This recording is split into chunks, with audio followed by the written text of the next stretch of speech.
In the wake of that, Kash Patel visited Utah Valley University and freaked out because he didn't have the proper size jacket. Now, he has refused to protect his own security and his own email was hacked. Let's go through some of these hacked photos. Kash Patel is quite literally the most embarrassing, humiliating FBI director we've had yet. Even if you put aside the fact that he was flying around his girlfriend in private jets paid for by us, paid for by the American taxpayer, even if you put aside the fact that he was using Secret Service as like an Uber for his girlfriend's drunk friends in Nashville, paid for by us, the American taxpayer, he is still the least competent FBI director in American history. In the wake of Charlie Kirk's assassination, which was honestly, it was disgusting. It was disgusting to see Charlie Kirk publicly assassinated, in my opinion.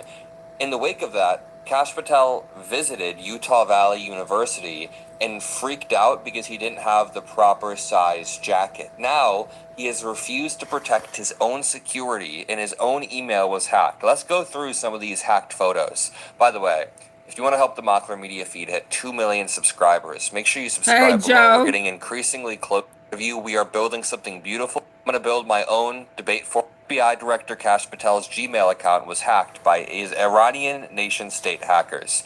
They have published his entire inbox, including mails on his home in India, private life, personal data, business dealings, and travel history, like Cuba. There are photos of him smoking cigars, very clearly older photos of him, honestly quite benign. My friends send me photos of them, smoking cigars or whatever. That's not even the problem here. The main problem that concerns me is the lack of security coming from Kash Patel. So much so that they have photos of him in Cuba that are supposed to be hidden in his email. He loves his cigars. No problem with that. I don't care if Kash Patel smokes cigars. Honestly, I don't. Do whatever you want. But at least be competent if you're going to be this, cigar-smoking badass or whatever the hell. Here's him in a New York zip-up. He loves doing his crazy faces in the mirror.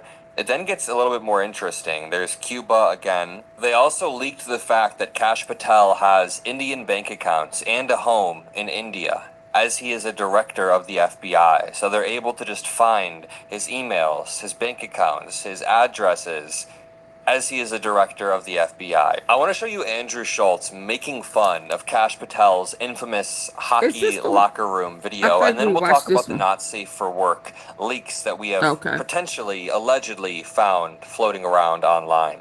I mean, here's our FBI director, while the United States was planning to go to war with Iran, jumping up and down and cheering. Bro, we learn that they were planning to go to war. And the real problem here, as pointed out by Andrew Schultz, is this. The Patel thing is so annoying because it's just like, can you just let them have a fucking victory?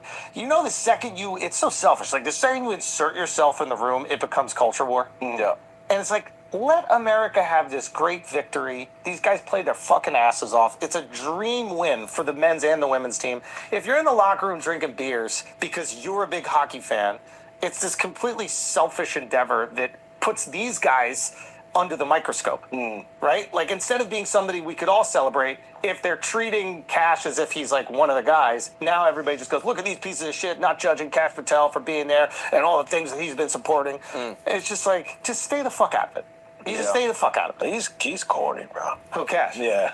He's so corny. Listen, I don't even think the hockey players are pieces of shit for celebrating their victory. They're clearly super excited in the moment. I think Kash Patel was desperate for some attention and kind of inserted himself in that moment.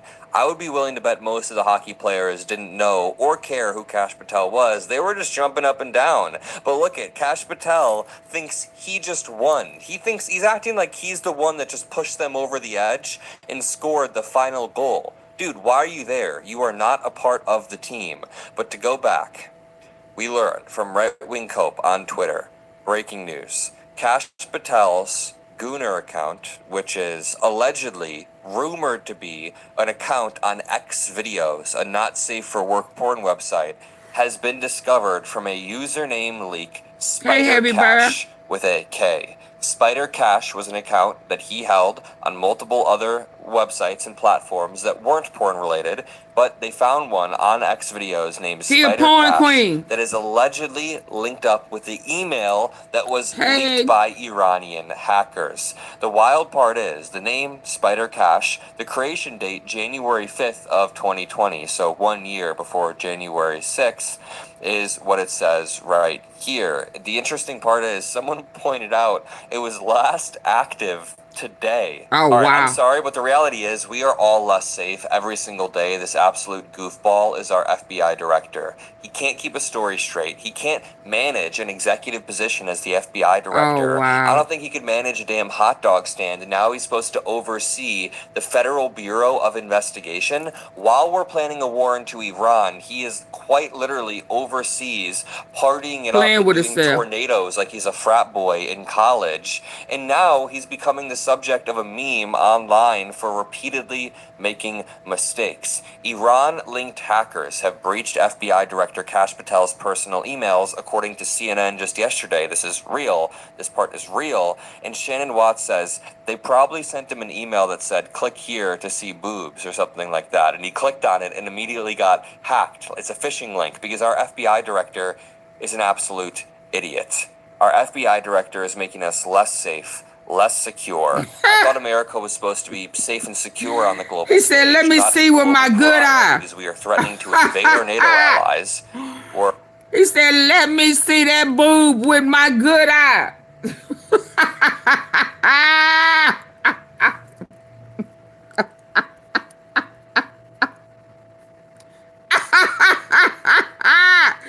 I mean, like titties too. Looking like a cookie monster with them eyes. Me like titties too. Lord have mercy. What is going on? What is going on? We can't get one out the Epstein files and the other one is on the porn sites. What in the world is going on? all right, everybody, we have some breaking news. As a new player has officially entered the war between Oh, wow. the United States, Israel, and Iran. The Houthi rebels just Houthi? announced they are launching missiles Bunch of clowns, towards Israel freaky clowns. just this morning in order to officially enter the Freakazoids. war that the United States and Israel started. While this is happening, Donald Trump is ranting on stage about sex, about how everyone around him is a loser, and still rehashing old lies about the 2020 election being stolen. All of these annoying hits that are just, honestly, I'm just sick of it now. We are in the middle of a war. Gas prices are spiking. It is affecting everybody I know on a daily basis, including me. Everything is spiking in price. People in my generation who just graduated college recently can't find a job, and things are only getting worse due to this war, due to Trump's policies. And what is he doing? He's on stage ranting like this. Thank everybody very much, and I'm asked to take a few questions. And unlike other politicians, they would like the questions screened. I don't ask for screening of the questions. You can ask me anything you want. You can talk sex. You can do whatever the hell you want. I'm here for you. All right, our president is a weird pig, and you can't ask him about the Epstein files. You can't ask him about, the striking in the Caribbean Sea about 6 months back. He'll freak out about that. If you ask him about anything related to Virginia Giuffre, the woman who killed herself that, was trafficked out of Mar-a-Lago, then he'll freak the hell out. But he'll make jokes about sex in the middle of war to act like he's cool and relatable. Make sure you drop a like. Make sure you subscribe. We're going to keep breaking this down every single day. Let's just jump in with Donald Trump ranting about Claudia Sheinbaum, the president of Mexico. Early on in his speech, he begins ranting. Much bigger, and I'm going to show you every piece of it. I would encourage this lawmaker, whose name I don't know and don't care to know, to actually This is what sit down and happens speak when with the I've ICE been agent. everywhere except where I was supposed to be today. Hold on. Hold on. What? News reporting. Let's hear this. Tense phone call on Monday. Axios is reporting this. There are reports today that from Axios, that Israel is already objecting to Vance. Shocking. I'm shocked. To replace because he's Trump. not pro-war enough. They're reporting that Vice President Vance and the Israeli Prime Minister Benjamin Netanyahu reportedly had a tense phone call on Monday. Axios is reporting this. And all I can think of is Vance in the White House in the Oval with Zelensky, and sort of how he put Zelensky in his place. It sounds like he just did that to Bibi Netanyahu. The vice president allegedly pressed Netanyahu on his many rosy predictions to our president about how this war would play out. Specifically, Vance calling Netanyahu out on the fact that there seems to be no chance that a popular uprising will topple the regime as the Prime Minister of Israel promised our president. So Netanyahu looking at him saying, what happened to your rosy predictions about how the people were going to rise up in the street and see this regime change thing through to the end? It didn't happen. Nope. Axios quoting an unnamed U.S. source, quote, before the war, Bibi really sold it to the president as being easy, as regime change being a lot likelier than it was. And the VP was clear-eyed We lost people about some today. of those statements. Well, good for him. It's delightful to think about someone holding him to account for the lies he told that got us into this war. Stop with that President Trump's decision. I'm aware, but someone talked him into it, and those people should be held to account. As this thing goes south, we need to know exactly who talked him into it and what representations were made to convince the president that this was a good idea. Who? Who specifically? The names we know are Bibi Netanyahu first and foremost, Lindsey Graham, equally to blame. We know from the Wall Street Journal report that Mark Thiessen of Fox News and General Jack Keane were major advocates of the war. Okay? Like those guys, but they appear to have been very wrong. That this was a good idea. Y'all should have known better. Keep going. Mark Levin, chief among them. He says now, oh, I wasn't me. Every night on Fox News out there, urging the president to do this. And then he had a meeting with him in June where we know he denies it now. We know he pushed him for this. Ben Shapiro was out on his show every day pushing this war. Like, there were very prominent activists on the right who were practically frothing at the mouth for this thing. And now that it's not only going poorly, but the president's poll numbers are in a precipitous free fall. Precipitous. We'd love to see some accountability. Precipitous. Who promised him what? And this is a great start, having the vice president speak directly to Bibi Netanyahu and say, you promised regime change was going to be easy. You promised the Iranians were going to rise up in the streets and see it through. That hasn't happened, and the United States is suffering as a result. And the report is that the response by the Israelis to our vice president doing that was to have a hit piece planted on J.D. Vance in an Israeli newspaper that is owned by American, but Israel first, mega donor Miriam Adelson. So the response is to start drip, drip, drip, planting negative hit pieces on J.D. Vance. Good luck with that. Okay. Good luck. We'll see how that works out for you. Related to that, we have to tell you about a story that has not gotten much attention but has massive implications about war and peace and what exactly we are fighting for in the Middle East. All right, no one's talking about this. We're going to walk you through it. Last Thursday, March 19th, Prime Minister Netanyahu These making held a press America great conference. again, people. NBC's Richard Engel, the network's longtime chief foreign correspondent, he knows his stuff, got to ask a question. Now, this is the official Israeli government press office's feed of that press conference. What went down? You're going to think something happened with your audio feed from the Megyn Kelly show. That's not what's happened at all. This is straight from the source and how it aired through this Israeli government press off feed. Watch. Next question from Richard Engel from NBC News. Good to see you again.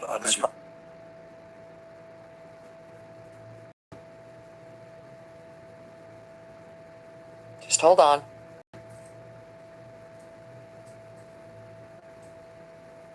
He's clearly asking him a question, but there's no sound.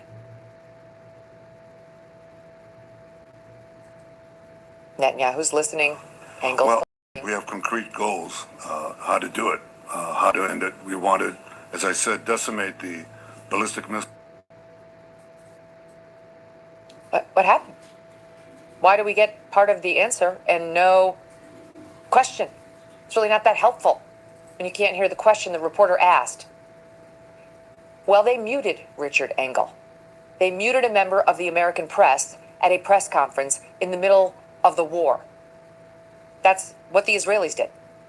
Now the story did not get any attention at the time, but on Wednesday, we heard from Richard Engel himself on the Sky News podcast called The World with Richard Engel and Yalda Hakim, and we got to see and hear the question. Many Americans do believe that Israel dragged the United States in this war and is now pulling the rest of the world along with it.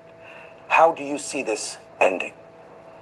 Well, I think we have concrete goals, how to do it, how to end it. We wanted, as I said, decimate the ballistic missile program, which we're doing, decimate the nuclear program, which we're doing. This canard that we dragged the United States into it is not just a canard, it's ridiculous. How about that? So he brought up widespread belief. It's not a belief, it is a fact. It's a fact that Netanyahu talked Trump into joining this war and now is trying to recruit even more countries into the conflict. And to make matters worse, Richard Engel had a follow-up question, and that did not make Netanyahu's handlers too happy either. Here's Engel explaining what happened next. After I asked my question, the handlers, they took the microphone away from me, and I was like, well, I'm not done yet. I didn't exactly ask, however, why the Israelis. No, I think it's only fair that this is a serious subject. This is a serious. My question. Per outlet. Go ahead. You don't have a lot of time. Why don't? This is a war and peace here. Of course, but you have. There are oil fields around the world that are burning. Gas prices are going up. The war is popular here in Israel. It is not popular with many Americans. So my question was, how do you see this ending? Not why, not even when. What do you imagine the day after will look like? Well, we have achievable goals in order to have the flow of oil. Just have oil pipelines going west through the Arabian Peninsula, right up to Israel, right up to our Mediterranean ports, and you've just done away with the choke points forever. That is definitely possible. This is unbelievable, but totally believable. I mean, this is obvious media manipulation by the Israelis, and you should not trust what they say. You should not trust what they're putting out. Obviously, they are lying and manipulating the American press. Imagine what they do to their own press in order to make sure Netanyahu looks good, and the attempts by the American reporters to hold him to account aren't seen by a wider audience. Do you really find it so hard to believe that they dropped a hit piece on J.D. Vance after he confronted Netanyahu directly about his rosy promises that are not coming true as American soldiers die? This is always a lie. This is Pravda-esque type shit. Think about this. In 2006, $20,000 equaled roughly 33 ounces of gold at spot price. At today's prices, those 33 ounces would be worth about $165,000. That's why many smart Americans diversify a portion of their savings into precious metals. And that's why you should consider buying gold from Birch Gold Group. For thousands of years, gold has been a store of wealth. And today, it's a crucial part of any balanced strategy. Even better, Birch Gold can help you convert an existing IRA or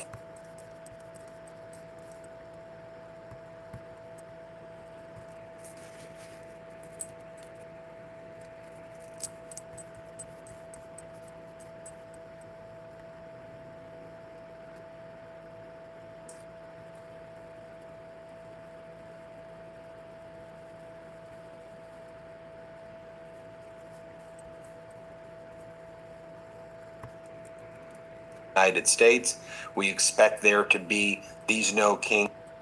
It's here, folks. Today's the big day, and Donald Trump is in terror as mass protests, peaceful protests, break out across the entire country, folks.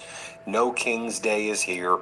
This is the third major No Kings protest. We had a big No Kings protest back in June of 2025, an even bigger one in October of 2025, and now today, March 28th, a massive No Kings protest Donald Trump and MAGA Republicans are trying to change the tactics this time around, whereas before they were attacking the No Kings, they were running military drills to try to intimidate we the people. They were trying to counter-program it with their own military parades that were utterly deranged. Remember all of that? But we the people persevered. They never scared us. They didn't break us. We stood united, shoulder to shoulder, and we the people showed up. These No Kings protests have gotten bigger and bigger. Today, there will be more than 3,100 No Kings demonstrations, basically as many events as there are counties in the United States. We expect there to be these No Kings in all 50 states and basically in every single county and every single city, including an Alaskan city inside the Arctic Circle, fueled by suburban groundswells of support. And it's an honor here at the Midas Touch Network to always have been the main distribution hub of the No Kings protests, even going back before they were calling it No Kings and they were calling it Hands Off, or even when just the local grassroots groups began protesting. Shortly after the election in 2024, the Midas Touch Network was always there on the front lines, covering the protests, and wherever the protests were, we had cameras there, whether it was the protest against ICE in Minnesota, or in Chicago, or in Charlotte, my hometown of Los Angeles, Portland, you name it, we were there. We're going to be there today as well. I'm going to want you to look at our live feed on our YouTube channel today, where we will be covering all of the No Kings events live. There'll be musical performances as well. It's going to be joyous. It's going to be peaceful. And we're going to send a powerful message that we, the people, want Donald Trump and this despicable regime out. We, the people, stand for democracy. We, the people, stand for love and humanity and building a more prosperous, better future for all Americans, and not the right-wing oligarchs and the Trump regime, Epstein class. Nah, screw them. We want to help the people have access to health care, universal health care for all, universal education for all. We want to make sure people can have jobs with dignity. We support unions here at the Midas Touch Network. We want to make sure that people can afford rent and can afford homes and can live lives with dignity. We want to uplift marginalized communities. We support equality. We don't bully. We support each other. And that's, beyond the politics. That's the main thing I think that we focus on here on the Midas Touch Network. Humanity, and humanity abroad as well. Humanity internationally as well. And that's why we've also expanded Midas Touch to cover Midas Touch International. We have Midas Canada. Shout out to all the Midas Maple out there. And as you know, we're going to be expanding across the globe. We're going to be in Europe. We're going to be in Asia. We're going to be in Central South America, Mexico. We're going to be in Africa, Australia, the Midas Mates. What up? I see you. But today's a very big day. As always, we're going to be covering it. Do you remember? We've been showing some of the B-roll here at the beginning, but the massive No Kings protests back in October in New York, in Boston, in Washington, D.C. You saw that time lapse of the big protest in Chicago. It's going to be bigger. I expect the turnout today to be in the range of 15 to 20 million protesters peacefully protesting across the country right now. And I think we're going to be recruiting some new protesters as well. Even some people who may have supported Trump before, they realize that Donald Trump is a total con artist, a total fraud, covering up for the Epstein class, covering up child sex trafficking, pedo rings. Why you gotta say covering up? He a part of it. He's covering it for himself. Dark past. Donald Trump himself being a disgusting sexual predator. Donald Trump himself being a disgusting felon, surrounding himself with disgusting human beings like Howard Lutnick and others who partied on Epstein Island and then then said, "Oh, it's okay, I just brought my kids, what a big deal." The cover-up squad like Pam Bondi and Todd Blanche, who moved Ghislaine Maxwell to club-fed facilities for helping Trump try to cover up his dark past, absolutely despicable. Then rushing into war with Netanyahu against Iran, blowing up elementary schools there, killing 165 little girls and attacking desalination and electrical grids and committing war crimes over there and in Beirut and in Lebanon and in Gaza. We're calling it all out here on the Midas Touch Network, and we're just standing with basic humanity. And while the Trump regime is involved in all of these wars, while they say, "Oh, we're the peace people," the American people are suffering. Inflation is surging right now. As I noted, people can't afford homes here. ICE and Border Patrol, Gestapo, torturing, terrorizing, killing our people, our brothers, our sisters, our fellow human beings on the street. We need to stand up for humanity. We need to stand against kings. We see the impact and the consequence of authoritarian rule right now. And it's grim times for America if you just look at it statistically about how bad things are in our country. It's as bad can be. But I'll tell you, through all of this, there's hope, and there's hope because of days like today with the peaceful No Kings protests, where we get to share our joy and we get to say, you know what, despite all this hate, despite this hell, despite all of the... This isn't meant to scare you. It's meant to help you see how much the world has changed and how quickly things can break. That's because today... We have reporters and analysts in place nationwide covering all of these new and developing storylines. Let's go to MS Now's Laura Hafley from St. Paul, Minnesota, where the crowds are preparing to march to the state capitol. Laura, welcome. And we know organizers and the police both expect a massive turnout there. What are you seeing and hearing from the protesters right now? Yeah, Alex, that's right. What we're expecting from No Kings, what they have told us is anywhere between 80,000 to 150,000 people here in St. Paul. We're at just one of the marches that will start this morning or this afternoon even, heading to the Capitol grounds where there will eventually be a rally. We're in a sculpture park in St. Paul, and look at all of these signs. You see of these sculptures with a banner, No Kings, plastered across it. People here of all ages.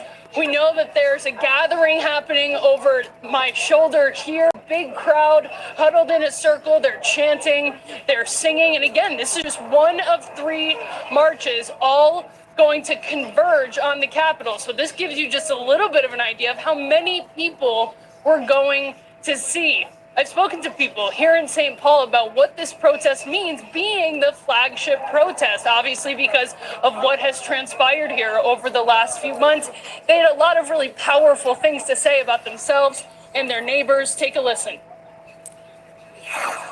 Showing our strength against the Trump regime, and that we're willing to get out here in any kind of weather to protest. I think it's because of the resistance that we showed over the past winter and how we stood up non-violently to a violent regime. It does my soul really good to see all the other people that feel the same way and are here to be together and show the administration that we are together. My husband and I came from Indianapolis because we had seen all the protests in Minneapolis and how much it meant to all of our friends and neighbors and immigrants, and we wanted to be part of it. We know once the rally begins on Capitol grounds in St. Paul, there are several speakers expected, including Governor Walz, Representative Ilhan Omar. There's performances, including by Bruce Springsteen, who will be performing Streets of Minneapolis, a song he wrote after, of course, writing Streets of Philadelphia. So this crowd has a lot to look forward to. And Alex, what I'm expecting to see today is a group of neighbors that really is going to experience a lot of catharsis. There's been a very frustrating few months for this group. And of course, I think they're hoping today brings the community together and lends itself well to a positive path forward. Alex? Yeah. And Lord, let me just double check where these performances, again, you have so many notable figures. You mentioned lawmakers, leadership that way. But yeah, Bruce Springsteen, Jane Fonda, Joan Baez, people that have been activists like all their lives, and that's partly what they are known for. Is it the kind of thing that will be kicking off this march? Will they be marching with the protesters behind you, or will they all converge on the state capitol? Yeah, Alex, this is a really organized day today because what No Kings has been working on leading up to. So there are 3 different marches happening around St. Paul. Each of those marches about a half a mile away from the Capitol grounds. Once everybody reaches the Capitol, there's a big stage set up where those speakers will talk to the crowd and those performances will take place. So the fact of the matter is, this has to be really organized because of the sheer amount of people they're expecting. There's a large police presence, plenty of security. So again, for both the protesters and the people who are going to be up on stage just a short while from now. Alex. Okay. We'll be checking back in with you throughout the day, my friend. Thank you, Laura Hafley. MS Now reporter Jake Traylor is joining us from West Palm Beach, Florida, right near Mar-a-Lago, where, of course, President Trump is spending his weekend. Jake, welcome to you. And organizers expect, what, about 10,000 people there today? What have you seen so far? Yeah, Alex, that's right. Look, as you've already seen, there are millions of people.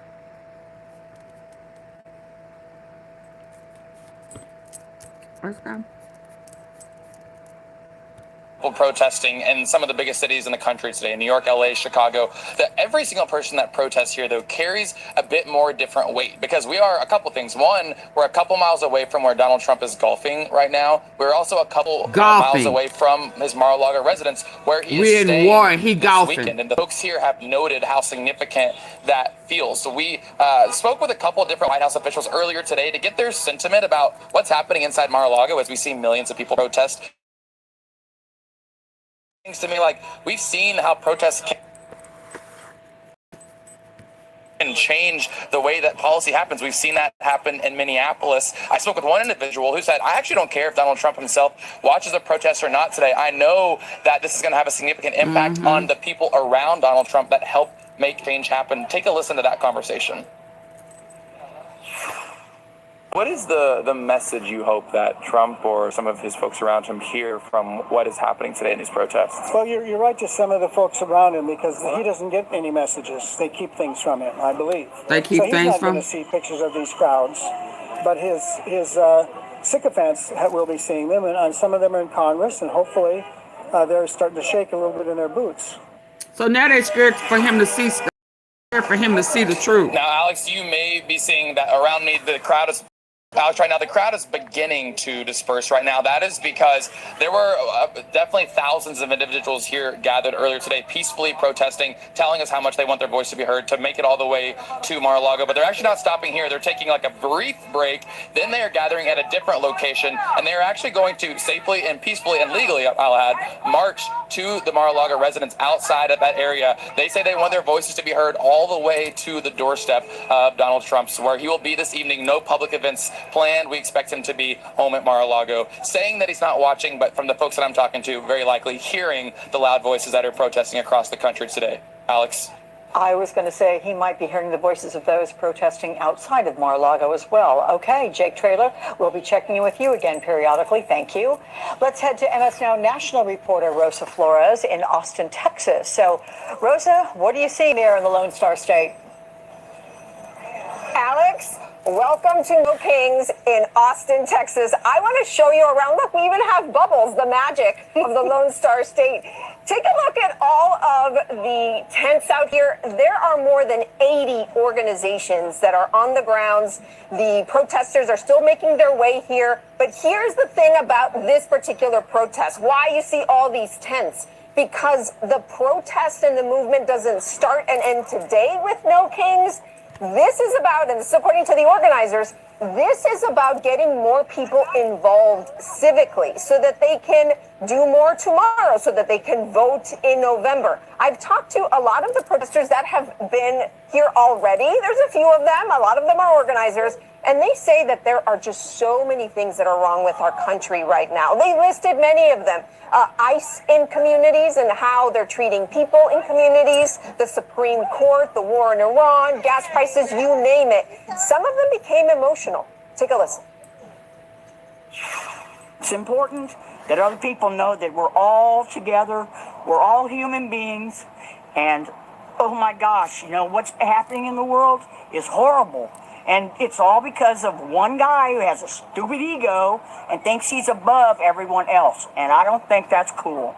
I can feel your emotion. Tell me about It is. that. I mean, it's just, you know, I'm sitting at home and I'm going, I got to do something. I got to do something, you know. So, you know, I got some friends that are going to be here later, you know, but it doesn't just, it hurts your heart because I love people and I don't want to see other people hurt. Alex, I want to introduce you to the Raging Grannies from Austin. They're going to be performing for us. And so, Grannies, take it away. We are the six grannies. Pretend we're all their grannies. We make you scared. No, you will not, Texas. No, you will not. You raging grannies. Nope. Let's get, sorry, this page isn't available. Now, why? Go back to Instagram. Where was I?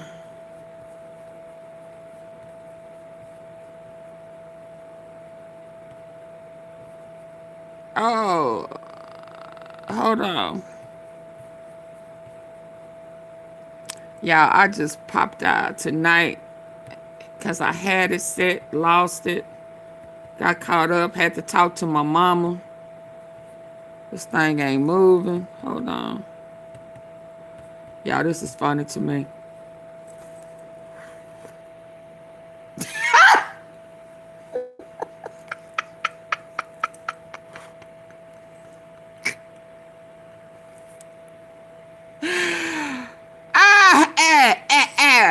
Did Donald Trump just pay up? Did he just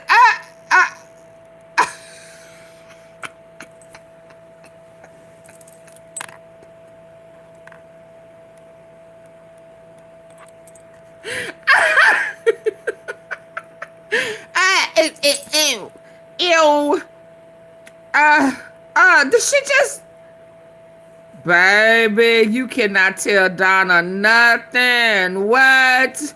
She is strutting.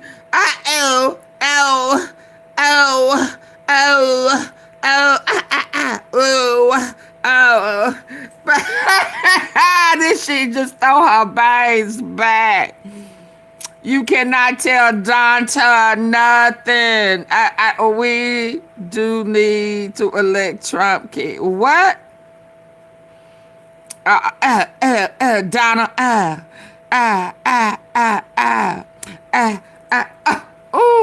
throw them bangs back.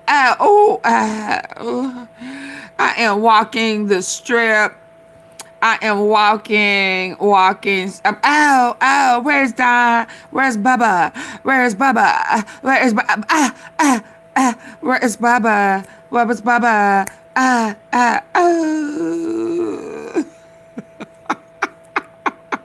Too many pickles, baby. I just had to go ahead and embrace the whole pickle jar.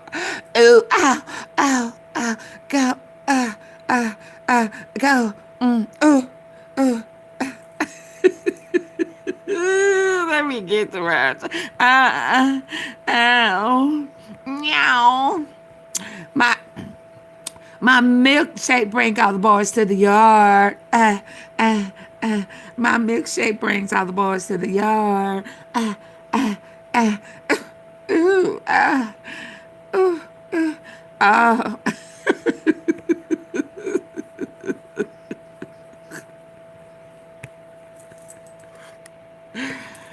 Oh my goodness. Dang it, it just dropped. Why did it? I was finna show. Man, I guess they did not like that. But that's okay. I got you over here. I got it over here. Let's. ברשותך, אדוני ראש הממשלה, על פי הכלל... They saying this league could get Bibi Netanyahu put up, locked up.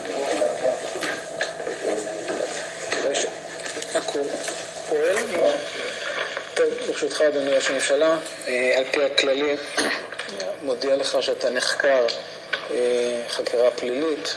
אין אתה חייב לומר דבר, אולם כל שתאמר מתועד ועשוי לשמש ראיה נגדך בבית המשפט.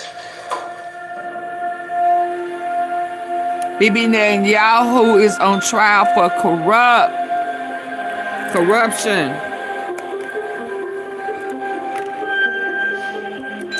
They say he gonna lose his mind when they find out this leak. The mind, like the prospect of being hanged. The prospect of being hanged. Oh.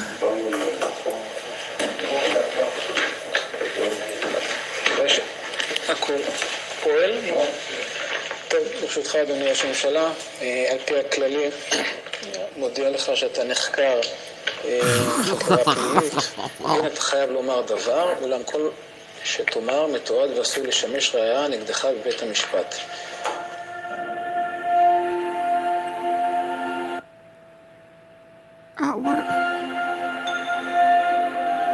What did you...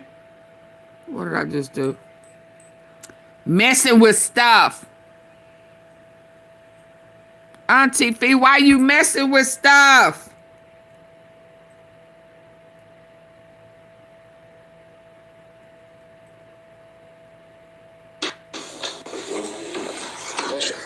הכל פועל. טוב, ברשותך, אדוני ראש הממשלה, על פי הכללים, מודיע לך שאתה נחקר חקירה פלילית. אין אתה חייב לומר דבר, אולם כל שתאמר מתועד ועשוי לשמש ראיה נגדך בבית המשפט.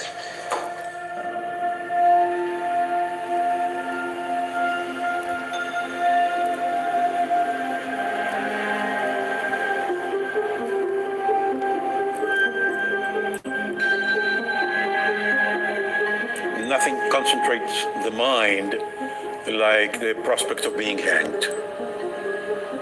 With Netanyahu, nothing concentrates his mind. If he's alive. The sound of the prison gate slammed behind his back.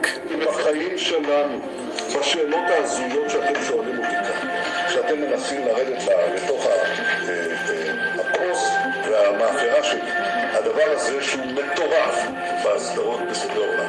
הם מנסים כאן להפעיל ראש ממשלה על שטויות.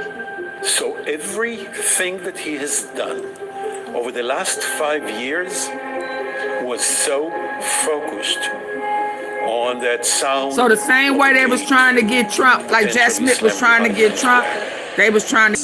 Oh, hold on. He has refused to protect his own security, and his own email was hacked. Let's go through some of these hacked photos. By the way, if you want to help the Macho Media feed hit 2 million subscribers, make sure you subscribe below. We're getting increasingly closer, and that's because of you all. I just want to thank each and every single one of you. We are building something beautiful, debating back against MAGA. I'm going to build my own debate formats very soon. We're going to continue to push back. Breaking. FBI Director Kash Patel's Gmail account was hacked by his Iranian... Oh, okay. Hold on. They have published his entire inbox, including mails on his home in India, private life, personal data, business dealings, and travel history, like Cuba. There are photos of him smoking cigars, very clearly older photos of him, honestly quite benign. My friends send me photos of them smoking cigars or whatever. That's not even the problem here. The main problem that concerns me is the lack of security coming from Kash Patel. So much so that they have photos of him in Cuba that are supposed to be hidden in his email. He loves his cigars. No problem with that. I don't care if Kash Patel smokes cigars. Honestly, I don't. Do whatever you want. But at least be competent if you're going to be this like cigar-smoking badass or whatever the hell. Here's him in a New York zip-up. He loves doing his crazy faces in the mirror. They're trying to It then say, gets a little bit more interesting. There's Cuba again. They also leaked the fact that Kash Patel has Indian bank accounts We and have a home reporters and in analysts in India, place as he is a nationwide covering director all of of the these new and FBI. So they're developing able stories. to just find his emails, his bank accounts, his addresses, as he is a director of the FBI. I want to show you It's guys a lot going Schultz on. making fun of Kash Imagine one Patel's engineer infamous walking out of hockey these. locker room video, right, and then Sunday. we'll talk about the not Pam safe for Bondi work just got caught on leaks tape. that we have potentially, $4.7 million. allegedly found 6 floating around witnesses. online. Audio I mean, here's our recordings FBI of director, while the great United news States for was Eric planning to go to Trump war today. with I mean, Iran, great news. There jumping up have and been down a and lot of cheering. really Did he good say days Eric and Trump? great We days learned that they financially were for the planning to go Trump to war, boys, and the real problem here, including their father, who have all gotten much, just wildly richer during this term of Donald Trump's presidency. But Did he Donald say Trump Eric? is living proof that money cannot buy happiness and money cannot buy honor. Well, great news for Eric Trump today. I mean, great news. There have been a lot of really good days and great days financially for the Trump boys.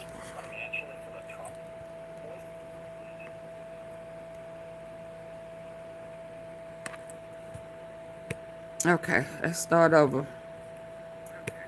Well, great news for Eric Trump today. I mean, great news. There have been a lot of really good days and great days financially for the Trump boys, including their father, who have all gotten much, just wildly richer during this term of Donald Trump's presidency. But Donald Trump is living proof that money cannot buy happiness and money cannot buy honor, as every member of the Trump family proves every day. And now Eric Trump is getting a second chance at honor, thanks to his father and thanks to his father's war in Iran. One of the desperate measures available to the American military when recruitment is not going well is to raise the eligibility age for joining the United States Army. 42. You usually age out of military eligibility when you turn 36. But in desperate times like these, the eligibility age has been raised to 42. Y'all hit the like button. Exactly what Donald Trump has had to do today with his presidency and his war, depressing recruitment in the American military. And with the eligibility age today now going up to 42, 42-year-old Eric Trump has a chance to completely change the public perception of him, pushed by late-night comedians that he's the stupid Trump, the unwanted Trump, unwanted by his neglectful father. That is the comedic image of Eric Trump, which certainly doesn't mean it's true. And now Eric Trump has a way to prove that that is false. Eric Trump has a way to prove that he is the brave Trump. He can seize that image right now. He is the brave Trump, something we have never seen before, a brave Trump. Avoiding military service in war is a Trump family specialty. The reason the Trumps live in the United States instead of Germany is Where that they the from? family fled Germany when the family name was still Drumpf to avoid military service. That's Tell why his Donald Trump's truth. grandfather Change came to that the United name. States to avoid German military service in 1885. Trump. Donald Trump himself, of course, repeatedly and famously avoided the military draft during the Vietnam War, ultimately getting out of it with a note from his doctor saying that his feet, that he spent the rest of his life playing golf on, just could not serve in any capacity in the Army, not as a driver, not an office job, just nothing.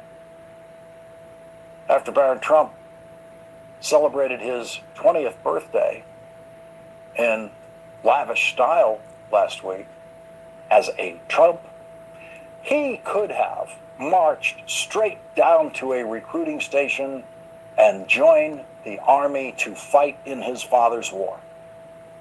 But he didn't. And so Eric Trump has been left with a wide open opportunity to become the brave Trump, the first and only brave Trump in history. And so tonight, with the 3 Trumps available for military service in their father's war, Eric Trump, Tiffany Trump, and Barron Trump, the world waits for the emergence of the first brave Trump. It used to be unthinkable that a president of the United States could lead the country in war while his sons refused to go to war. All 4 of President Franklin Delano Roosevelt's sons served in the military in World War II, 4 of them, and no one considered that heroic. No one considered that brave at the time because it was inconceivable that the president's sons would not serve in the military during World War II. That would have been a scandal. Just as it is now completely inconceivable that a Trump would ever serve in the military under any circumstances. Before she became... Enhance your membership with the American Express Platinum Card and access... Can y'all get y'all to hit the like button, please? Queen Elizabeth. Princess Elizabeth served in uniform during World War.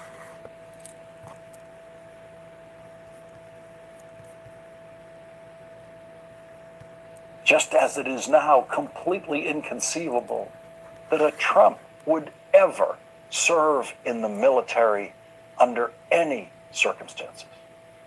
Before she became Queen Elizabeth, Princess Elizabeth served in uniform during World War II while her father was King of England.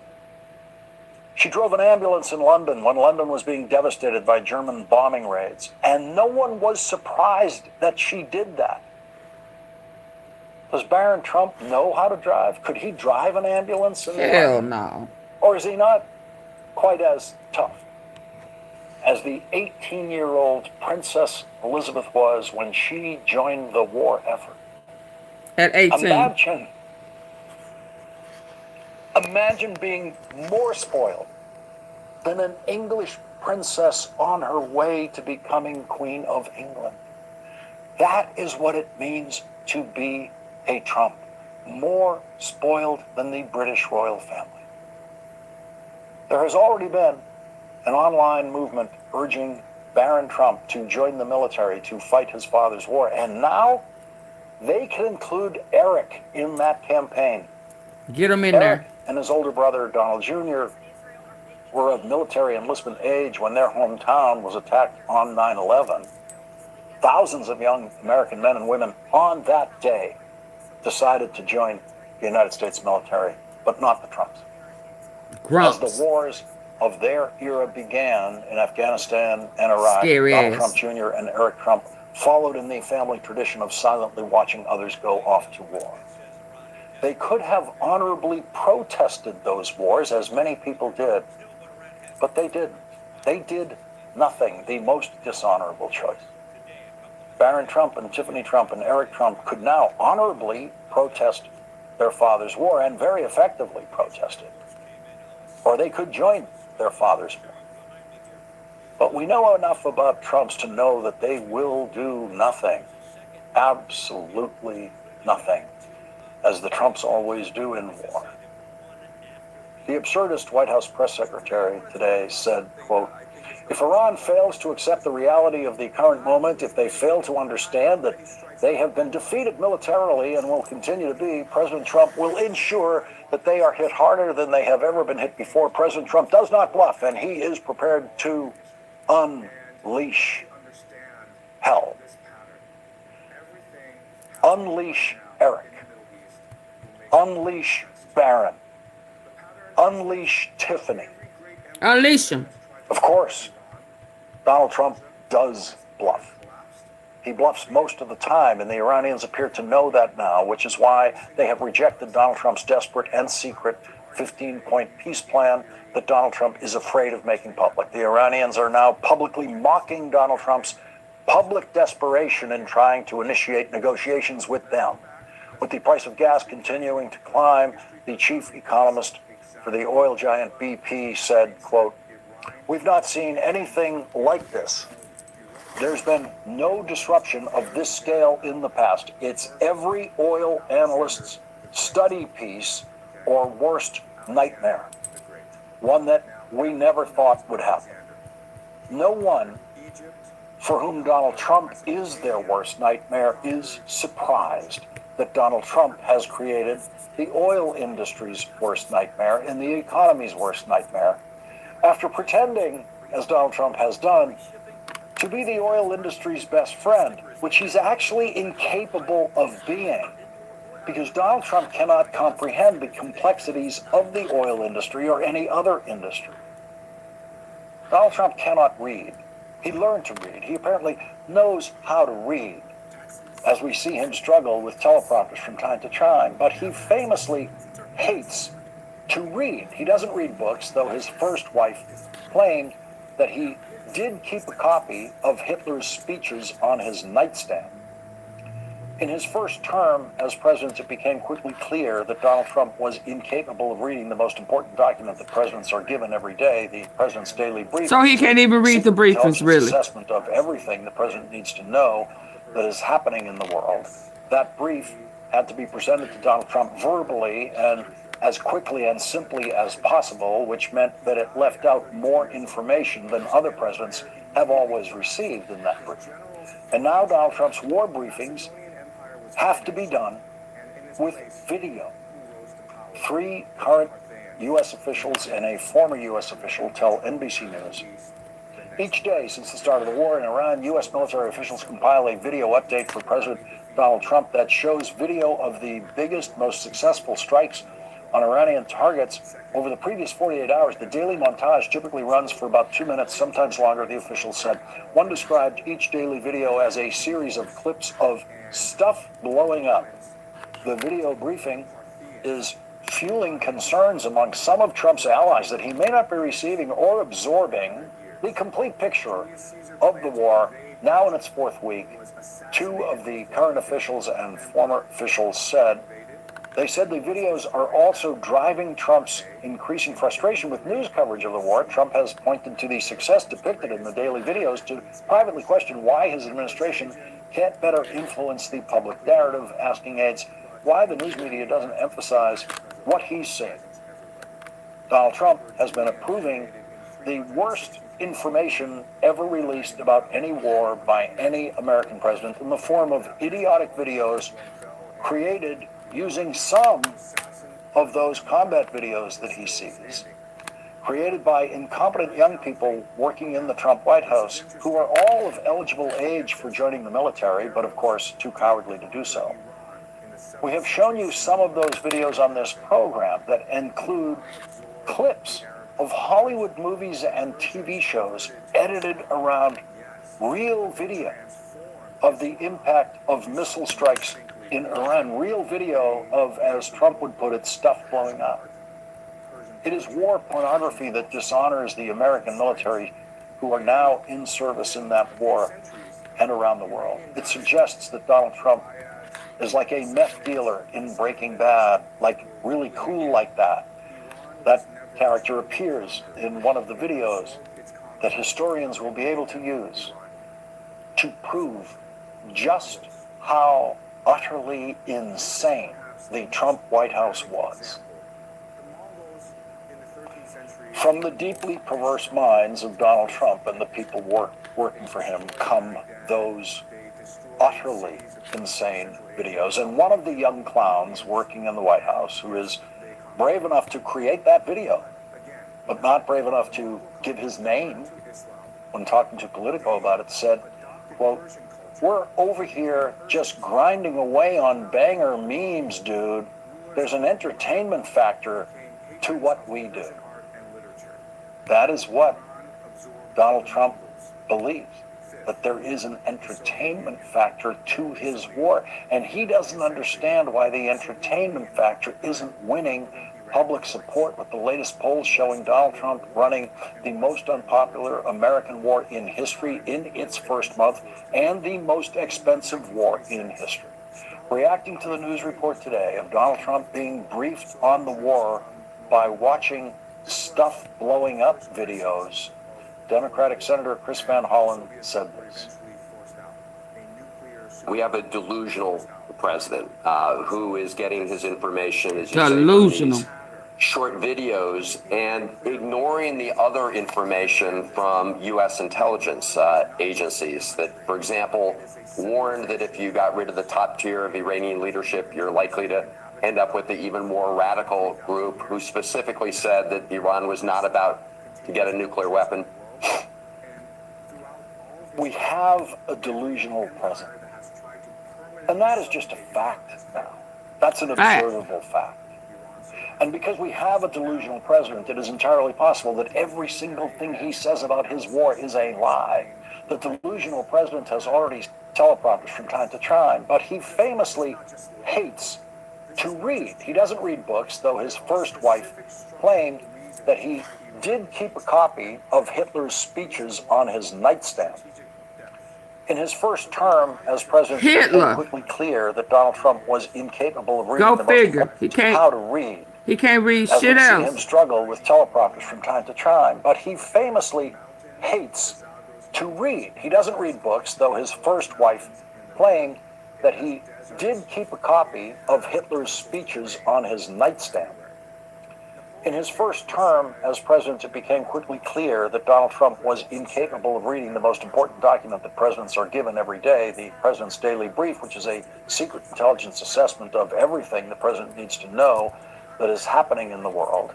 That brief had to be presented to Donald Trump verbally and as quickly and simply as possible, which meant that it left out more information than other presidents have always received in that brief. And now Donald Trump's war briefings have to be done with video. 3 current U.S. officials and a former U.S. official tell NBC News. Each day since the start of the war in Iran, U.S. military officials compile a video update for President Donald Trump that shows video of the biggest, most successful strikes on Iranian targets over the previous 48 hours. The daily montage typically runs for about 2 minutes, sometimes longer, the officials said. One described each daily video as a series of clips of stuff blowing up. The video briefing is fueling concerns among some of Trump's allies that he may not be receiving or absorbing the complete picture of the war now in its 4th week, that Donald Trump was incapable of reading the most important document that presidents are given every day, the President's Daily Brief, which is a secret intelligence assessment of everything the president needs to know that is happening in the world. That brief had to be presented to Donald Trump verbally and as quickly and simply as possible, which meant that it left out more information than other presidents have always received in that brief. And now Donald Trump's war briefings have to be done with video. 3 current U.S. officials and a former U.S. official tell NBC News. Each day since the start of the war in Iran, U.S. military officials compile a video update for President Donald Trump that shows video of the biggest, most successful strikes on Iranian targets over the previous 48 hours. The daily montage typically runs for about 2 minutes, sometimes longer, the officials said. One described each daily video as a series of clips of stuff blowing up. The video briefing is fueling concerns among some of Trump's allies that he may not be receiving or absorbing the complete picture of the war now in its 4th week. 2 of the current officials and former officials said the videos are also driving Trump's increasing frustration with news coverage of the war. Trump has pointed to the success depicted in the daily videos to privately question why his administration can't better influence the public narrative, asking aides why the news media doesn't emphasize what he's seeing. Donald Trump has been approving the worst information ever released about any war by any American president. They just tell his dumb ass anything. Created using some of those combat videos that he sees. Wow. Created by incompetent young people working in the Trump White House who are all of eligible age for joining the military, but of course too cowardly to do so. We have shown you some of those videos on this program his kids that not putting a stop to his madness? Of Hollywood movies and TV They shows have to make it edited simple for around Trump to, real video of the impact of missile strikes in Iran. Real video of Thank you for as the Trump floating would heart, put it, Janet. stuff blowing up. It is war pornography that dishonors the American military who are now in service in that war and around the world. It suggests that Donald Trump is like a meth dealer in Breaking Bad, like really cool like that. That character appears in one of the videos that historians will be able to use to prove just how utterly insane the Trump White House was.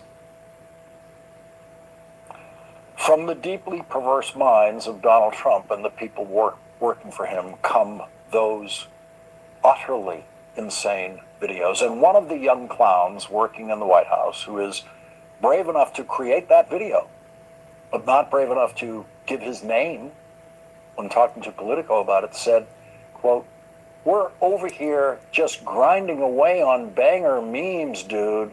There's an entertainment factor to what we do."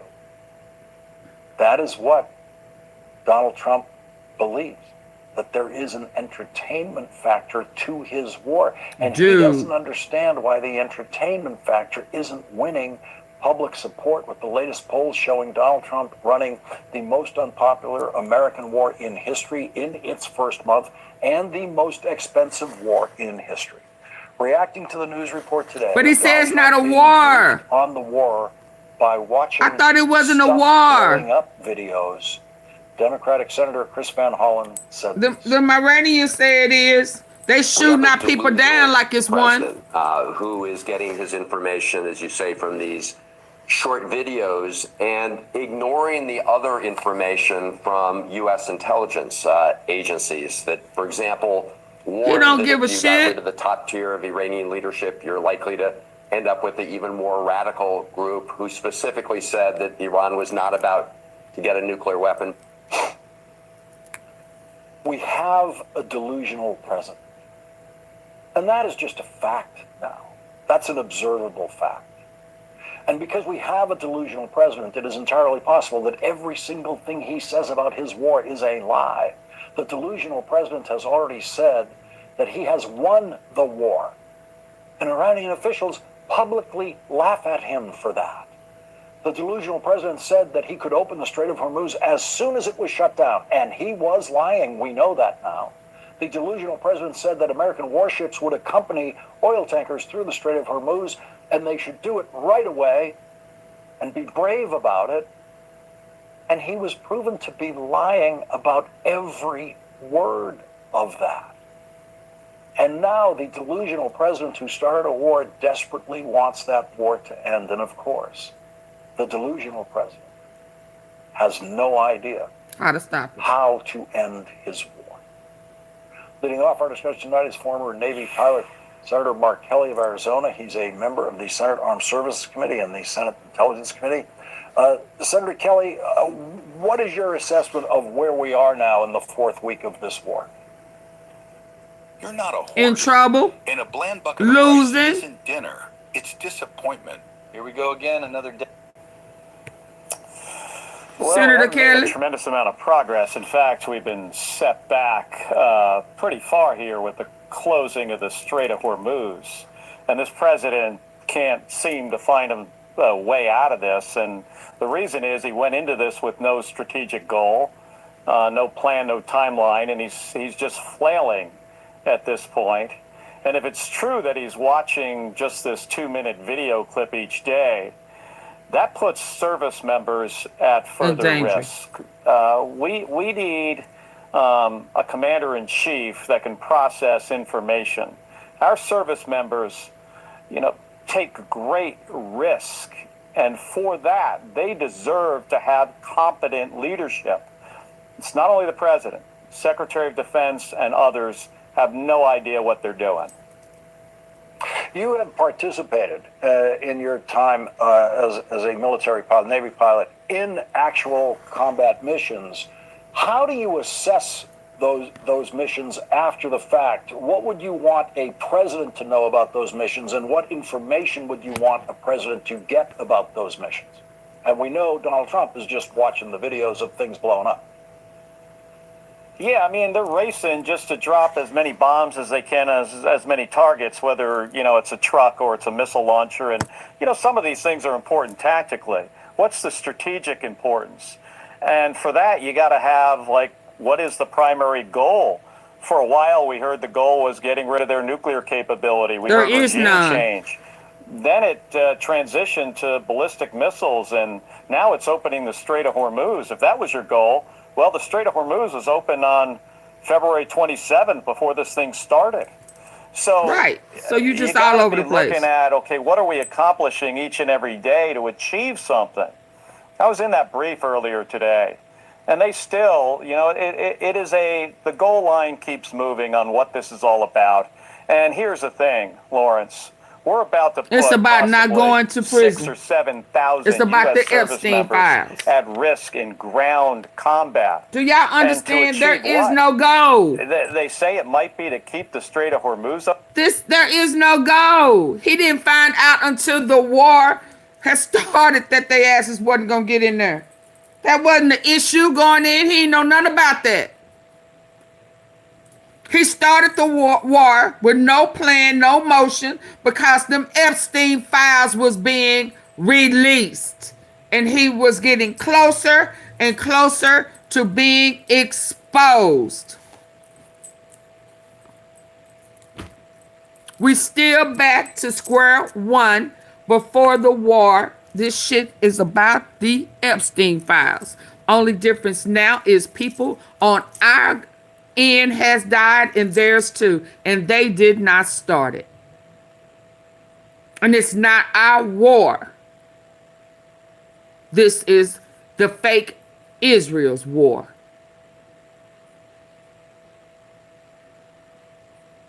It don't make no sense. So he has no end. Let me back that up. He don't have no plan, no nothing. That's why his ass is on the golf course, just chilling like a villain.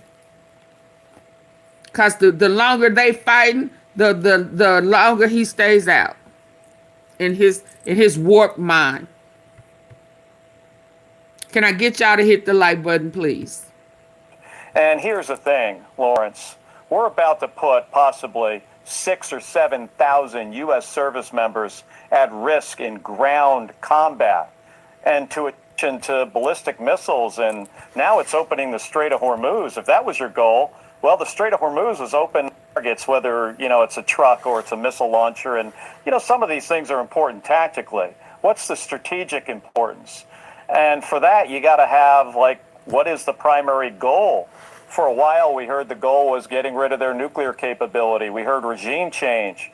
Then it transitioned to ballistic missiles, and now it's opening the Strait of Hormuz. If that was your goal, well, the Strait of Hormuz was open on February 27th before this thing started. So you got to be looking at, okay, what are we accomplishing each and every day to achieve something? It's the Epstein I was in that files. brief earlier today. And they still, you know, it is the goal line keeps moving on what this is all about. And here's the thing, Lawrence. We're about to put possibly 6,000 or 7,000 U.S. service members at risk in ground combat. And to achieve what? They say it might be to keep the Strait of Hormuz open. So that's why they told him that those military guys should not have taken unlawful orders. This is bullcrap. And so he's talking about hundreds and thousands of military men that's going to go to combat war, and Iran have millions. We're outnumbered and outgunned, but he don't care. He don't give a shit. He said, Marjorie Taylor Greene, I don't care. Go to war. Start a war. He don't care what you do. But get these fuckers up off me, because I'm going to prison.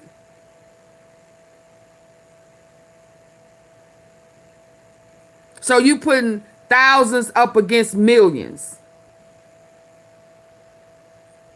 They finna flatten Israel out, and then they gonna hit the wrong person, or they gonna with the wrong thing, and then they gonna start shooting missiles in the U.S.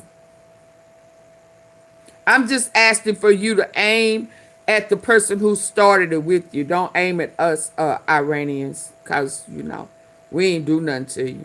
Let's go. Lawrence, we're about to put possibly 6,000 or 7,000 Hi, U.S. Rosalind. service members at risk in ground combat. And to achieve what? They say it might be to keep the Strait of Hormuz open. Well, I'm not even sure that would work. I mean, these targets, the ships, the super tankers are being attacked, but they're not necessarily attacked They by the getting popped. shoreline. So how do you even do this? And this has just been, at this point, in my view, has been an absurd fiasco.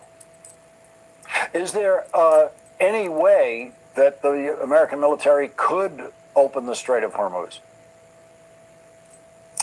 Well, you'd have to have the ability to shut down every way that the Iranians can attack a ship, and they don't have to attack all the ships, right? They hit one of them, and it catches on fire, and the next dozen that are lined up don't want to move across the strait because they know they're at risk. So how do you do that? The Iranians have long-range drones, the Shahed drone that can hit a super tanker. This isn't what it was like when I was going through there multiple times between 1989 and 1991. This is a new world we're living in.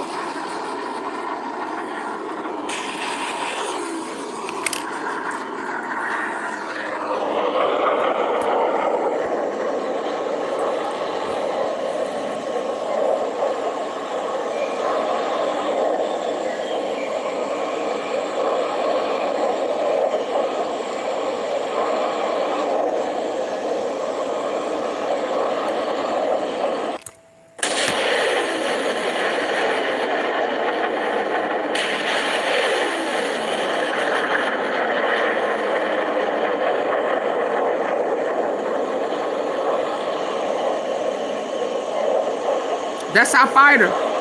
Being chased down. Being chased down.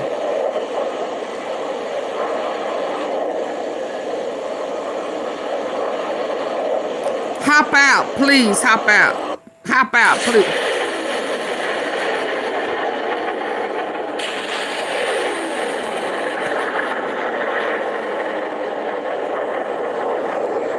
They come, they chasing our fighter jets down. Hunt them down. He going up, they going up. Execute. Parachute, please.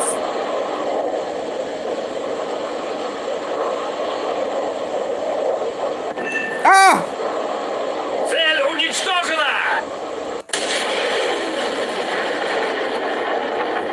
And he don't have a plan other than he don't want to get hit with the Epstein files.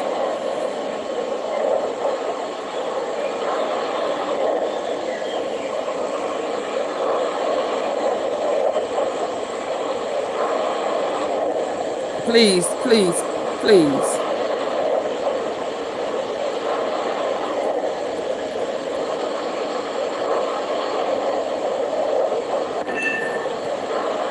To attack all the ships, right? They hit one of them, and it catches on fire, and the next dozen that are lined up don't want to move across the strait because they know they're at risk. So how do you do that? The Iranians have long-range drones, the Shahed drone that can hit a super tanker. This isn't what it was like when I was going through there multiple times between 1989 and 1991. This is a new world we're living in. A whole new world. And the president and the people around him just don't seem to get it.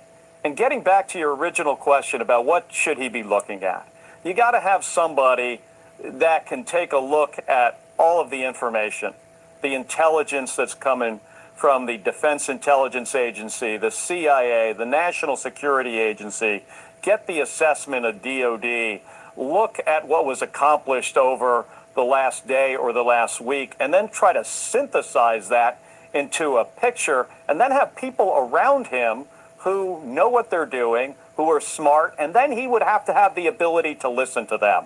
And that's the problem.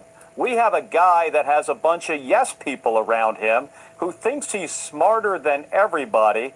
Remember in his first term, he said he knew more than all the generals because he went to like military high school. I mean, how ridiculous is that? Senator Mark Kelly, thank you very much for starting off our coverage today. Wow, thank you. Thank you for having me on. Thank you. And coming up, we have new information on why Donald Trump was prosecuted for possession of classified documents and why he actually kept those documents after leaving the presidency. Around him who thinks he's smarter than everybody. Remember in his first term, he said he knew more than all the generals because he went to like military high school. Wow. I mean, how ridiculous is that? Senator Mark Kelly, thank you very much for starting off our coverage today. Thank you for having me on. Thank you. And coming up, we have new information on why. I'm up here. Israel has been convincing us, you go fight Iran. You go form an army and fight Iran. You go to Israel and fight Hamas. We are American people. It's not our problem. And you're not going to convince us otherwise. We're done. Israel has been convincing us that their issues and their enemies in the Middle East are ours since the 80s. And all it's done is cost us trillions of dollars and tens of thousands, if not hundreds of thousands of American lives. We are done. The deception is over. The game is over. The game is over.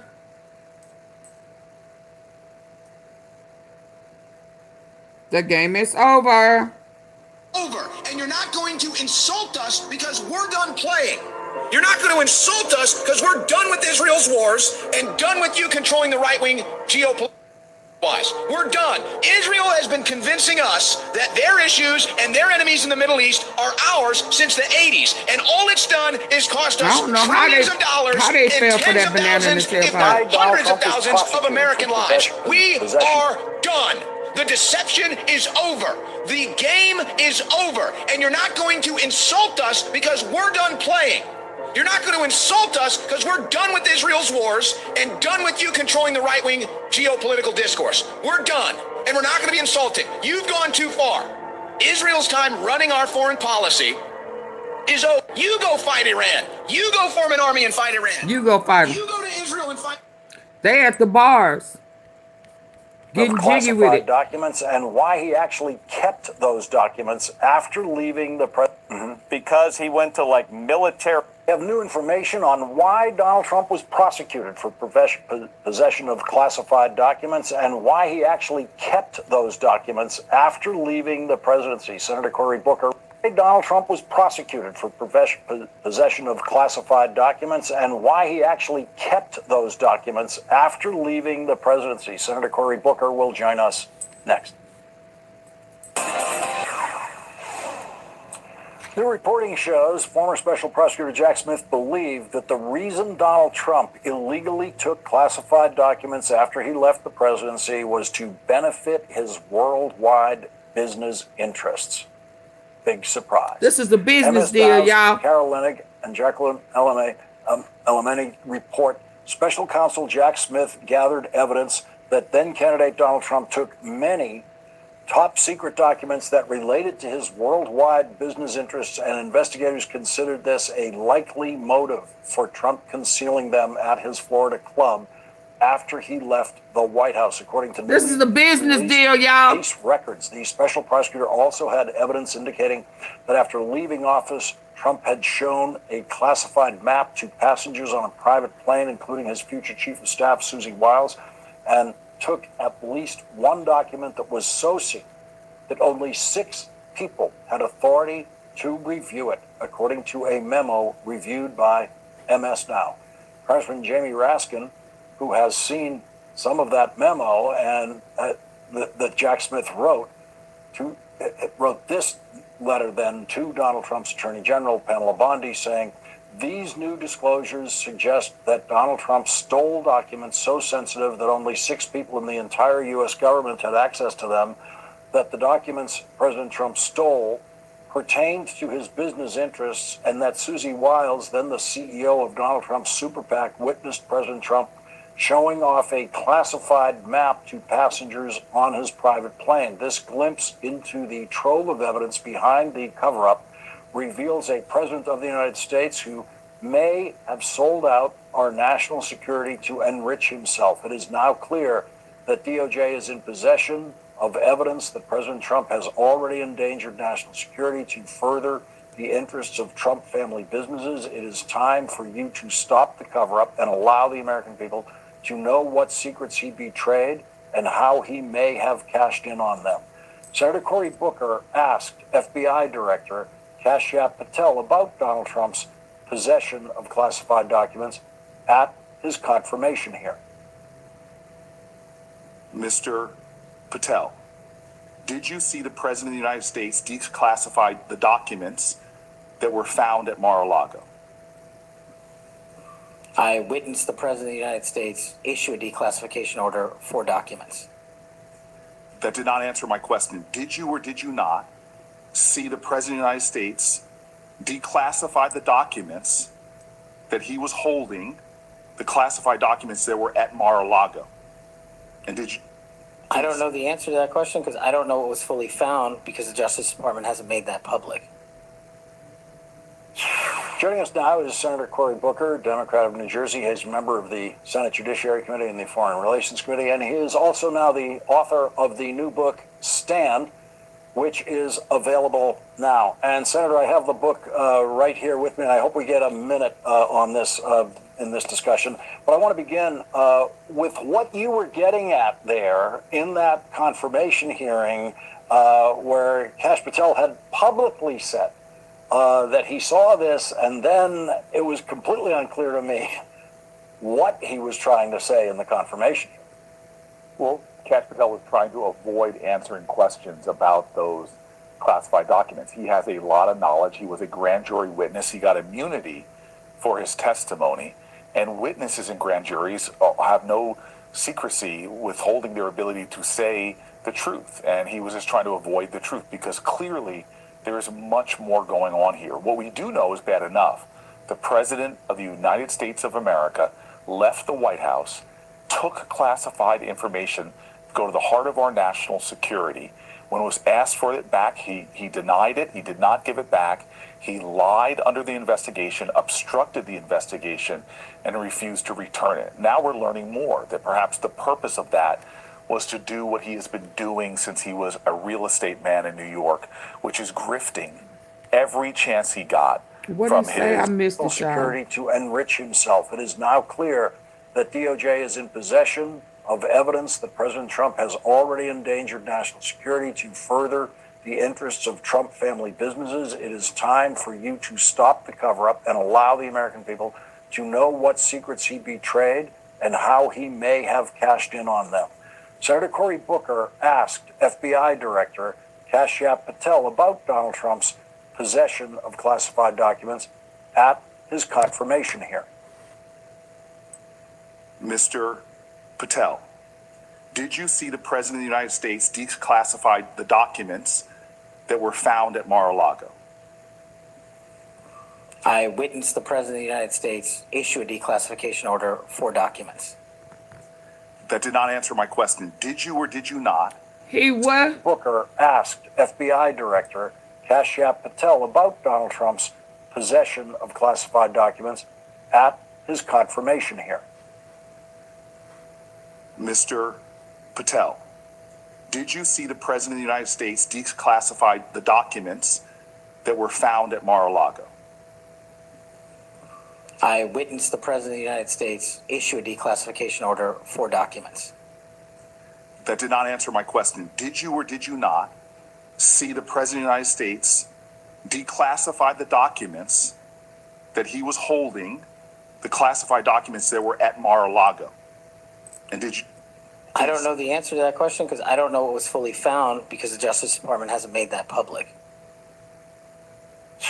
Joining us now is Senator Cory Booker, Democrat of New Jersey. He's a member of the Senate Judiciary Committee and the Foreign Relations Committee, and he is also now the author of the new book, Stand, which is available now. And Senator, I have the book right here with me, and I hope we get a minute on this in this discussion, but I want to begin with what you were getting at there in that confirmation hearing where Kash Patel had publicly said. I need for y'all to hit the like button. I'm an hour and 42 minutes in, 200 people in here with only 66 likes. What are we doing? I've only got one person in some jewels.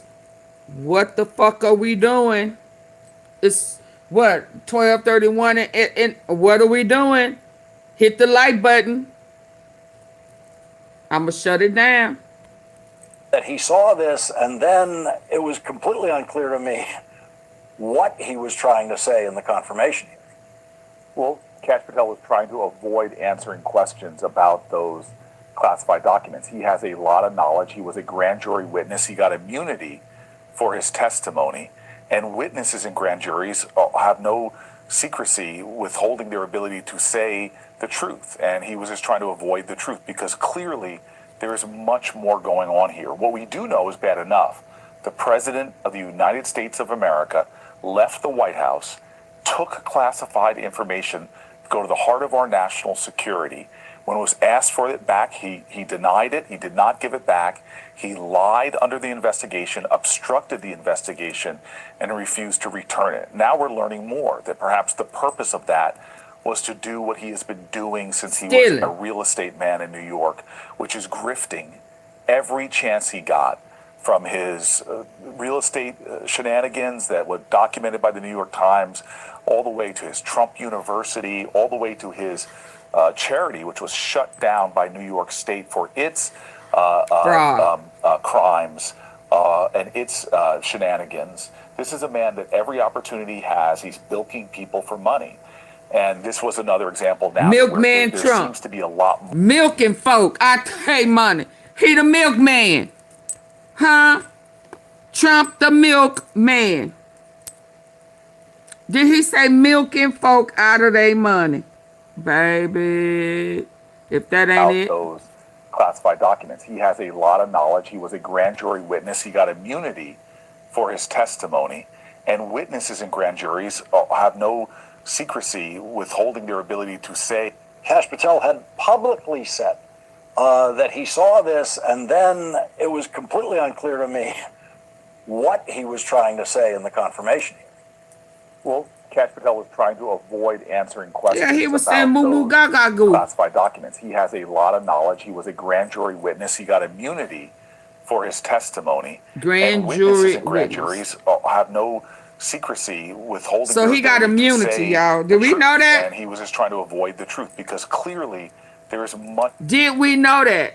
See, this is why I be trying to school folk, the tea sippers. A lot of information that they be giving is fake propaganda. So that's why I be trying to take y'all to places where I know that it's real information. Real information that they don't want us to have. They don't want us to know. So they spread those fake ass narratives. That's why I get irritated when people come over here and try to change the narrative. Or if they try to bring me something that they done heard from someplace else, not realizing that it was staged propaganda. That's why sometimes I be slow to move. It don't be but for no other reason other than I don't necessarily trust the sources that I see y'all in some of these places comment section. Kiki ha ha, thinking that y'all getting real tea and y'all ain't. That's why I don't allow it to come over here. Or that's why I shoot it down. Because sometimes y'all act like y'all don't know real good tea from the fake stuff. And it blow my mind. And by the time the truth comes out to the mainstream, y'all come and bring that shit to me like this the first time y'all done heard it. That's because you believe the fake stuff before you believe the real stuff. That's why sometimes I be looking at y'all real crazy. Because you believe the fake shit. And then you want to give them a hoo-ha of what you heard when I done said that weeks ago, but you didn't hear it because you don't pay attention. You understand? And I just let y'all make it. But I be seeing some of y'all in places and carrying gems and shit and try to come back and give somebody else credit from shit that I done already said. I'm like, what type of Donald Trump change and switcheroo shit is this? Yeah. So did we know that Cash Patel was a grand witness? Hell to the no. No, because they didn't want us to know that.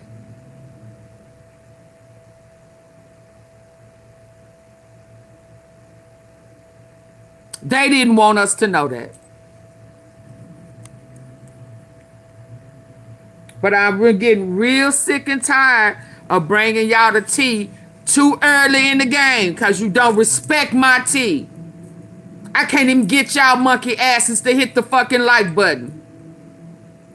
But y'all sending cash apps, super chats, super stickers, likes, shares, and all that for that fake propaganda. Or you had the nerve to do it on shit you got over here and took over there. But that's okay when I'm gone. When I don't come with the tea, you gon' get that fake news just like the rest of them. Mark my words, y'all days is numbered on that bogus shit. Yeah, and I'm saying it straight up. I'm saying it so everybody here can hear me. So spread the word. I'm saying it. I see you.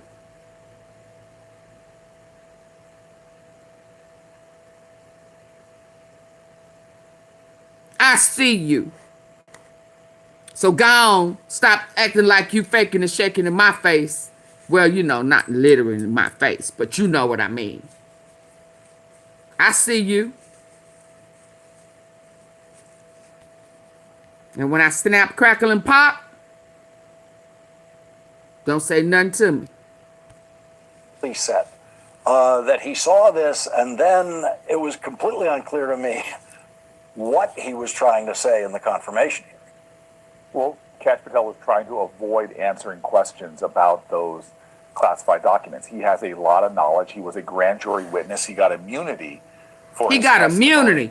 And witnesses in grand juries have no secrecy. This cross-eyed fella got immunity. What?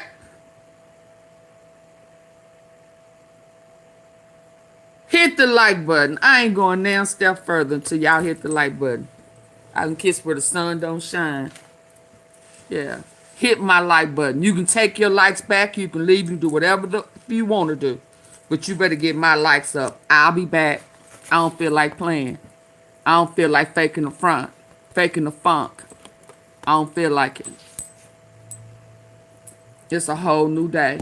I went all damn day without coming on here and y'all want to stall on me on the like buttons and I'm giving y'all information y'all asses ain't never heard before. Oh, okay. The devil is a lie.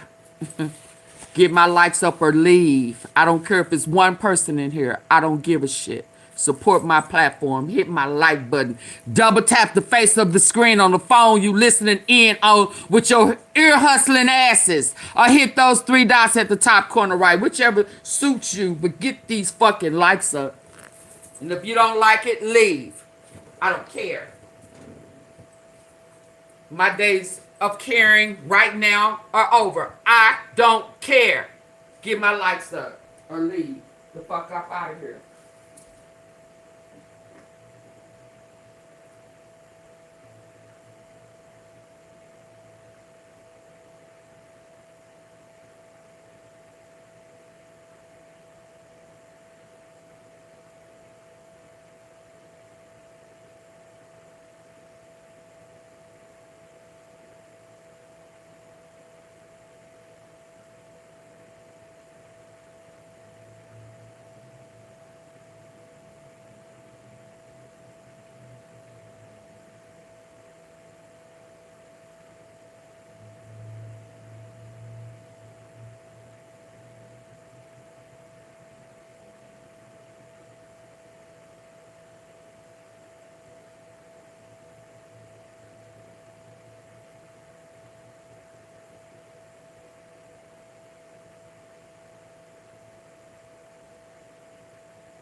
2 people hit the like. Get out. The rest of y'all can leave.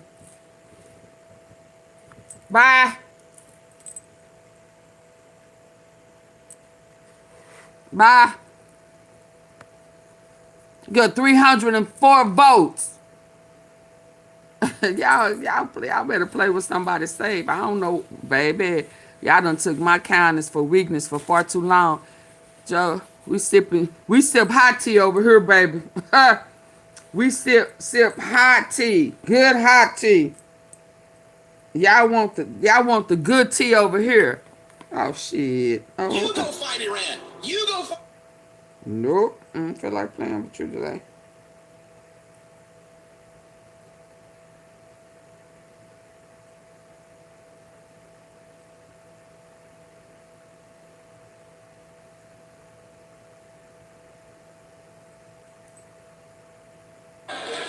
If the first man were white, class is in session. The yellow man couldn't even get here. Tell them why.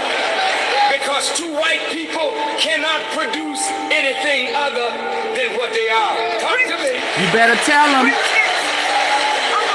Y'all can't mix colors. So, white on white makes white. The hell you talking I'm not about? teaching black supremacy. No, you're not. You just telling the I'm truth. teaching actual facts. Facts.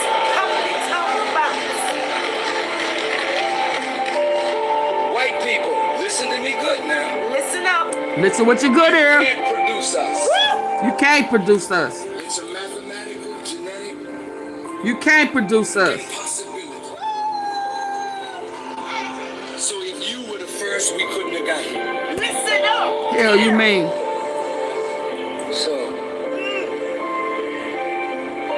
the black man has in himself the whole range of color. This our world. Black is not a color. Y'all just a squirrel Essence from which all trying to get some of our melanin.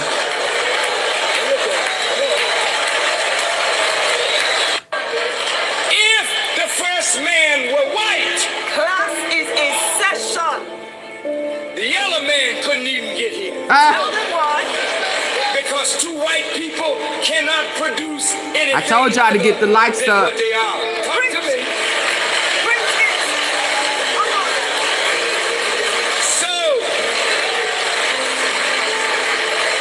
I'm not teaching black supremacy. No, you're You just not. preaching the I'm truth. just teaching actual facts. Facts. Honky-tonk facts. Did she say honky tonk?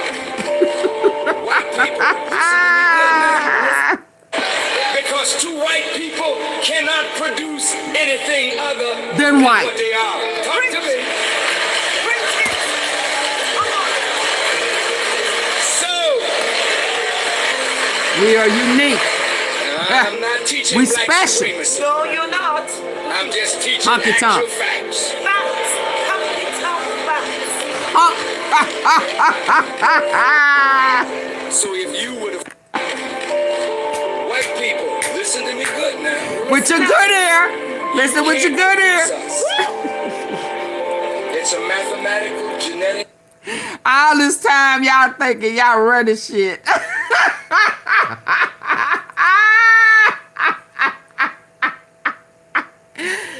Y'all got our DNA. We don't have yours.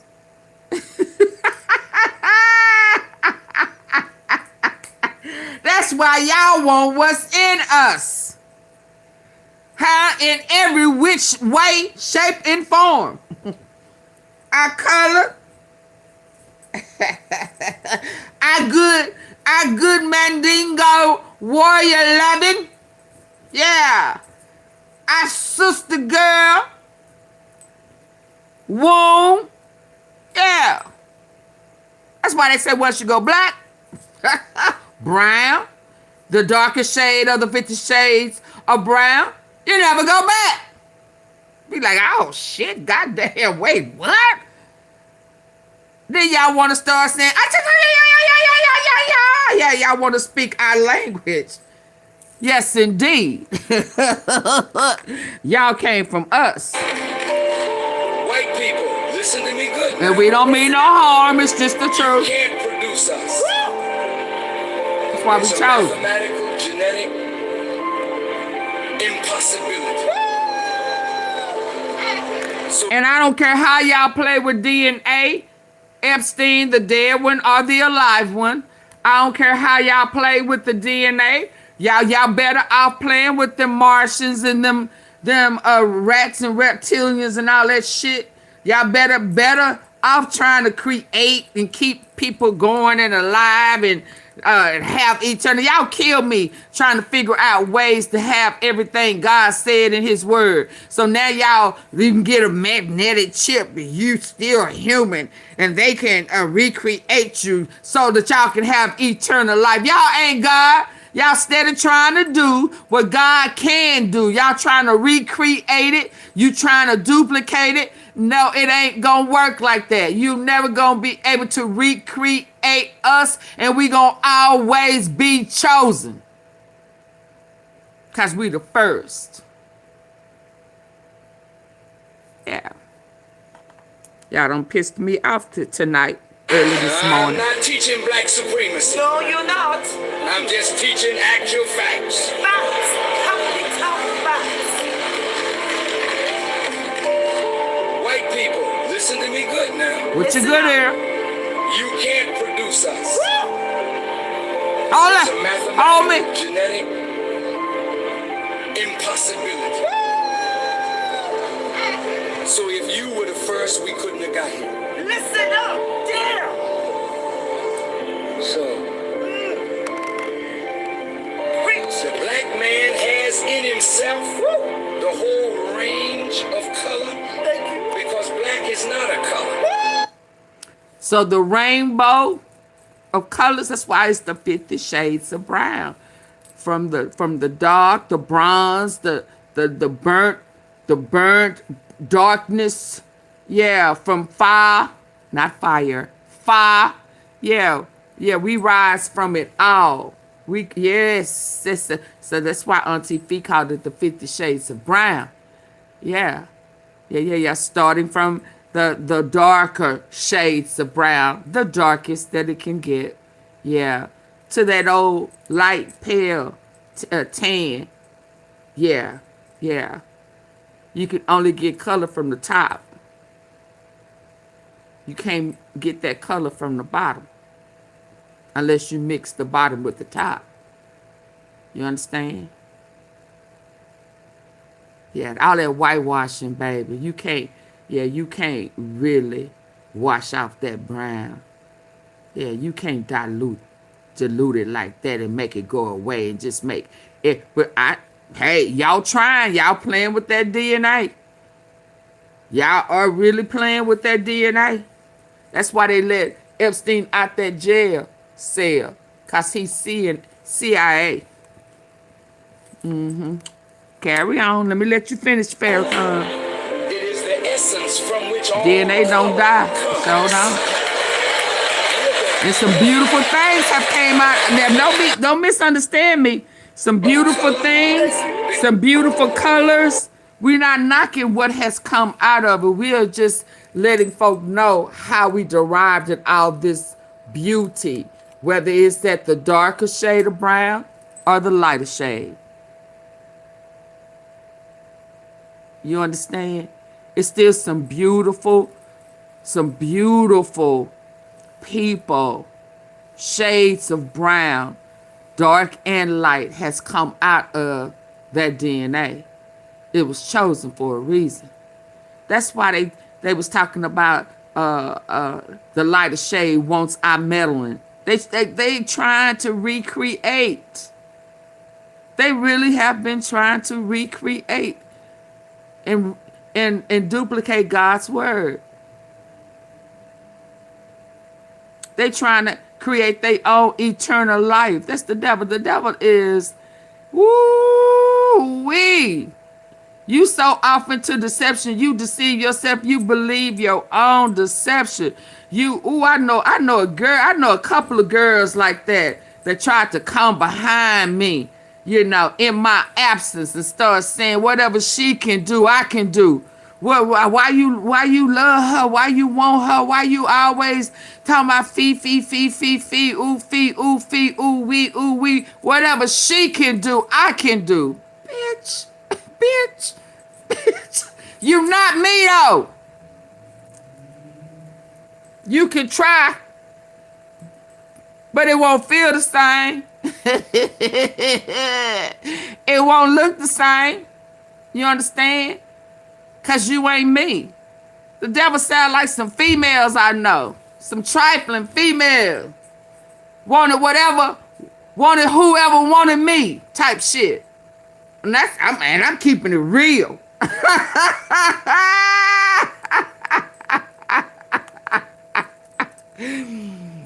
Now I'm keeping the REA for real. My life for real. Some trifling females out there wanted anybody who wanted me. Thought they was gonna get the favors that I got. Thought that they was gonna get what I got. You ain't me, boo. Go the same way with God. Devil try to duplicate everything God do, but it ain't gonna work. Cause what? Cause they ain't God.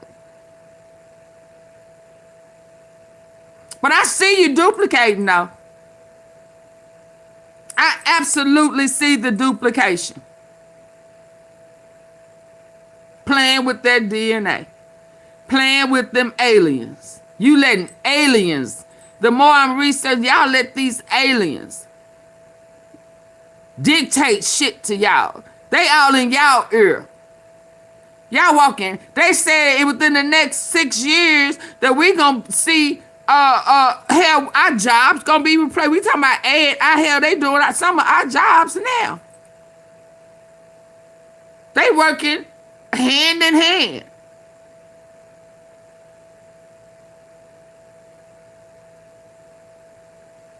They getting intelligence from aliens and shit.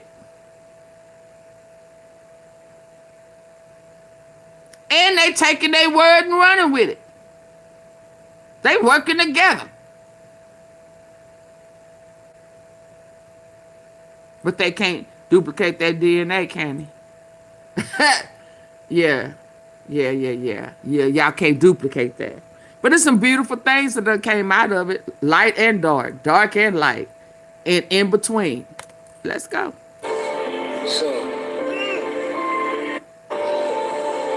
My light still ain't up. The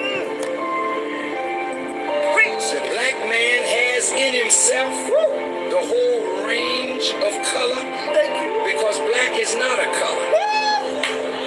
It is the essence from which all color comes. You better tell the truth and shame the devil.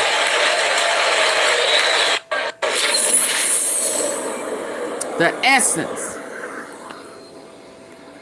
Next time I stop, I'm ending and it. he was just trying to avoid the truth because clearly there is much more going on here. What we do know is bad enough.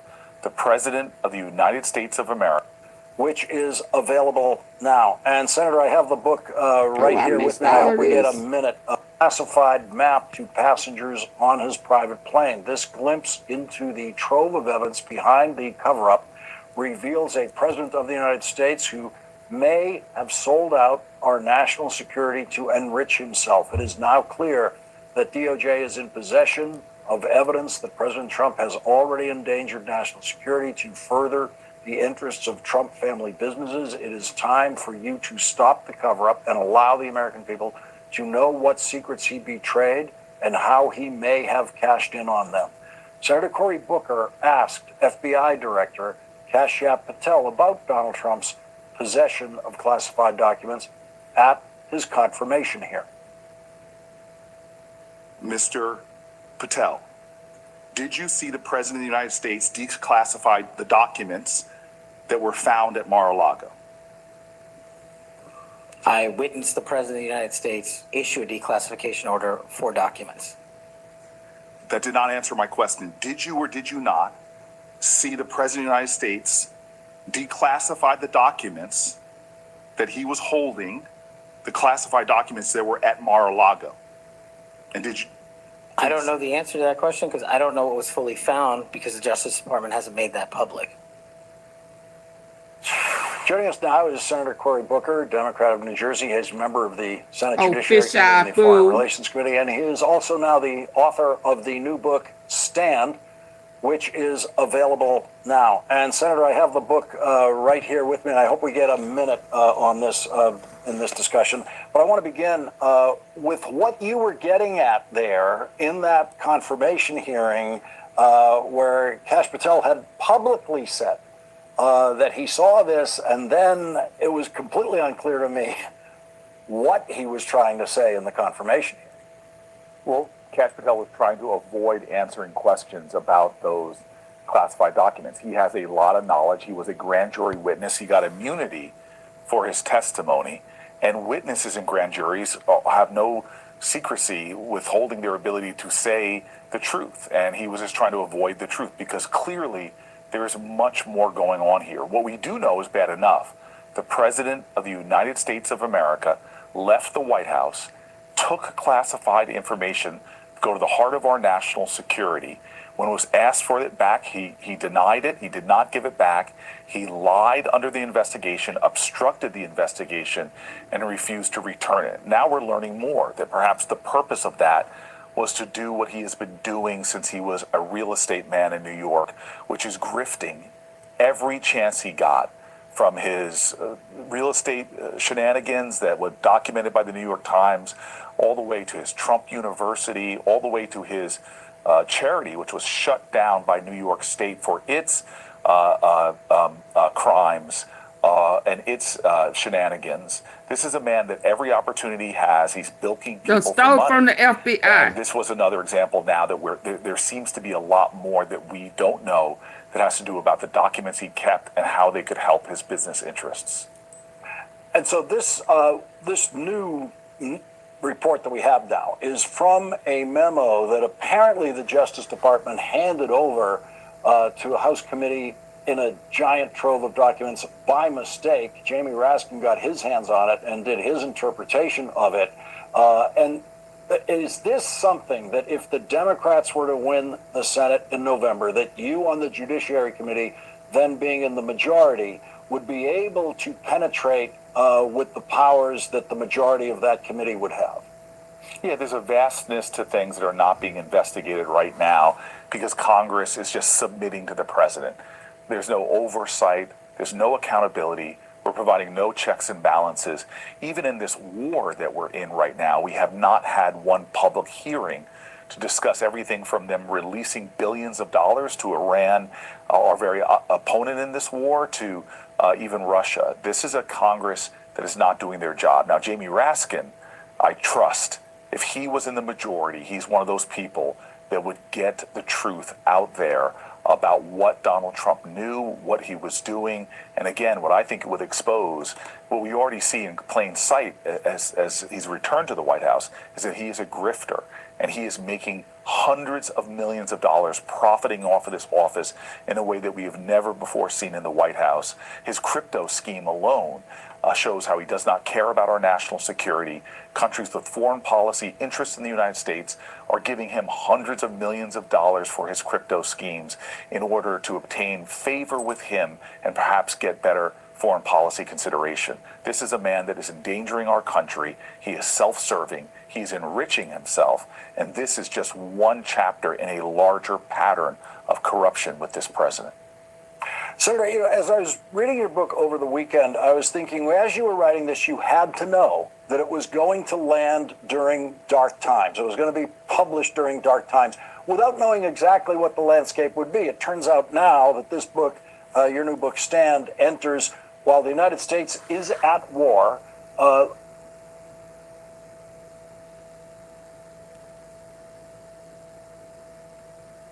We're in it. And we have plenty of young people in America who've never experienced and during dark times. It was going to be published. No oversight. There's no accountability. To go to the heart of our national security. When it was asked for it back, he denied it. He did not give it back. He lied under the investigation, obstructed the investigation, and refused to return it. Now we're learning more. Kash Patel was trying to avoid answering questions about those classified documents. He has a lot of knowledge. He was a grand jury witness. He got immunity for his testimony. And witnesses in grand juries have no secrecy, withholding their ability to say the truth. And he was just trying to avoid the truth because clearly there is much more going on here. What we do know is bad enough. The President of the United States of America left the White House, took classified information to go to the heart of our national security. When it was asked for it back, he denied it. He did not give it back.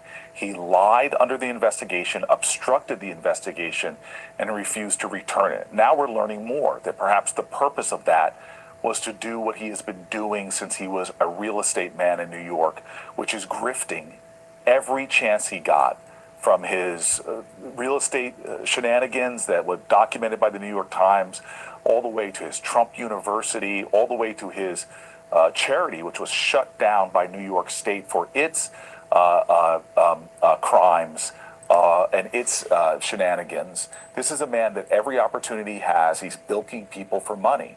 And this was another example now that there seems to be a lot more that we don't know that has to do about the documents he kept and how they could help his business interests. And so this new report that we have now is from a memo that apparently the Justice Department handed over to a House committee in a giant trove of documents by mistake. Jamie Raskin got his hands on it and did his interpretation of it. And is this something that if the Democrats were to win the Senate in November, that you on the Judiciary Committee, then being in the majority, would be able to penetrate with the powers that the majority of that committee would have? Yeah, there's a vastness to things that are not being investigated right now because Congress is just submitting to the president. There's no oversight. There's no accountability. We're providing no checks and balances. Even in this war that we're in right now, we have not had one public hearing to discuss everything from them releasing billions of dollars to Iran, our very opponent in this war, to even Russia. This is a Congress that is not doing their job. Now, Jamie Raskin, I trust, if he was in the majority, he's one of those people that would get the truth out there about what Donald Trump knew, what he was doing, and again, what I think it would expose, what we already see in plain sight as he's returned to the White House, is that he is a grifter, and he is making hundreds of millions of dollars profiting off of this office in a way that we have never before seen in the White House. His crypto scheme alone shows how he does not care about our national security. Countries with foreign policy interests in the United States are giving him hundreds of millions of dollars for his crypto schemes in order to obtain favor with him and perhaps get better foreign policy consideration. This is a man that is endangering our country. He is self-serving. He's enriching himself. And this is just one chapter in a larger pattern of corruption with this president.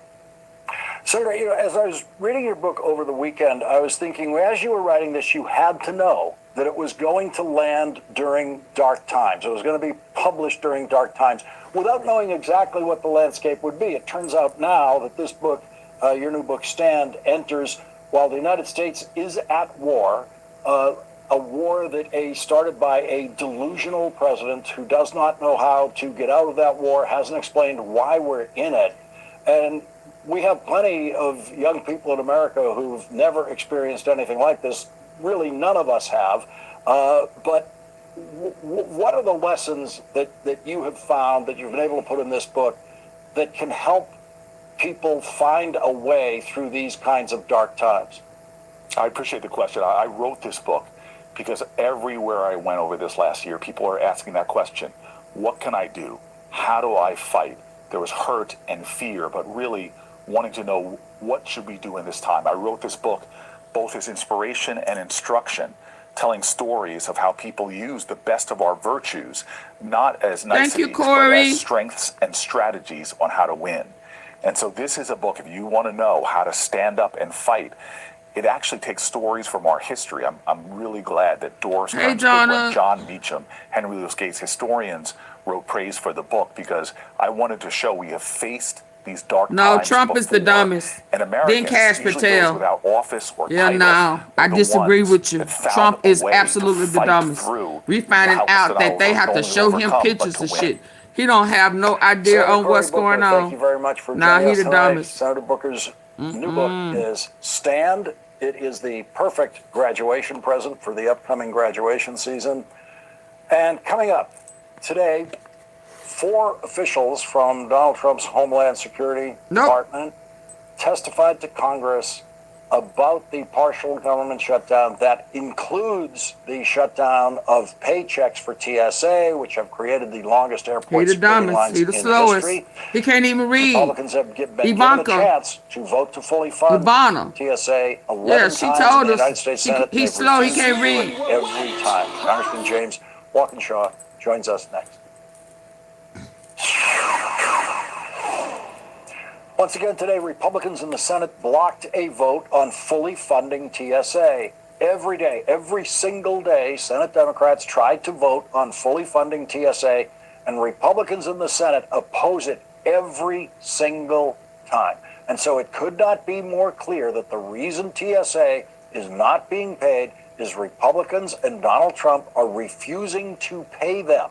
And so Republicans have created the longest TSA lines in history. On purpose. Today, Senator Patty Murray said, for the 11th time, Republicans have blocked Democrats from paying TSA. Republicans have been given 11 chances to send TSA agents their paychecks, but they refuse. And today, the acting TSA administrator said this in a House hearing. This has led to the highest wait times in TSA history, with some wait times greater than 4.5 hours.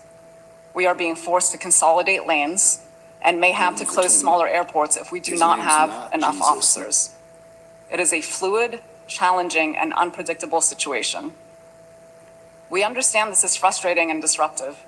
Many in our workforce have missed bill payments, received eviction notices, had their cars repossessed and utilities shut off, lost their childcare, defaulted on loans, damaged their credit line, and drained their retirement savings. Some are sleeping in their cars, selling their blood and plasma, and taking on second jobs to make ends meet, all while being expected to perform at the highest level when in uniform to protect the traveling public. In that hearing, Congressman Lou Correa said this. This is a headline from Monday, New York Times, actually Tuesday. President Trump said on Monday that Republicans should stop negotiating with Democrats to end the partial government shutdown and instead focus on passing his voter legislation. He actually has told Republican senators, stop negotiating with Democrats. We have a disconnect here. Yeah, waste of our time. Joining us now is Democratic Congressman James Walkinshaw from Virginia. He's a member of the House Homeland Security Committee. Congressman, I have to say, we've had government shutdowns many times over the last 30 years or so. It's a modern phenomenon in our government, and it wasn't always easy to say exactly whose fault it was that the government was still shut down on that day. This is the clearest one I've ever seen. Republicans have had a chance every single day to fully fund TSA. They refuse every single day. Yeah, that's right. You've done a great job of talking through what's happened in the Senate. In the House, we have a discharge petition for our legislation to fund TSA and all of those other DHS agencies, with the exception of ICE and CBP. And all the Democrats have signed on to that discharge petition. Not one single Republican in the House has signed that discharge petition to fund TSA, pay our hardworking TSA agents. It is absolutely clear what's taking place here. This is another Trump Republican shutdown. You were in that hearing today. What did you learn in that hearing about the situation? Well, we know that it is a dire situation at TSA, especially. And look, it didn't start with this shutdown. I think this is important to remind folks. The Trump administration has been taking their DOGE chainsaw to the federal workforce for this entire term, 300,000 job loss at TSA. They were talking about privatizing TSA not long ago. Trump administration was stripping those agents of their collective bargaining rights, their union rights that protect their pay and benefits and their safety in the workplace. So this administration and Republicans in Congress have been going after our TSA agents for 15 months. This shutdown is another example of it. This didn't happen for one day during the Biden presidency, where in matters like this, competence ruled in the White House. You have a White House that where the president is being accused very credibly of being a delusional president today over his war, obviously delusional about what happens at commercial airports where he has never had to hold a boarding pass. Yeah, look, if President Trump ever had a fastball, he clearly has lost it. He has bungled this negotiation around DHS. He's obviously bungling the disastrous war that he's gotten us into in Iran, and the American people are paying the price. They're looking at $4 a gallon gas, 4-hour wait at TSA lines, tariffs driving up prices for the goods that hardworking Americans need. We can't take a lot more. The pocketbooks of the American people can't take too much more of Donald Trump's and his delusions. Congressman James Walkinshaw, thank you very much for joining us tonight. Thanks, Lawrence. And coming up, Donald Trump says he cheated when he voted by mail in yesterday's special election. Trump's endorsed candidate lost in the floor. He cheated.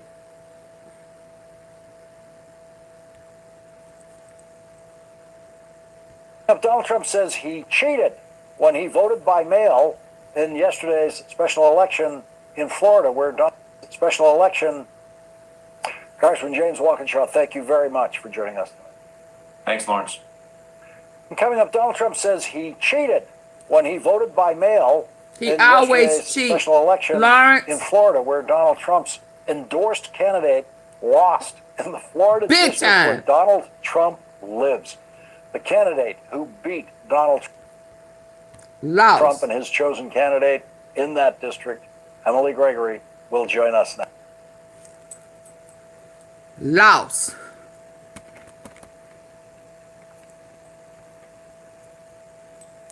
Children go missing and end up on these private islands. They take the survivors into green zones for their organ and blood rituals. Then they have a whole manhunt on these people, hunting them down for... They didn't just take the land, they orchestrated a mass denationalization. And the world is being run by a hidden hand of families, the Rothschilds, Morgans, and DuPonts. You hear the whispers about Epstein Island, don't you? It's a horrible palace of depravity built on the blood of the innocent. They treat these girls like human incubators for a superior gene pool. The veil is lifting now, child. Their algorithm is flawed because it left out love. The gig is up. The lie is unraveling like a cheap suit on a rainy day. You see these CEOs, they all step down. The legal counsel's running for the hills. They in them Epstein files. The whole music industry is a military-industrial entertainment complex. It's all run by the three-headed beast, Vanguard, Blackstone, and Vivendi. All the celebs you hear about dying of overdose or randomly coming up dead, they were killed in rituals because they were speaking out. Contracts, the vows, mate. Jesuit death vows dressed up like business deals. We're not signing careers, we're signing away our names. These parasites think they can play God, but their design was always flawed. We already won, baby. Going for you just here to see the restoration. That's why they're running to their underground bunkers, trying to hide. The elites are scrambling now, honey. They're running to their underground bunker. While they decay underground to fertilize the dirt, we are going through a spiritual mitosis. One cell is dying, but we are the viable cell that's rising. We are the fire. Sinner, where you gonna run? That's Sinner, where you gonna run? Prophecy for the private clique that thought they owned the world. The Rockefellers, the DuPonts, the Morgans, they've been running this real estate scam on a global level for centuries. My name is Jim Morrison. It's not just a tag, it's Morrison, son of the Moors. Morrison, it's a code for a bloodline that stretches back to Tartaria. You must feel like you've conquered the world. Conquered? Look at it. Look at those roofs out there. The contracts aren't business deals. They're Jesuit death vows done up like record sleeves. Right. I have to be honest, John. Not all of us are racist, but most white people are. I agree with you. You know how many children go missing and end up on these private islands? They take the survivors into green zones for their organ and blood rituals. Then they have a whole manhunt on these people, hunting them down for... They didn't just take the land, they orchestrated... You know how many children go missing and end up on these private islands? They take the survivors into green zones for their organ and blood rituals. Then they have a whole manhunt on these people, hunting them down for... They didn't just take the land, they orchestrated a mass denationalization. And the world is being run by a hidden hand of families, the Rothschilds, Morgans, and DuPonts. You hear the whispers about Epstein Island, don't you? It's a horrible palace of depravity built on the blood of the innocent. They treat these girls like human incubators for a superior gene pool. The veil is lifting now, child. Their algorithm is flawed because it left out love. The gig is up. The lie is unraveling like a cheap suit on a rainy day. You see these CEOs, they all step down. The legal counsel's running for the hills. They in them Epstein files. The whole music industry is a military-industrial entertainment complex. It's all run by the three-headed beast, Vanguard, Blackstone, and Vivendi. All the celebs you hear about dying of overdose or randomly coming up dead, they were killed in rituals because they were speaking out. Contracts, the vows, mate. Jesuit death vows dressed up like business deals. We're not signing careers, we're signing away our names. These parasites think they can play God, but their design was always flawed. We already won. Is that baby. Whitney? Going for you just here to see the restoration. That's why they're running to their underground bunkers, trying to hide. The elites are scrambling now, honey. They're running to their underground bunker. While they decay underground to fertilize the dirt, we are going through a spiritual mitosis. One cell is dying, but we are the viable cell that's rising. We are the fire. Sinner, where you gonna run? That's a warning. Prophecy for the private clique that thought they owned the world. The Rockefellers, the DuPonts, the Morgans, they've been running this real estate scam on a global level for centuries. My name is Jim Morrison. It's not just a tag, it's Morrison, son of the Moors. Morrison, it's a code for a bloodline that stretches back to Tartaria. Sister, you must feel like you've conquered the world. Conquered? Look at it. Look at those roofs out there. The contracts aren't business deals. They're Jesuit death vows done up like record sleeves. Right. I have to be honest, John. Not all of us are racist, but most white people are. I agree with you on that. Yes, you're absolutely right. They've been done. The Rockefellers, the DuPonts, the Morgans, they've been running this real estate. But we are the viable cell that's rising. We are the fire. Sinner, where you gonna run? That's a warning. A prophecy. To fertilize the dirt, we are going through a spiritual mitosis. One cell is dying, but we are the viable cell that's rising. We are the fire. Sinner, where you gonna run? That's a warning. A prophecy for the private clique that thought they owned the world. The Rockefellers, the DuPonts, the Morgans, they've been running this real estate scam on a global level for centuries. My name real estate scam. That's a warning. A prophecy for the private clique that thought they owned the world. The Rockefellers, the DuPonts, the Morgans, they've been running this real estate scam on a global level for centuries. My name is Jim Morrison. It's not just a tag, it's Morrison, son of the Moors. Morrison, it's a code for a bloodline that stretches back to Tartaria. Sister, you must feel like you've conquered the world. Conquered? Look at it. Look at those roofs out there. The contracts aren't business deals. They're Jesuit death vows done up like record sleeves. Right. I have to be honest, John. Not all of us are racist, but most white people are. I agree with you on that. Yes, you're absolutely right. They've been dummied down to the point of a low, dullard stupid. These people are completely two-faced. It's a sickness, really. How you hate them and want to be them. Really. How you hate them and want to be them. That's the premise. Really. How you hate them and want to be them. To the point of a low, dullard stupid. These people are completely two-faced. It's a sickness, really. How you hate them and want to be them at the same time. That's the premise. I think the world would be much better hate them if and all want the to races be just them. vanished, honestly. And people need to wake up because you have a lot of African races too working with the colonialists to oppress black people. You see the trick? You've got everyone in the world hating black people. Then you have these idiots who see one black person do a crime and want to say all black people are like them. It's just idiotic. I sang it because we were still bleeding, still hanging from trees folks pretended not to see. You can't silence pain just because it's inconvenient. That song is for all the ones who never got to speak. You know how many Strange children fruit. go missing and end up on these private islands? They take the survivors into green zones Strange for organ and fruit. blood rituals. Then they have a whole manhunt on these people, hunting them down for... They didn't just take the land, they orchestrated a mass denationalization. And the world is being run by a hidden hand of families, the Rothschilds, Morgans, and DuPonts. You hear the whispers about Epstein Island, don't you? It's a horrible palace of depravity built on the blood of the innocent. They treat these girls like human incubators for a superior gene pool. The veil is lifting now, child. Their algorithm is flawed because it left out love. The gig is up. The lie is unraveling like a cheap suit on a rainy day. You see these CEOs? The they all gig step is down. up. The legal counsel's running for the hills. They in them Epstein files. The whole music industry is a military... Blood of the innocent. They treat these girls like human incubators for a superior gene pool. The veil is lifting now, child. The gig Their is algorithm up. is flawed because it left out love. The gig is up. The lie is unraveling like a cheap suit on a rainy day. You see these CEOs? They all step down. The legal counsel's running for the hills. They in them Epstein files. The whole music industry is a military-industrial entertainment complex. It's all run by the three-headed beast, Vanguard, Blackstone, and Vivendi. All the celebs you hear about dying of overdose or randomly coming up dead, they were killed in rituals because they were speaking out. Contracts, the vows, mate.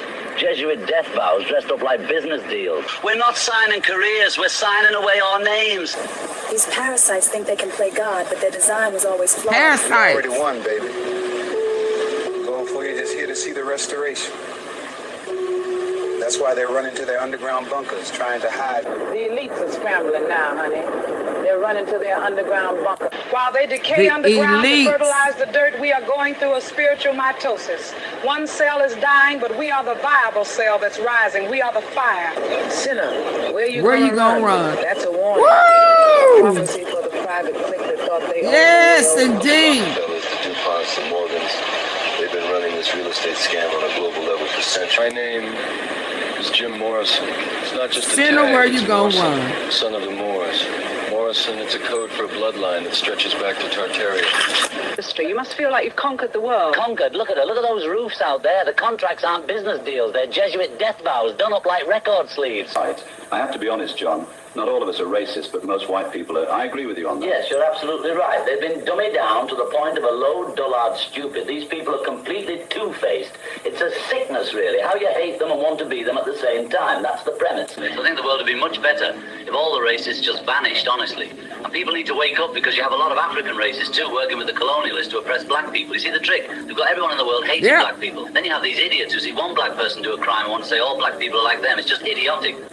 I sang it because we were still bleeding, still hanging. From trees, folks pretended not to see. Billie Holiday. You can't silence pain just because it's inconvenient. Can't silence pain. Is this just the because reason Charlie Kirk was eliminated? Check it out. Who runs the world? Who runs the world? Well, the scriptures say that Satan actually runs the world. He is the prince of this world. But currently, there's an oligarchy that's really hard to pinpoint of who's actually calling the shots. And that's really what's happening in this election, is that the presidency is no more. It's really kind of a shadow government of administrative experts that call the shots. That the president is basically just a Hollywood actor or actress that goes around, posts for pictures, gives, produce speeches. Is this the reason Charlie Kirk was eliminated? Check it out. Who runs the world? Who runs the world? Well, the scriptures say that Satan actually runs the world. He is the prince of this world. But currently, there's an oligarchy that's really hard to pinpoint of who's actually calling the shots. And that's really what's happening in this election, is that the presidency is no more. It's really kind of a shadow government of administrative experts that call the shots. That the president is basically just a Hollywood actor or actress that goes around, posts for pictures, gives, produce speeches. They don't actually make any decisions. Is this the reason Charlie Kirk was eliminated? Check it out. Who runs the world? Who runs the world? Well, the scriptures say that Satan actually runs the world. He is the prince of this world. But currently, there's an oligarchy that's really hard to pinpoint of who's actually calling the shots. And that's really what's happening in this election, is that the presidency is no more. It's really kind of a shadow government of administrative experts that call the shots. That the president is basically just a Hollywood actor or actress that goes around, posts for pictures, gives, produce speeches. They don't actually make any decisions. And so the form and the structure of government, as the founding fathers intended, is no more. Is this the reason Charlie Kirk was eliminated? Check it out.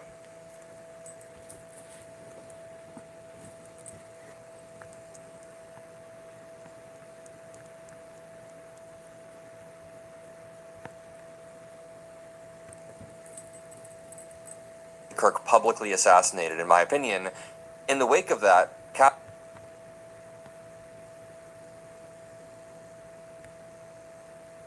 Trump was asked how hopeful he is that a peace deal with it. Well, I think we're going to end it. I can't tell you for sure. I don't like to say this. We've won this. This war has been won. Speaking in the White House earlier, Donald Trump was asked how hopeful he is that a peace deal with Iran will work. He responded, "The war has been won." Yes, this week Donald Trump managed to do two things that rarely coexist comfortably in serious statecraft. casually assign credit for the start of a war, and publicly narrate supposed diplomatic progress that the other side insists doesn't exist. If nothing else, it underscores a defining trait. Well, I think we're going to end it. I can't tell you for sure. I don't like to say this. We've won this. This war has been won. Speaking at the White House earlier, Donald Trump was asked how hopeful he is that a peace deal with Iran will work. He responded, "The war has been won." Yes, this week Donald Trump managed to do two things that rarely coexist comfortably in serious statecraft. Casually assign credit for the start of a war, and publicly narrate supposed diplomatic progress that the other side insists doesn't exist. If nothing else, it underscores a defining trait of his leadership style, an inability to keep sensitive matters contained. Trump said today that his defense secretary, Pete Hegseth, was quite disappointed by the prospect of the U.S. negotiating a ceasefire with Iran.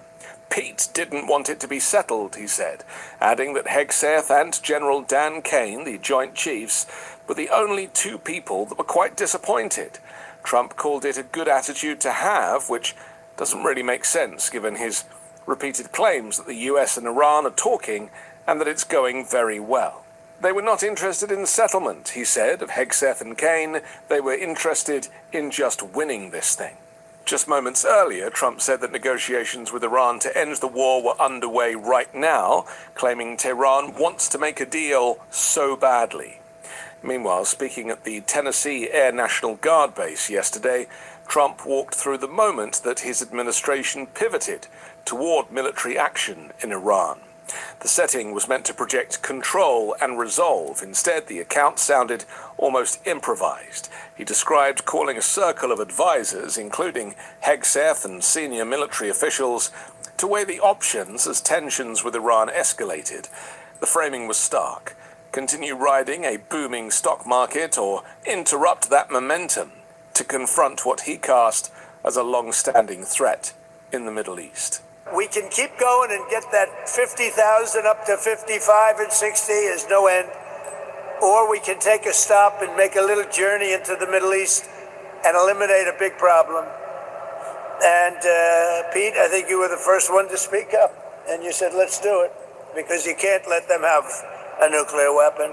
What stood out wasn't the familiar justification about Iran's nuclear ambitions or its regional behavior. It was Trump's eagerness to spotlight Hegseth as the person who first pushed for military action. According to Trump, Hegseth was the one who spoke up and urged a strike, arguing the United States could not allow Iran to develop a nuclear weapon. There was no intelligence or evidence of that anyway. So we are now having really good discussions. They started last night, a little bit, the night before that. Please hit the like button as you enter in. I think they've, I see your teacup, T-cells. They want peace. They've agreed they will not have a nuclear weapon, et cetera, et cetera. But we'll see. You have to get it done. But I would say there's a very good chance.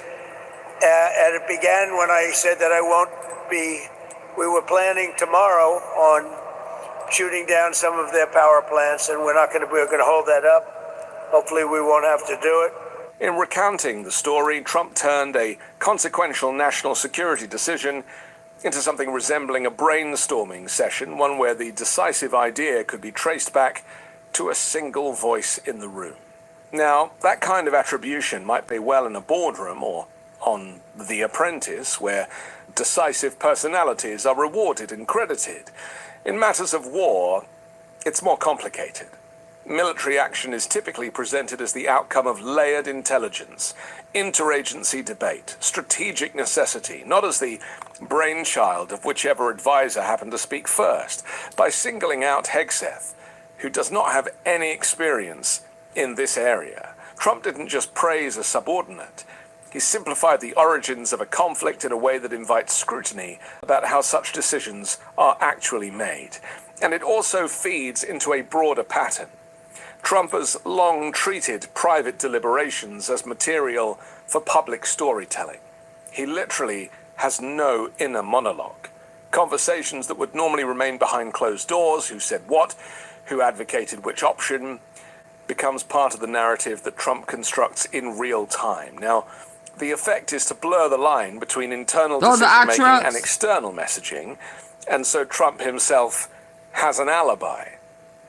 But for allies and adversaries alike, it is disorienting. It raises a basic question: which statements are signals and which are simply anecdotes? And this ambiguity becomes even more problematic when paired with the parallel claims about diplomacy. In the same breath that Trump discussed the origins of military action, he insisted that the United States was engaged in very good discussions with Iran and that a resolution could be close. He described a short window, just a few days, in which those talks might produce a deal that would end the conflict. Except there's only one problem there. Iranian officials have publicly denied that any such negotiations were taking place. And hopefully we can make a deal that's good for all of us, including the Middle Eastern allies that have been very good to us, including Israel, that's been a great partner in this fight. They've really been a good partner in the fight. They fought hard. But we'll see what happens. I think They there's a fought very good chance hard. we're going to end up in a deal. What you And mean so they we're giving fought it 5 hard? days, and then we're going to see where that takes us. And They I look would like say they're at the about to end be of this period, I flatlined to think me. it could very well end up being a very good deal for everybody. As good as if we went all the way and just literally annihilated the place, which if we don't have to do that, that would be a good thing, not a bad thing. This disconnect is more than a messaging hiccup.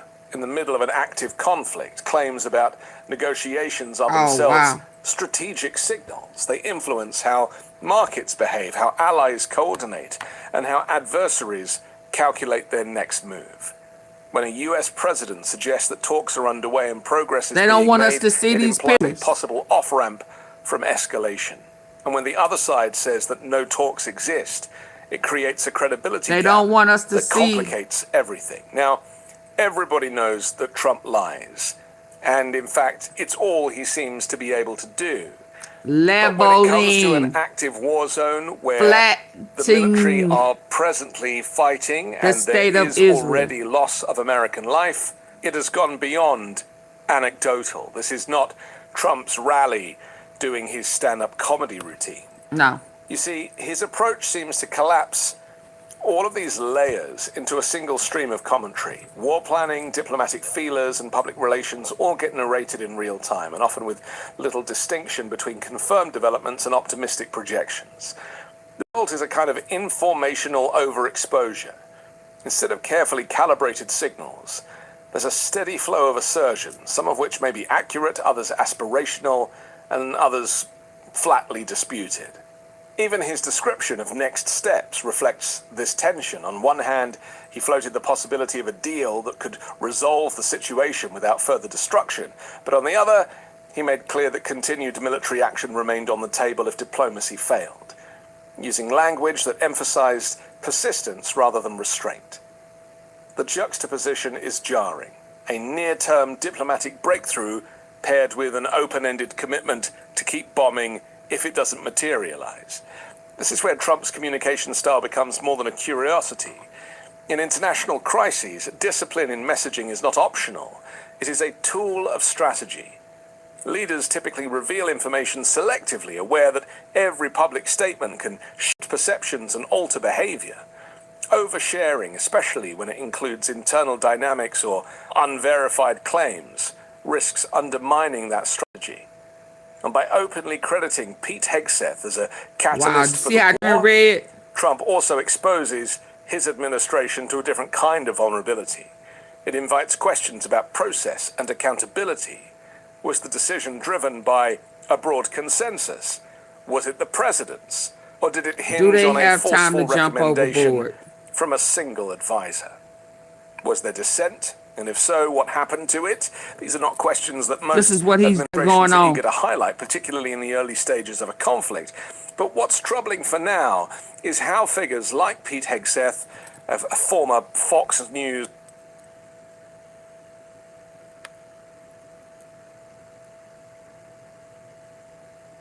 Let's see. Y'all getting the likes up? I don't have to act the fool, cuss folk out, get out ignorant. Don't make no sense. But y'all get the likes up, and I'm way in the midnight hour. I'm in a whole nother day. Let's go. Kyrgyz Island. So the Iranian citizens right now are on Kyrgyz Island, and they are sending a message loud and clear to the American people. This right here is what solidarity and unity looks like. You told us that we had to take out the supreme leader because the citizens of Iran wanted a regime change, and now they are out on this island standing arm to arm in solidarity. So this should be a message to all of the U.S. troops. You're not going in to take out a terrorist organization. No. You are going in to slaughter innocent civilians in a bloodletting satanic ritual on behalf of God's chosen people. Our government has been taken over by a satanic pedophile cult, and now they are sending you to a death sentence, but in the process they're going to make you slaughter all of these innocents. So look at the eyes, look at the hands, look at the faces on these innocent civilians. These aren't military veterans, these are citizens. And they are standing in solidarity, trying to send a message to you, the Americans, saying, don't fucking slaughter us. You guys have been the world's terrorist organization for the last 100 fucking years. And now everybody's waking up. The cameras are all out. This time, everybody's just seeing it for what it is. Right. Before they were able to carry out these operations, bomb these facilities, and blow this shit up, and then get away with it and just sweep it under the rug. And Hey, Cent and James, I'm sorry. Or they were a terrorist organization, but this time the world's seeing it for what it is. Iran is not a threat to America. These are not terrorists. These are innocent, sovereign citizens who want to protect the sovereignty of their nation, and they don't want to be ruled by a Rothschild cabal banking, pedophile elite, satanic cartel known as the United States of America, occupied by the foreign state of Israel. Let me know what you guys think down in the comments. We out. So the Iranian citizens right now are on Kyrgyz Island, and they are sending a message loud and clear to the American people. This right here is what solidarity and unity looks like. You told us that we had to take out the supreme leader because the citizens of Iran wanted a regime change, and now they are out on this island standing arm to arm in solidarity. So this should be a message to all of the U.S. troops. You're not going in to take out a terrorist organization. You are going in to slaughter innocent civilians in a bloodletting satanic ritual on behalf of God's chosen people. Our government has been taken over by a satanic pedophile cult, and now they are sending you to a death sentence, but in the process they're going to make you slaughter all of these innocents. So look at the eyes, look at the hands, look at the faces on these innocent civilians. These aren't military veterans, these are citizens, and they are standing in solidarity, trying to send a message to you, the Americans, saying, don't fucking slaughter us. You guys have been the world's terrorist organization for the last 100 fucking years, and now everybody's waking up, the cameras are all out, this time everybody's just seeing it for what it is. Before they were able to carry out these operations, bomb these facilities, and blow this shit up, and then get away with it and just sweep it under the rug and pretend like, oh, it was an accident, or we didn't know, or they were a terrorist organization. But this time the world's seeing it for what it is. Absolutely. And we calling it for what it is. These are not terrorists.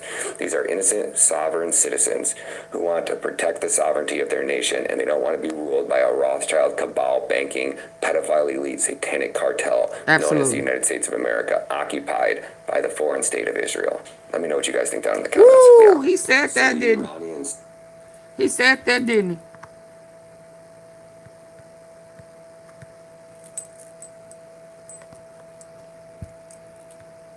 Yes, sir, it is.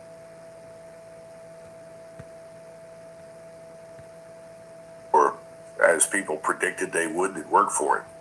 In other words, this was not a short, decisive campaign designed to decapitate the leadership, crush the government. Things have not gone as he anticipated or as people predicted they would, that work for it. In other words, this was not a short, decisive campaign designed to decapitate the leadership, crush the government, provoke internal unrest.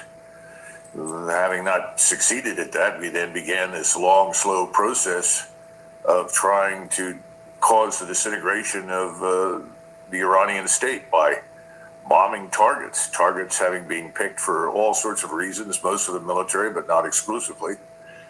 And so now he has this terrible mess on his plate, and that's why he is now taking a 5-day break with the goal of putting together a war-ending offensive from the air and with missiles and bombs. And I think that's what we're going to see shortly in the next week.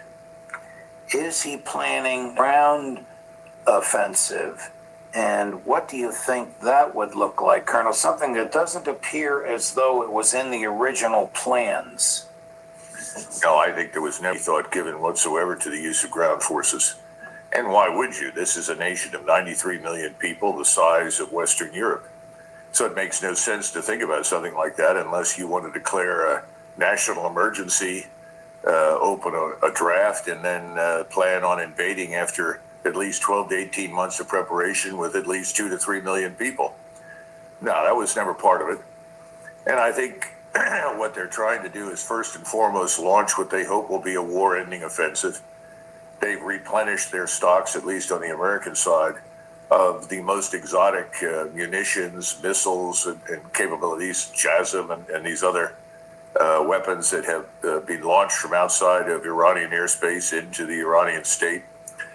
I think they're going to put those together, and once they feel that they've got a comfortable edge that will give them 72 to 96 hours of nonstop attacks, then I think they'll turn to the ground option, which for them is very limited. It amounts to the seizure of some islands.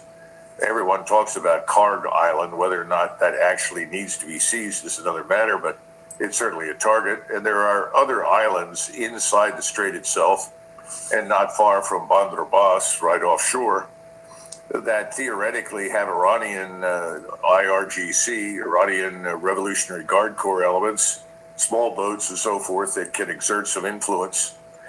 But everybody forgets a couple of things. First of Iran all, has 1 million what soldiers. really Yep. closed the Strait of Hormuz was not Iran itself, but Lloyd's of London.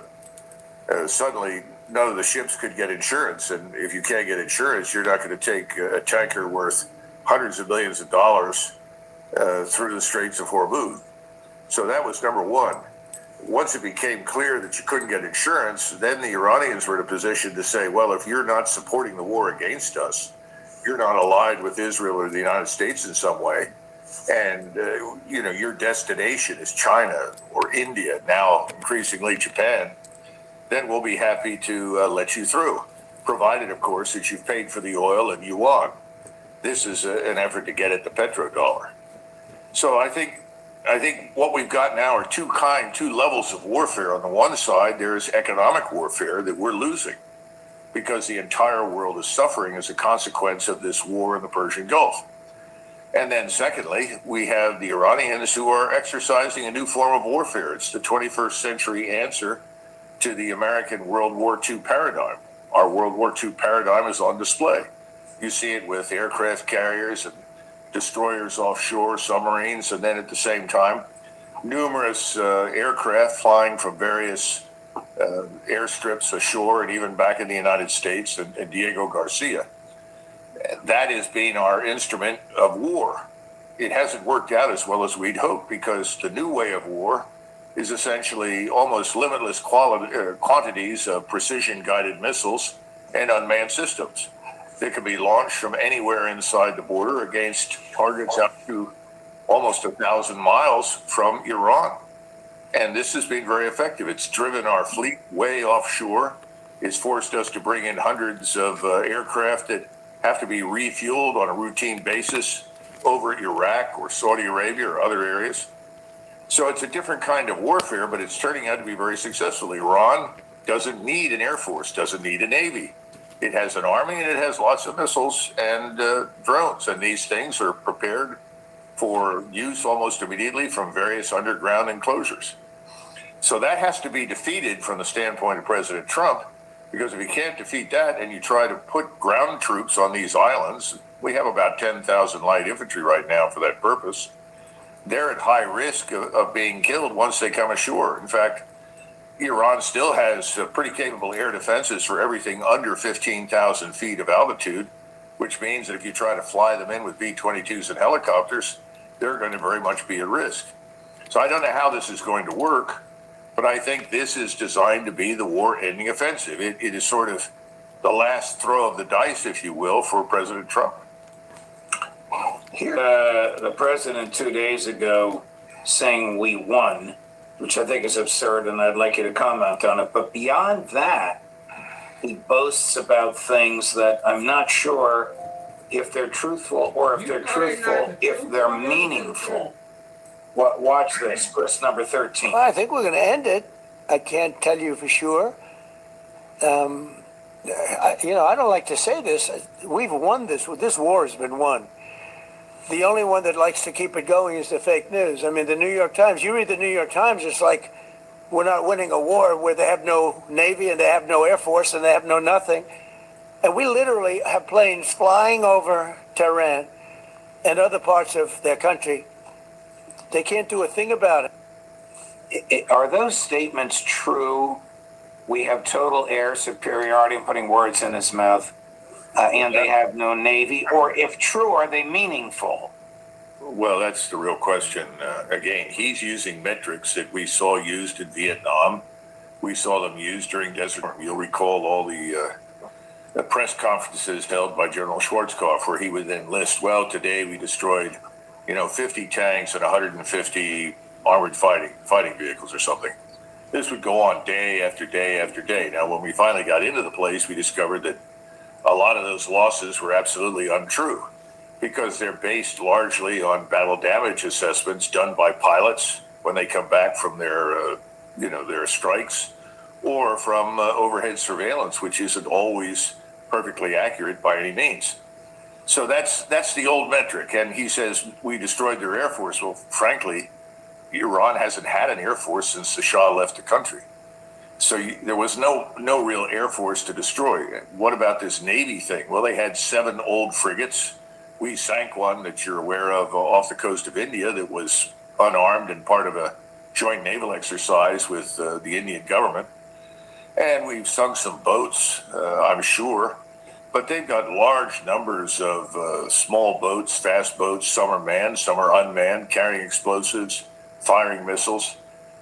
You could go against them day and night for weeks. So he's using a metric that sounds great if you believe in the World War II paradigm, which is what we're stuck in and what we're using.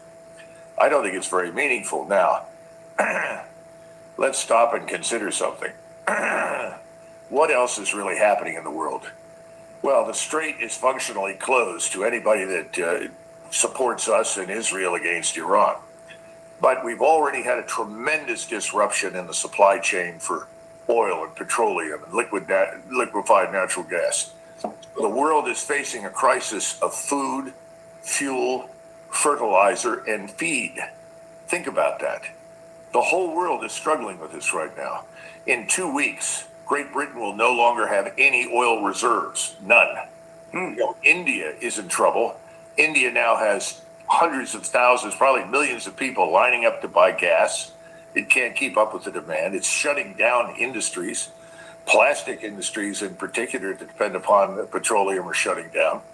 You have a similar situation in Japan. Now, China is actually prepared for this disaster. They have a much larger strategic fuel reserve that has more months in it. But the bottom line is the whole world looks at this as a catastrophe for themselves, for their security, for their businesses. And I think the Iranians know that, and I think the Iranians have planned on tremendous pressure being exerted by the rest of the world on us to stop the war. And I think that's beginning to build, and I think it's going to be very powerful in the weeks ahead. We haven't talked about what's happening here and the impact of inflation, the fragility of our financial system. And the question is coming up more and more, how do you pay for all of this? It's no longer $1 trillion defense budget. It's now a $1.5 trillion defense budget to pay for everything you can conceive of. And how are we going to do it? And people are asking that question. And Besson says, it's a ridiculous question. What, we just print money? We just buy up our own debt because nobody will come in and buy it? We're headed to a catastrophe financially and economically as well. It's just going to take longer to happen here than it's happening today in Europe. Secretary Hegseth has asked for another $100 billion, using one of his snarky phrases, it takes a lot of money to kill bad guys. Well, the $200 billion, even if authorized tomorrow, wouldn't be used to kill bad guys. It would be used to enrich the manufacturers of ammunition that we're depleting. I think he, along with our 15-point proposal to the Iranians, is disconnected from reality. We're not really interested in negotiating with Iran. We want to destroy Iran. That has always really been the goal. Whatever is left over, we plan to divide up. We and the Israelis plan to control the oil, obviously, and the gas, whatever else is there. But this is effectively another version of the strategy that we embraced against Russia that has ultimately failed in the Ukraine war. Ukraine has lost 1.5 to 1.8 million men fighting. The Russians are in control of the critical terrain that they went in to liberate to begin with. They don't really want this war to go on. They'd like to bring it to an end, but no one has been willing to cooperate with them. But this is not costing them anything. And as we all know, they're doing a land office business in oil right now because they're supplying oil to everybody that can possibly afford to buy it. And they're doing it at very, very lucrative prices. So you can say we've done wonders for Russia, and whatever sanctions we've imposed have turned out to be completely irrelevant.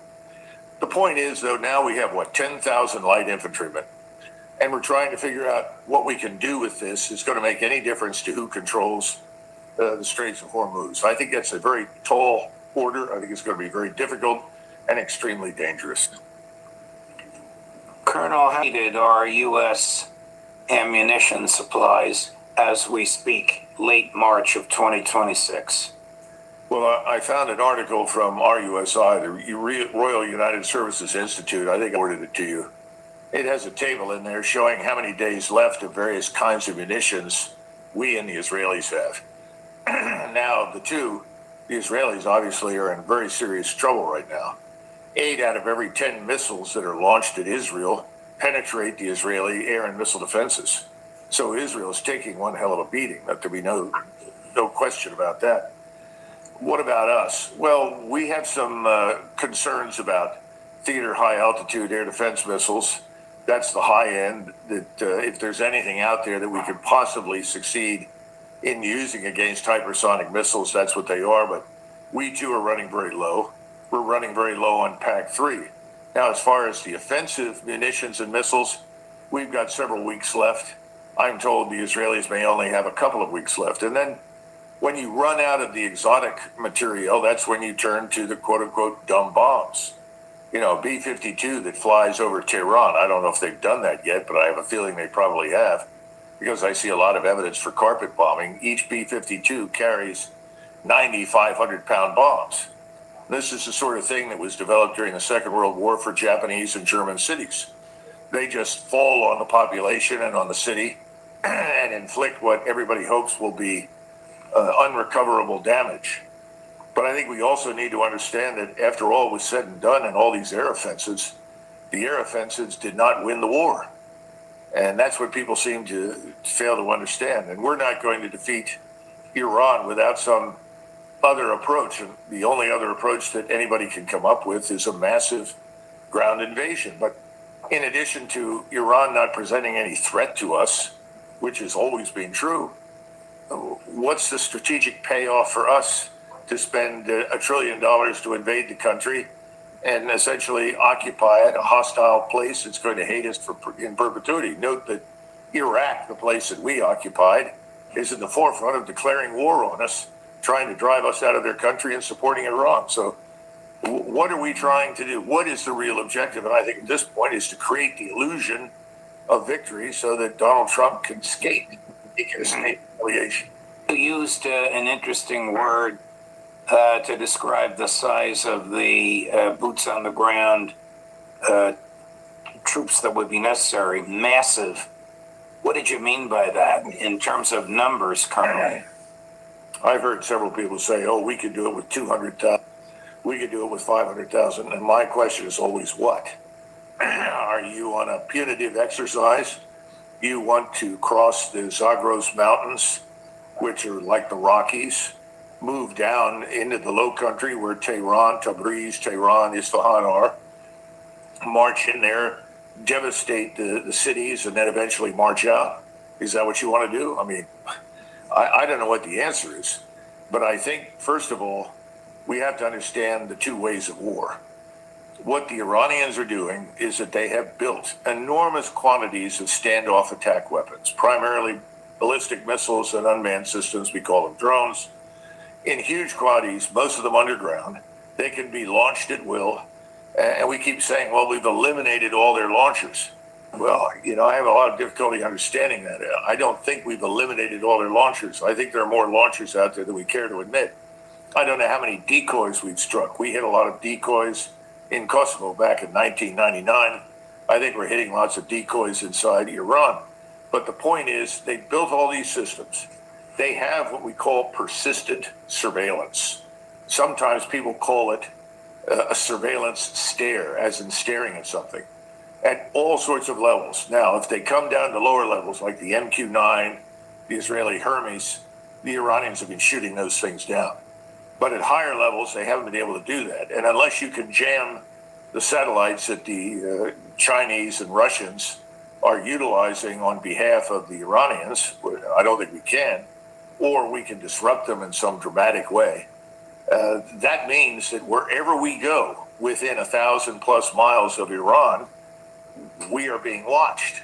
Whatever we do is being identified.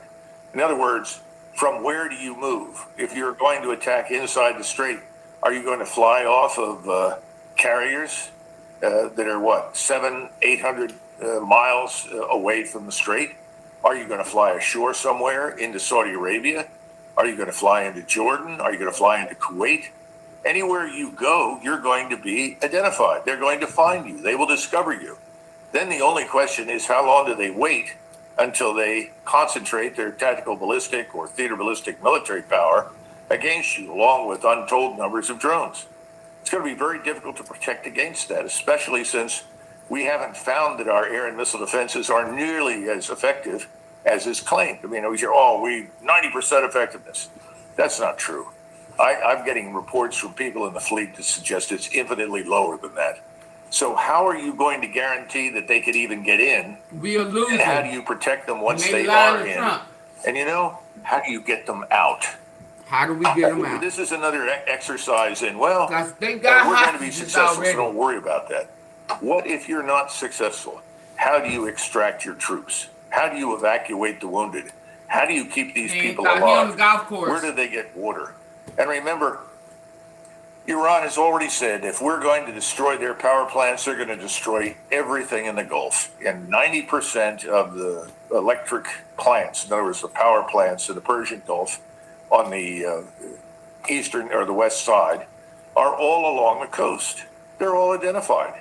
They're easily struck and put out of business. What about the desalinization plants? We hit those. A generator. And the people in the Arabian Peninsula are then in very serious trouble, not just our troops. In other words, I don't think this is a good idea, but we're back to the war-ending offensive. Develop a war-ending offensive for me so I can walk out of the Oval Office and say, victory at last, the Iranians are surrendering. Good luck. Colonel, I apologize for the heartburn, but here's the guy that whispers into Trump's ear in the golf cart a couple times a week. Chris, cut number 5. We got 2 Marine expeditionary units sailing to this island. Lizzie. We did Iwo Jima. We can do Lizzie. this. The Marines, my money's always on the Marines. I don't know if you take the island or you blockade the island, but I know this.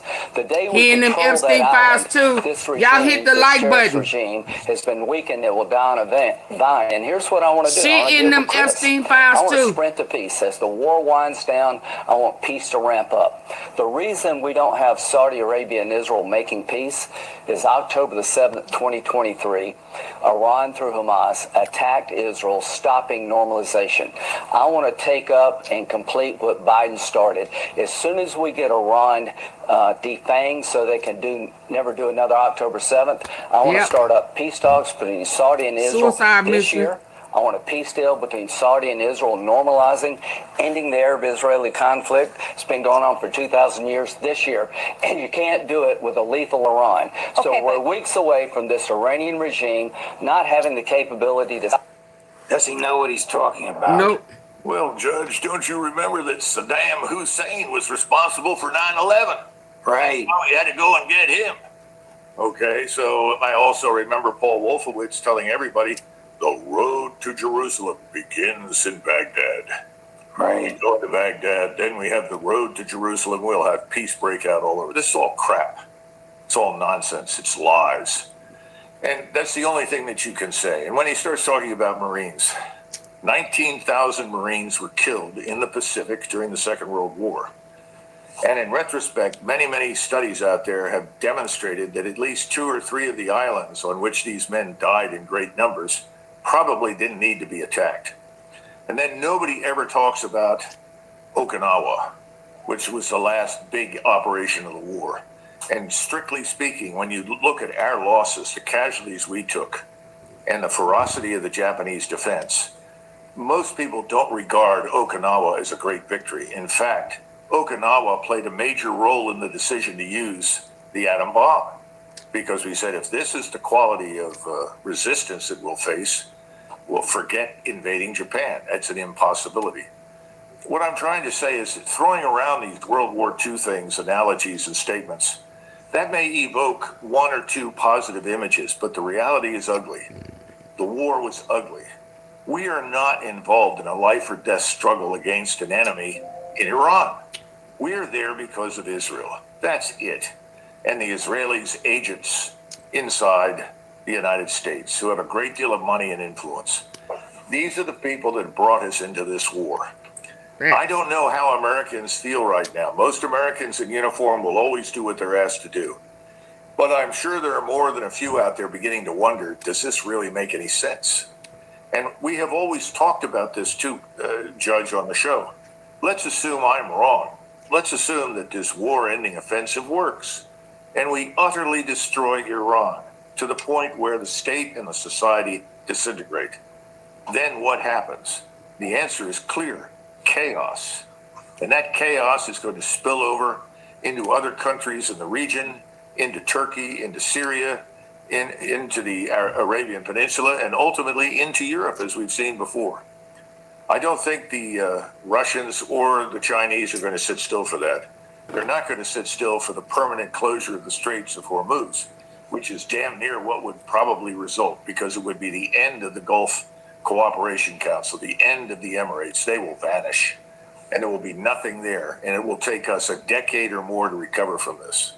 Colonel, one last clip for you. A young Marine named Jim Webb, whose grandfather was Ronald Reagan's Secretary of the Navy, and then also a Marine, the grandfather, and also a United States Senator from Virginia, being interviewed by our friend Tucker Carlson. It's very telling what he says. Chris, number 22. Right now, I hate to say this, I love this country.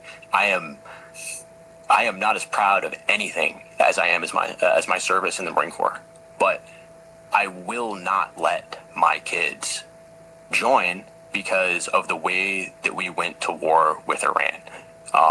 Because if you look at it philosophically, we have gone to war on behalf of another country to further their interests. Those are not my those are not my words. The administration has said as much. Speaker of the House has said as much. And when that's the case, you have reduced our military to effectively a mercenary force. And there's no honor in that. This is an offensive war of. Sounds right on the mark to me. I wonder if a lot of young people in uniform share that view. Well, I don't know. You'd have to ask. My experience, most Americans in uniform, is they will always do their duty, even when it's distasteful to them. This is a little different because the blowback financially and economically on us is going to be severe.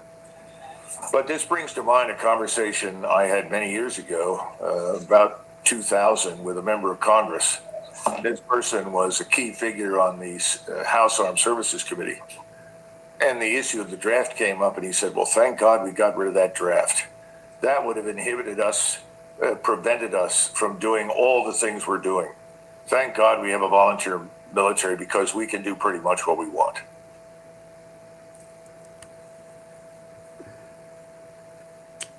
Hold on. Y'all still with me? Y'all not hitting the like button? What we doing? What we doing, man?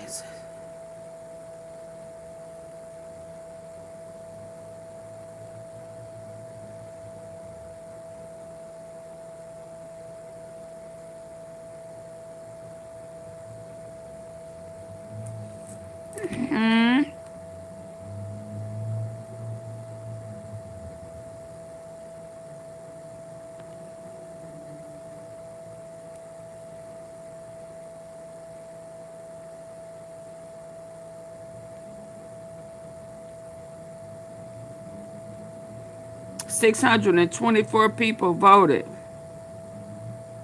Let me see what it is.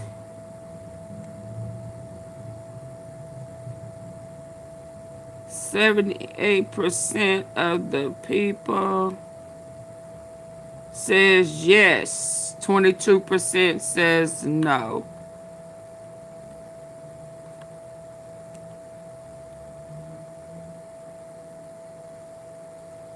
Out of 625 votes. I'm trying to see what I'm going to end on.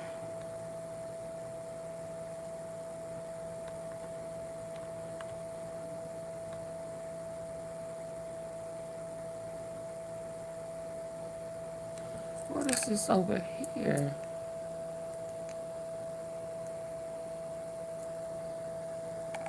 Hold on.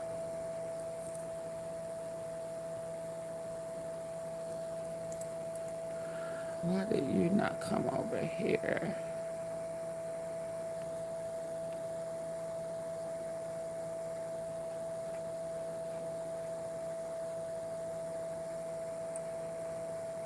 Every empire. Every empire.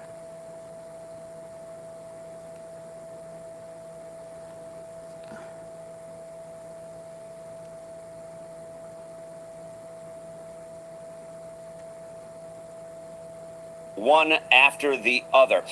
We have had so many of these. U.S. and Israel are making gains in Iran, including a strike on Iran's nuclear facilities by Israel just late yesterday.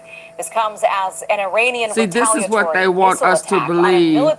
They are on top U.S. of and Israel are making gains in Iran, including a strike on Iran's nuclear facilities by Israel just late yesterday. This comes as an Iranian retaliatory missile attack on a military base in Saudi Arabia injured at least 12 Americans. 2 of them seriously hurt. Our Fox News senior correspondent Mike Tobin is live in Tel Aviv with the latest on all of this. Hi, Mike. And Aisha, the president says Iran is decimated. Secretary of State Marco Rubio says the regime is weak and getting weaker. Still, what Iran has the ability to do is fire missiles into Israel, and they do that every day. Today, a couple of missiles got through decimated? Why do we need people on the senior ground? Correspondent Mike Tobin is live in Tel Aviv with the latest on all of this. Hi, Mike. And Aisha, the president says Iran is decimated. Secretary of State Marco Rubio says the regime is weak and getting weaker. Still, what Iran has the ability to do is fire missiles into Israel, and they do that every day. Today, a couple of missiles got through the air defenses and struck a collective farm outside of Jerusalem. The initial reports came in of a single missile strike, and what I want to show you behind me here is one crater behind me, and there's an excavator working right now. There's a second big crater here. So clearly we had 2 missile impacts. Witnesses say there were one after the other. We have had so many of these cluster bombs in recent days where they drop off bomblets with 10 pounds of explosives. Clearly this is something more than that. In recent days we have seen some of these missiles come in with 100 kilograms or 220 pounds in the warheads. This seems to sync with that. It's not one of the big 1,000-pound warheads. Still, it's powerful enough to take out all the windows of the surrounding buildings. If you look behind me here, there's a junkyard for cars there. One of the cars is tipped up. All of the windows are blasted out of that. So the IDF is investigating right now with the missile fire to the south of Israel. The Houthis have now joined the fight after sitting on the sidelines for a month. The IDF says Houthi rebels fired a ballistic missile and a cruise missile. Both of them were intercepted, not resulting in any injuries. But the complication of the Houthi rebels getting involved in the fight is they can now complicate shipping to the southern end of the Red Sea and the Bab el-Mandeb. And you know you already have difficulties with shipping through the Strait of Hormuz. Yeah, we do. Aisha, back to you. It's a big problem. Mike Tobin, thank you very much. Yeah. It became quite clear during these meetings with the Iranian negotiating team that we could not make a deal that fulfilled your objectives of the following. No enrichment whatsoever. We heard they possessed enough 60% enriched material, 460 kilograms, to make 11 atomic bombs. So the U.S. is exhausting all efforts in trying to get to a peace deal with Iran as the president weighs sending 10,000 more troops to the Middle East. Iran, however, has rejected the U.S. peace plan as one-sided and issued its own proposal saying that we will decide when the war ends. For more, let's bring in Fox News contributor and former Secretary of State Mike Pompeo, who knows a lot about how Iran works and operates. That we will decide when the war ends. For more, let's bring in Fox News contributor and former Secretary of State Mike Pompeo, who knows a lot about how Iran works and operates. Secretary, thank you so much for joining me. I want to start with this peace proposal. Iran has obviously rejected the White House's offer. They say that they want control of the Strait of Hormuz. There's differences when it comes to enrichment. So where does that leave us at the moment? Actually, look, it leaves us exactly where President Trump has indicated. We're going to win this. We're going to defeat the Iranian regime such that it can't continue to threaten the world. I can't go along with these lies. I shall not lie. Nope. Let me go back to where I was going.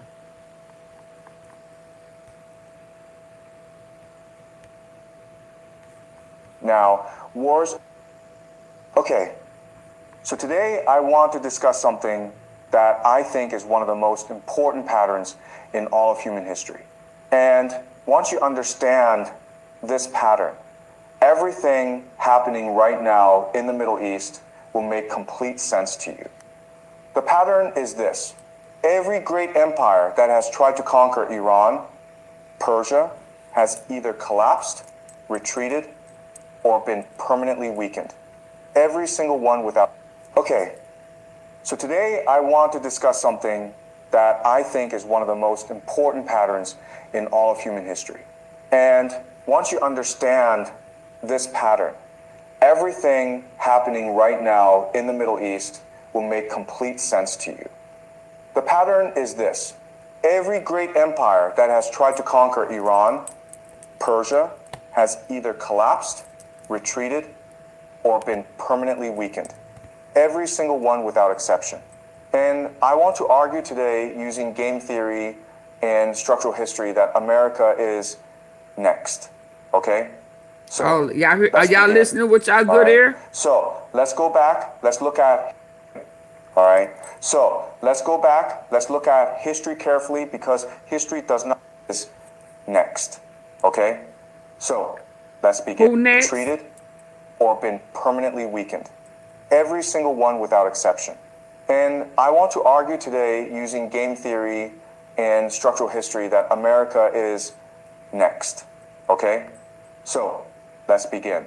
All right? So let's go back. Let's look at history carefully because history does not repeat itself exactly. You right, Joe. Truth is power. As Mark Twain said, it rhymes. And in the case of Iran, it rhymes very, very loudly. First, Alexander the Great. Okay? Alexander the Great. Now, everyone knows Alexander. He conquered Egypt. He conquered Mesopotamia.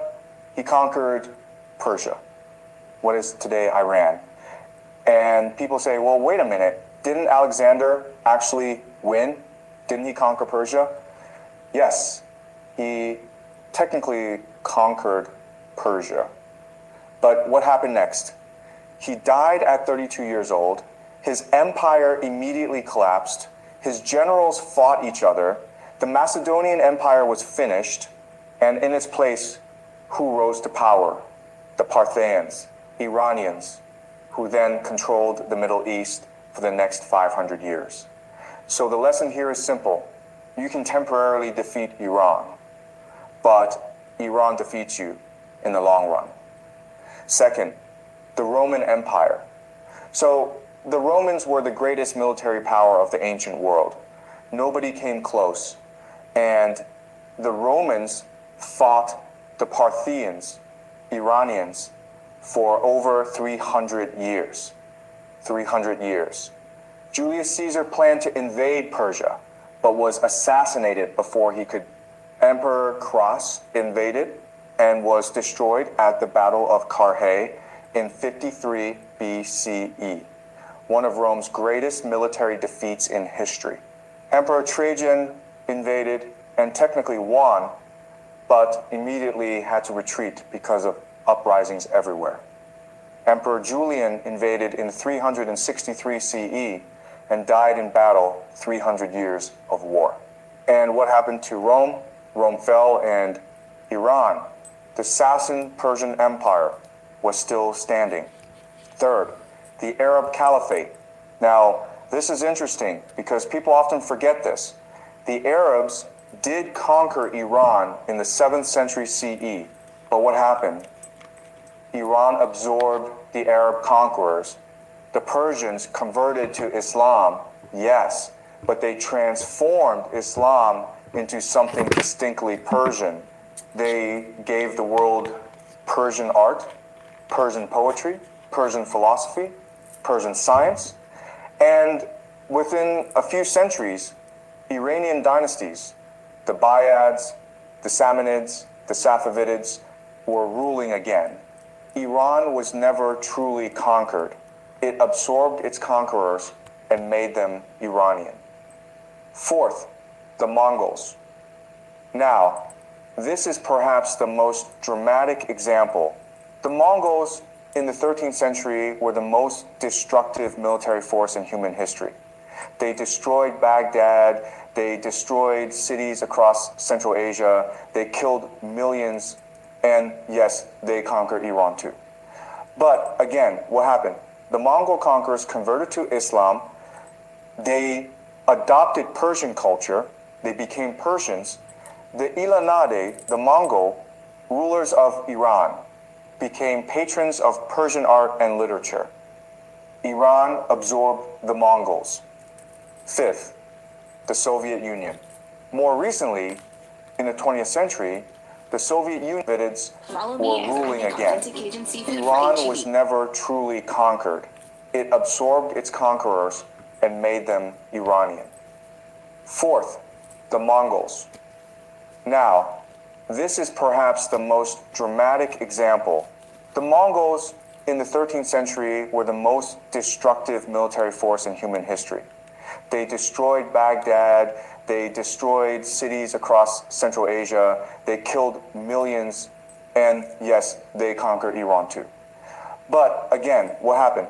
The Mongol conquerors converted to Islam, they adopted Persian culture, they became Persians.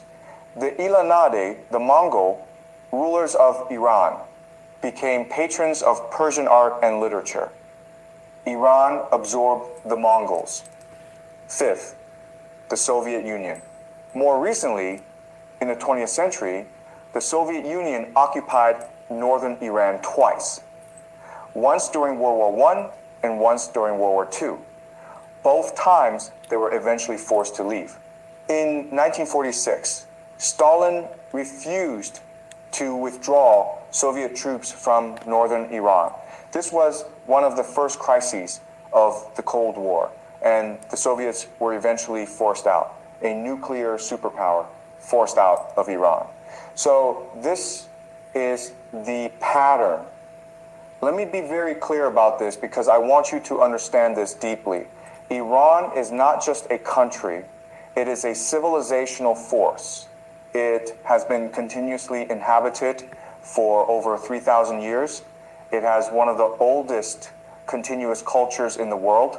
And throughout all of history, every empire that has tried to permanently subjugate Iran has failed. The empires fell. Iran survived. So now I want to go deeper. I want to use game theory and structural analysis to explain why this pattern exists. Because this is not just luck. This is not just geography. There are specific structural reasons why Iran defeats empires. Reason one, strategic depth. So Iran is a very large country. It is 4 times the size of Iraq. It has a population of 90 million people. It has mountains, the Zagros Mountains in the west, the Alborz Mountains in the north. It has deserts.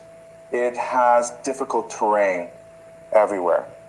Napoleon famously said, never march on Moscow. He could have also said, never march on Tehran.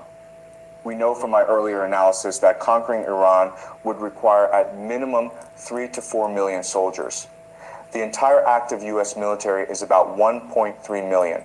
So the math simply does not work. There is no scenario in which America has enough soldiers to control Iranian territory. None. Zero. Reason 2, the inverted military pyramid. Now let me explain this concept because it is very important. In a normal military, you have what I call the cost pyramid. At the base, the biggest group, you have infantry, soldiers. They are cheap, they are flexible, they can go anywhere. Above them, you have armor, tanks. Above that, you have naval power. And at the very top, the most expensive and least flexible, you have air power. Now, wars are usually wars of attrition. If you want to win a war of attrition, your cheapest and most flexible resource, soldiers must form the base of your strategy. This is how every successful empire in history fought wars. But America has an inverted pyramid. Air power is at the base. Everything is built around air power. And why? Because of the military-industrial complex. Air power is the most expensive. It generates the most contracts. It makes the most money for Boeing, Lockheed Martin, Raytheon. So the entire American military strategy is built around selling expensive weapon systems, not around winning wars. This is why you have the F-35 fighter jet, $100, million each, 26 years to develop. And the Iranians shoot one down. This is why you have the Gerald Ford aircraft carrier, $13 billion. And it has to run away from the Persian Gulf 3 weeks after arriving. This is why you have the Patriot missile system. Billions of dollars and cheap Iranian drones fly right past it. The American military is not designed to win wars. It is designed to generate profit for the military-industrial complex. And against Iran, this is catastrophic. Reason 3, asymmetric cost exchange. Now, this is perhaps the most devastating strategic reality facing America right now. And I want you to really understand this because this is how Iran destroys empires today. Not with swords or horses, but with mathematics. Consider this. One Iranian drone cost $50,000. One American interceptor missile costs between $3 million and $10 million, depending on the system. So every time Iran shoots one drone and America tries to shoot it down, America spends at minimum 60 times more money than Iran. 60 times. Now, Iran does not shoot one drone. Iran shoots hundreds of drones simultaneously, overwhelming American air defenses. We saw a single Iranian ballistic missile being targeted by 11 different American interceptors. All 11 missed. That is tens of millions of dollars in American ordnance gone to stop one missile. America is racing to accomplish its mission before it runs out of interceptors. Let me say that again. The most powerful military in human history is racing against the clock before it runs out of weapons. That is the reality of this war. And this is ancient Persian strategy, by the way. You do not fight the empire head on. You bleed it slowly. You drain its resources. You exhaust its will. This is what the Parthians did to Rome for 300 years. This is what the Iranians are doing to America today. Reason 4, the will to fight. And this brings us to perhaps the most important strategic factor of all, will. I want you to understand something about Iranian civilization. this is not just a government fighting a war. This is a civilization that has been fighting for its survival for 3,000 years. In Iranian eschatology, in their religious understanding, this war against America and Israel is literally a war against the great Satan. This is existential. This is sacred. We discussed before that in any war, you need three things: unity, capacity, and determination. Iran has all three. What about America? We know that only 40% of Americans support this war. Trump is asking for a $20 billion war budget from a Congress that is deeply divided. The Pentagon is afraid to report casualties because of political backlash. American soldiers are dying, and the government is hiding the numbers. The contrast could not be more stark. On one side, you have a civilization that has been preparing for this war for 20 years, studying American tactics, building drone factories, mapping every American base in the Middle East. On the other side, you have an administration that had no plan beyond the initial bombing and assumed Iran would simply surrender. They did not expect Iran to fight back. Let me say that again. They did not expect Iran to fight back. That is the level of hubris, of arrogance that we are dealing with. And War is never confined to the battlefield. ammunition. It ammo, unfolds missiles. simultaneously across four interconnected dimensions: the military, the economic, the political, and the narrative. Understanding this is essential because the outcome of modern conflicts is rarely decided by force alone. The critical distinction in this conflict is strategic alignment. The United States is attempting to force the economic, political, and narrative dimensions to support its military actions. Iran, by contrast, is doing the opposite, designing its military strategy, specifically to shape and influence the economic, political, and narrative arenas. This is not just a difference in tactics. It is a difference in strategic sophistication, and it is one of the central reasons Iran holds the advantage. The American approach is relatively straightforward.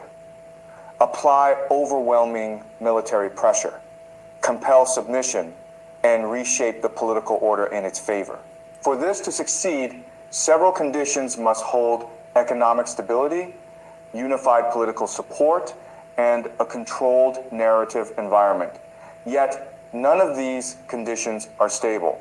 Global energy markets are reacting sharply, with oil prices under constant upward pressure.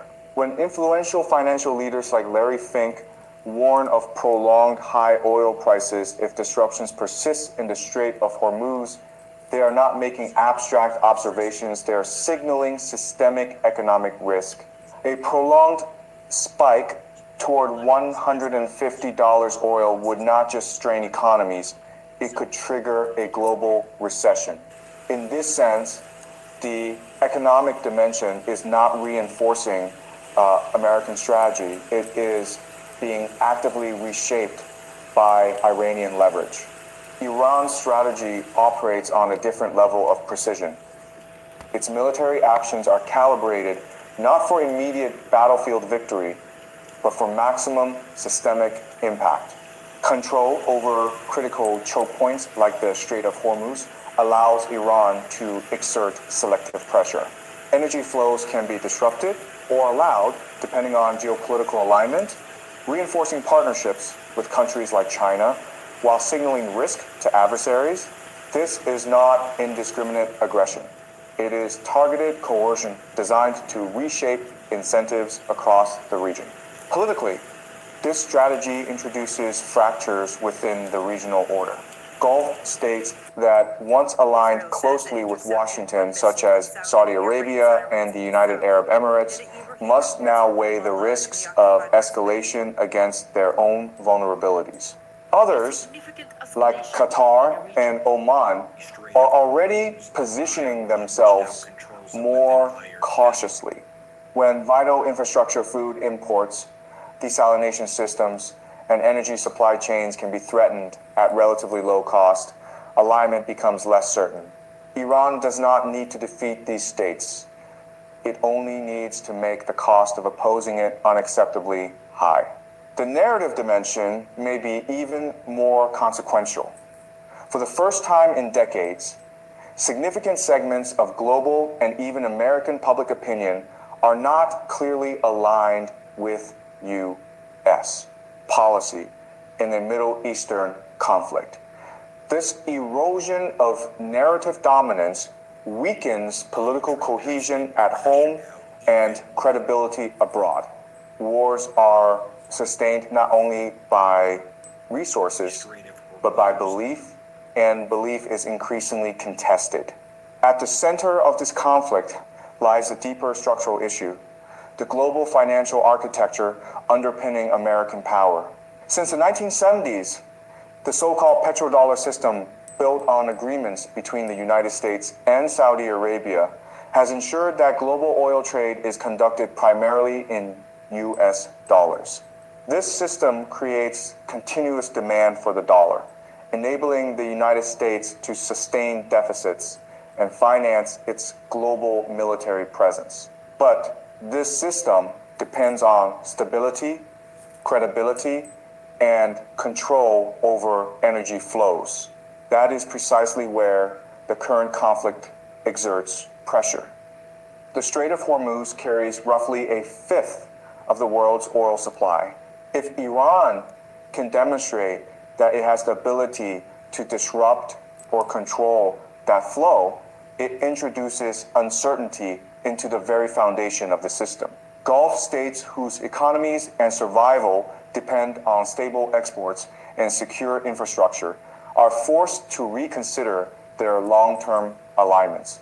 If confidence erodes and capital flows begin to shift, the financial mechanisms that support American global power become less stable. History provides a relevant parallel. The Soviet Union did not collapse because of a single military defeat. It collapsed because the cumulative cost of maintaining its geopolitical position became unsustainable. External pressures, including conflicts like Soviet-Afghan War, accelerated internal weaknesses. The lesson is clear. Empires rarely fall in decisive battles. They erode under the weight of their own commitments. This raises a critical question. Why doesn't the United States adapt? Why not shift strategy, negotiate, or de-escalate? The answer may lie in institutional capacity. Long-term strategic planning has become increasingly difficult in a political system driven by short-term cycles. In contrast, countries like China operate through structured planning mechanisms, such as multi-year national development strategies, supported by extensive consultation and analysis. Iran, for its part, has spent decades preparing for precisely this type of confrontation, studying adversaries, investing in asymmetric capabilities, and building strategies tailored to exploit structural weaknesses. What emerges is not a prediction of battlefield defeat, but of strategic exhaustion. The United States remains the most powerful military in the world. However, power alone does not guarantee victory. If the economic costs escalate, political cohesion weakens, and global credibility declines, the sustainability of prolonged conflict comes into question. In that scenario, withdrawal becomes not a choice, but a necessity. If such a shift occurs, the regional balance of power will not disappear. It will reorganize. The Middle East would increasingly revolve around key regional actors, particularly Iran and Israel, reshaping alliances and strategic dynamics for decades to come. The broader historical pattern is sobering. Great powers from the Roman Empire to the British Empire rarely fall because of a single catastrophic defeat. They decline when overextension, internal contradictions, and rising costs converge. The current moment reflects many of those same pressures. This analysis is not prophecy. Trying to take that It out is an is not. attempt to Yeah, interpret nope. structural patterns through the lens of history and strategic logic. The key is not to accept it uncritically, but to examine the assumptions, test the evidence, and think independently.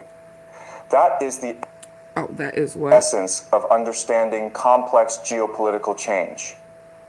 Okay, I got one more from him, and then I'm gonna call it a night. Pay or sink. Wait. Pay or sink.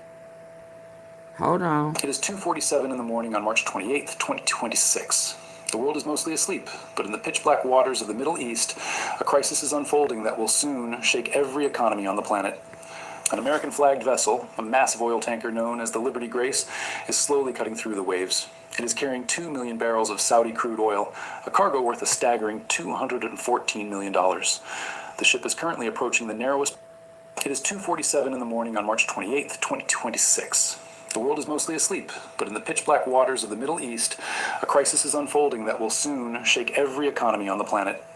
An American flagged vessel, a massive oil tanker known as the Liberty Grace, is slowly cutting through the waves. It is carrying 2 million barrels of Saudi crude oil, a cargo worth a staggering $214 million. The ship is currently approaching the narrowest bottleneck in the global energy trade, the Strait of Hormuz.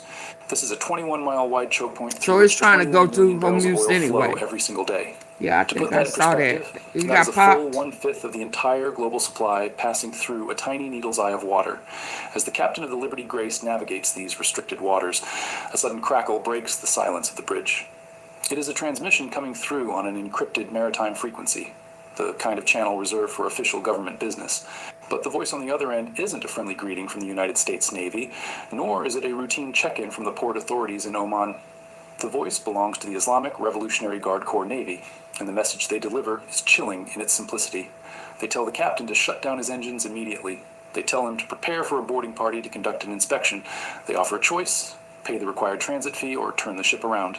This is not some desperate act of piracy by disorganized rebels, and it isn't a temporary military drill designed to flex muscles. This is the official rollout of what Tehran is calling a maritime security contribution system.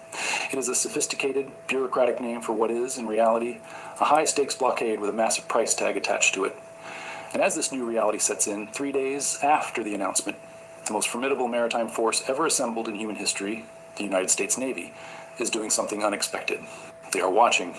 They're observing the situation with high-tech sensors and satellite imagery, but they are not intervening. They're not breaking the blockade. They're simply witnessing the transformation of the world's most vital waterway. Over the next several minutes, we are going to pull back the curtain on how Iran managed to turn the Strait of Hormuz into the most expensive toll road in human history. We will break down the precise details of the 3-tiered pricing structure they have forced upon the world, which targets different nations with vastly different fees based on the flag flying from their mast. We will look at the specific military technology and tactical hardware Iran has positioned to make sure no ship can bypass this system without paying. Most importantly, we will examine the cold, hard mathematics that have forced the United States, despite having 5 carrier strike groups in the region, to remain on the sidelines. The truth behind that decision reveals a vulnerability in American power that the Pentagon has tried very hard to keep under wraps. While the evening news might describe this as a mere diplomatic friction or a localized incident, what you're actually seeing is the single largest forced transfer of wealth in the history of maritime trade, and it is happening in real time. It began just 72 hours ago, and the mechanics of this system are as calculated as they are aggressive. The details of this operation are laid out in a maritime advisory that the Iranian Navy broadcasted to every ship within 200 miles of their coast. And the rules are very clear. The first tier of this new system applies to ships registered to neutral countries, nations that have no military ties or alliances with the United States or Israel. For these vessels, the cost of passage is what Iran calls a standard security fee. This is a flat rate of $50,000 per transit. There's no room for negotiation and no every ship within 200 miles of their coast.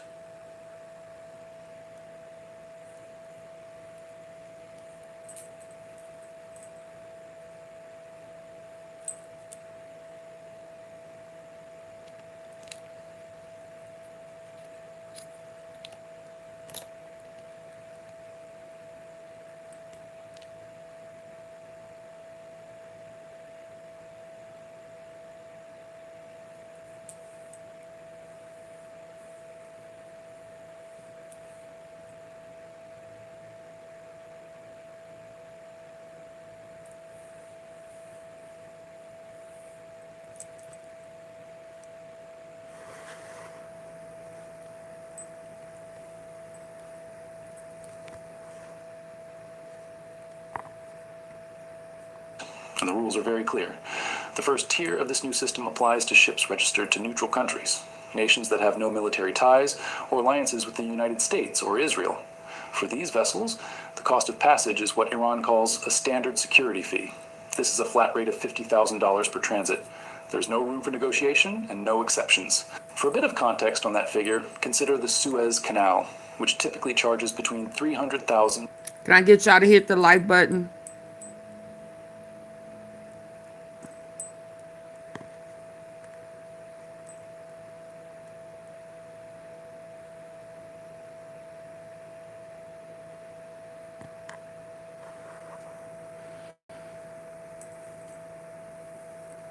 Can I get y'all to hit the like button?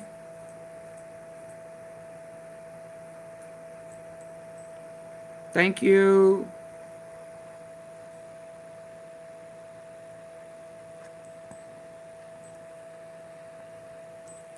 And $700,000 depending on how large the ship is. By setting their fee at just $50,000, Iran is intentionally pricing themselves lower than the Suez. This is a tactical move designed to make the fee feel manageable, almost reasonable, to neutral parties so they are less likely to resist. The second tier, however, is where the pressure starts to mount. This category is for ships flagged to countries that have strong economic connections to the United States or Israel, but do not have a formal military treaty with them. These vessels are being hit with a fee of $500,000 per trip. That is 10 times higher than the neutral rate. This tier impacts the majority of European shipping, as well as tankers from Japan and cargo vessels from South Korea. For these nations, the cost of doing business just became an enormous burden. Finally, we have the third tier, which is an outright act of economic warfare. This tier is reserved for ships directly linked to the United States, Israel, or any country currently providing bases for American military operations. F, or these ships, the price of passage is $5 million per transit. If they don't pay, they don't move. The Liberty Grace, the ship we discussed at the start, falls into this third tier. It is an American ship carrying Saudi oil, and when the Iranians demanded $5 million in cash, the operator refused. Now, that ship is sitting idle, anchored 14 miles outside the strait, where it has remained for over 60 hours. A lot of people in the West want to believe this is just a bluff, a short-term stunt that will fall apart as soon as the international community speaks up. But the reality on the water tells a very different story. Iran has established the most comprehensive and lethal maritime interdiction network ever seen in the Persian Gulf. This wasn't something they threw together overnight. This was a meticulously engineered plan. The Iranian Navy has deployed 19 fast attack craft that are constantly rotating through key stations across the strait. These are Bradis-class and Zulfagar-class vessels, small, incredibly fast, and packed with firepower. Each boat is equipped with anti-ship missiles, heavy machine guns, and specialized boarding teams. They are utilizing what military strategists call a layered denial strategy. The first layer consists of constant aerial surveillance. Iran has at least 6 Mohajer-6 drones circling the strait at all times. These UAVs have a 200-kilometer range and are fitted with advanced cameras that can read the name on a ship's hull from 3 miles up in the sky. Every single vessel that approaches the region is identified and tracked the moment it enters Iranian radar range. The second layer is the fast attack craft. If a ship tries to ignore the orders to stop, 3 of these boats will move in to intercept. They don't start by firing. Instead, they box the ship in, matching its speed and path, while repeating the same demand over the radio: stop your engines or face the consequences. The third and final layer is the most lethal: the coastal missile batteries. Iran has confirmed that it has at least 11 Noor cruise missile launchers positioned along its northern coastline. These missiles have a range of 220 kilometers and fly at speeds close to 900 kilometers per hour. They are designed specifically to take down massive destroyers. A civilian oil tanker which has no armor or defense systems would be obliterated by a single strike. If you understand how the global economy works, this situation should be deeply concerning, because this didn't just appear out of nowhere 3 days ago. This system has actually been running in a trial phase for about 8 months, but it was kept quiet. There is evidence that the United States government was aware of these developments and chose to stay silent. If we look back to August of 2025, during the brief but intense 12-day war between Iran and Israel, Iranian forces began stopping tankers for what they called routine safety checks. At the time, the world's shipping industry just assumed it was a temporary side effect of the war. But those inspections never actually went away. By November of that year, shipping firms were noticing a pattern of strange delays for European ships. They weren't being seized, but they were being held up for hours while Iranian officers boarded them, went through their cargo manifests, and checked the cruise papers. These delays caused massive ripples, leading to missed harbor slots and increased fuel consumption. Then, in December, a Greek tanker carrying liquid natural gas from Qatar was asked to make a voluntary contribution of $200,000 to support regional maritime security. And the company paid the money and kept quiet about it because they couldn't afford to lose the route. I got these patches, and what followed was an absolute shock. I almost made the dumbest mistake of my life, and was this close to sending them back before even trying them. So here's what actually happened. I bought these Kurosaki berberine patches, and like every other so-called weight control product, I thought it'd be a total scam. But before sending them back, I figured I'd at least try one. And that's when things got weird, in the best way possible. By day 3, my constant snack cravings were gone. No sugar urges, no random, what should I eat next thoughts. It was like someone finally hit mute on the food noise that's been running in my head for years. That's when I realized this isn't some gimmick. The science behind it is legit. Each patch using berberine, fukic xanthan, and green tea extract helps to balance your appetite and blood sugar. So instead of forcing your body to lose weight, it helps it remember how to regulate itself. And that's when the real magic happens. Because when your cravings quiet down, the weight just follows. Naturally. Effortlessly. You don't even notice it at first. Your meals get smaller, your snacks disappear, and your clothes start fitting looser. I actually called their support team just to make sure this wasn't in my head. And guess what? They told me they're running this massive 70% off overstock deal right now. Apparently, they sold out before Christmas, panicked before New Year's, and doubled production. Now their warehouse is overflowing, so they're basically offloading inventory just to clear the space. But once it's gone, that's it. Back to full price. So if you've been trying to get control of your appetite or just want to stop thinking about food 24/7, don't wait like I did. You've got a 30-day money-back guarantee, so you've literally got nothing to lose except the cravings. Don't overthink it like I did. Just try it first. Because once this deal's gone, it's gone. Kurosaki berberine. Quiet your hunger, not your life.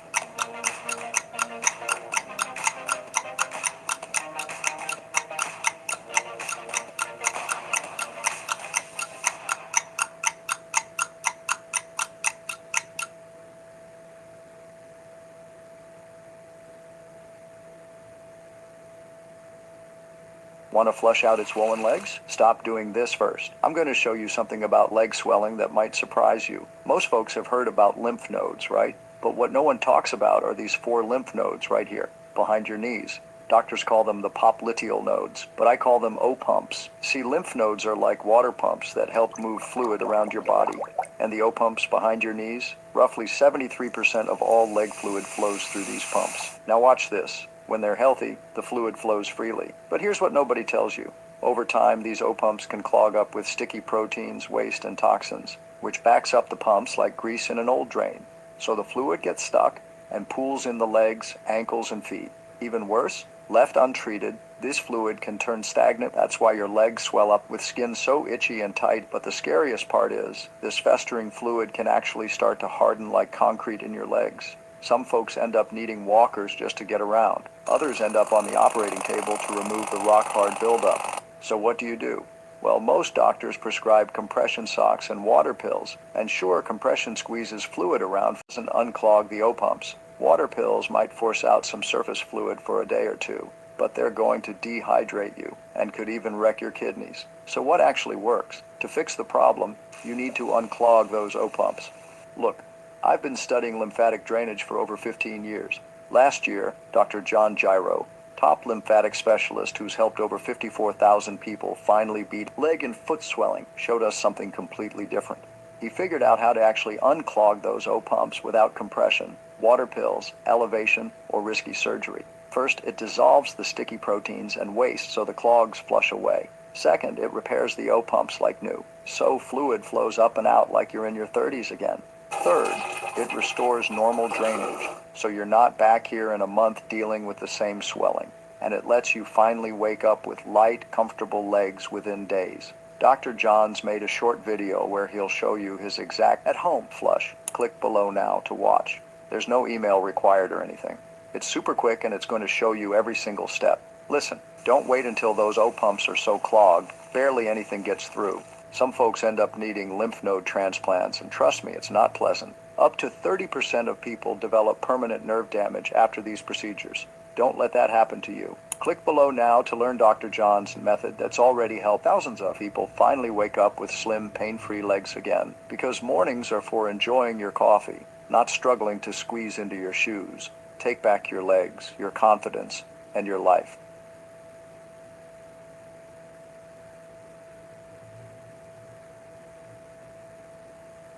By February of 2026, confidential insurance documents suggest that at least 40 different companies had already paid nearly $2 million in these hidden fees.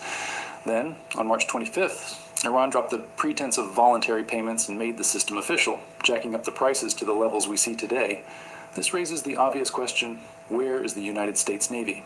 The most powerful fleet in the world is currently sitting about 140 miles to the southeast. The USS Abraham Lincoln Carrier Strike Group is in the Arabian Sea, and the USS Dwight D. Eisenhower is positioned in the northern Indian Ocean. Between these two groups, there are at least 5 destroyers and 2 submarines, representing enough sheer power to wipe out Iran's entire coastal defense system in less than 3 days. Yet they aren't moving. On March 27th, a Pentagon official, Rear Admiral Daniel Hodes, addressed the situation by saying the U.S. does not recognize these illegal fees and is currently looking into diplomatic options with its allies. When a military official talks about diplomatic options instead of military options, it's a massive red flag. It's a subtle confession. The Pentagon has done the math, and they realize that if they try to force a ship through the strait, Iran will open fire. And if Iran fires on a ship that is being escorted by the U.S. Navy, Washington is left with 2 terrible choices. The first choice is to retaliate by sinking the Iranian boats and destroying their missile sites. This would lead to a full-scale war, with Iran likely launching ballistic missiles at every American base in the region, causing massive casualties, and starting the very conflict everyone has spent 20 years trying to prevent. The second choice is to do nothing and let the Iranians attack a U.S. protected vessel without a response, which would be a humiliating defeat on the world stage.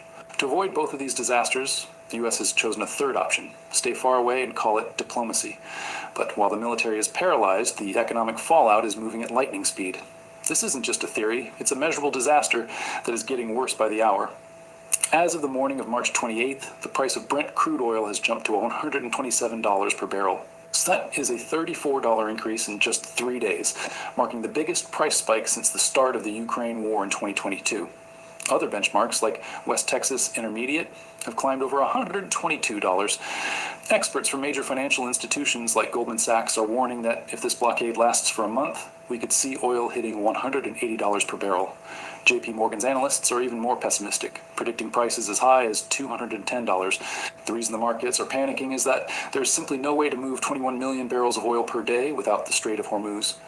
The Suez Canal is already at its limit. The various pipelines designed to bypass the strait, such as the ones running through Saudi Arabia and the UAE, can only handle about 4 million barrels per day combined.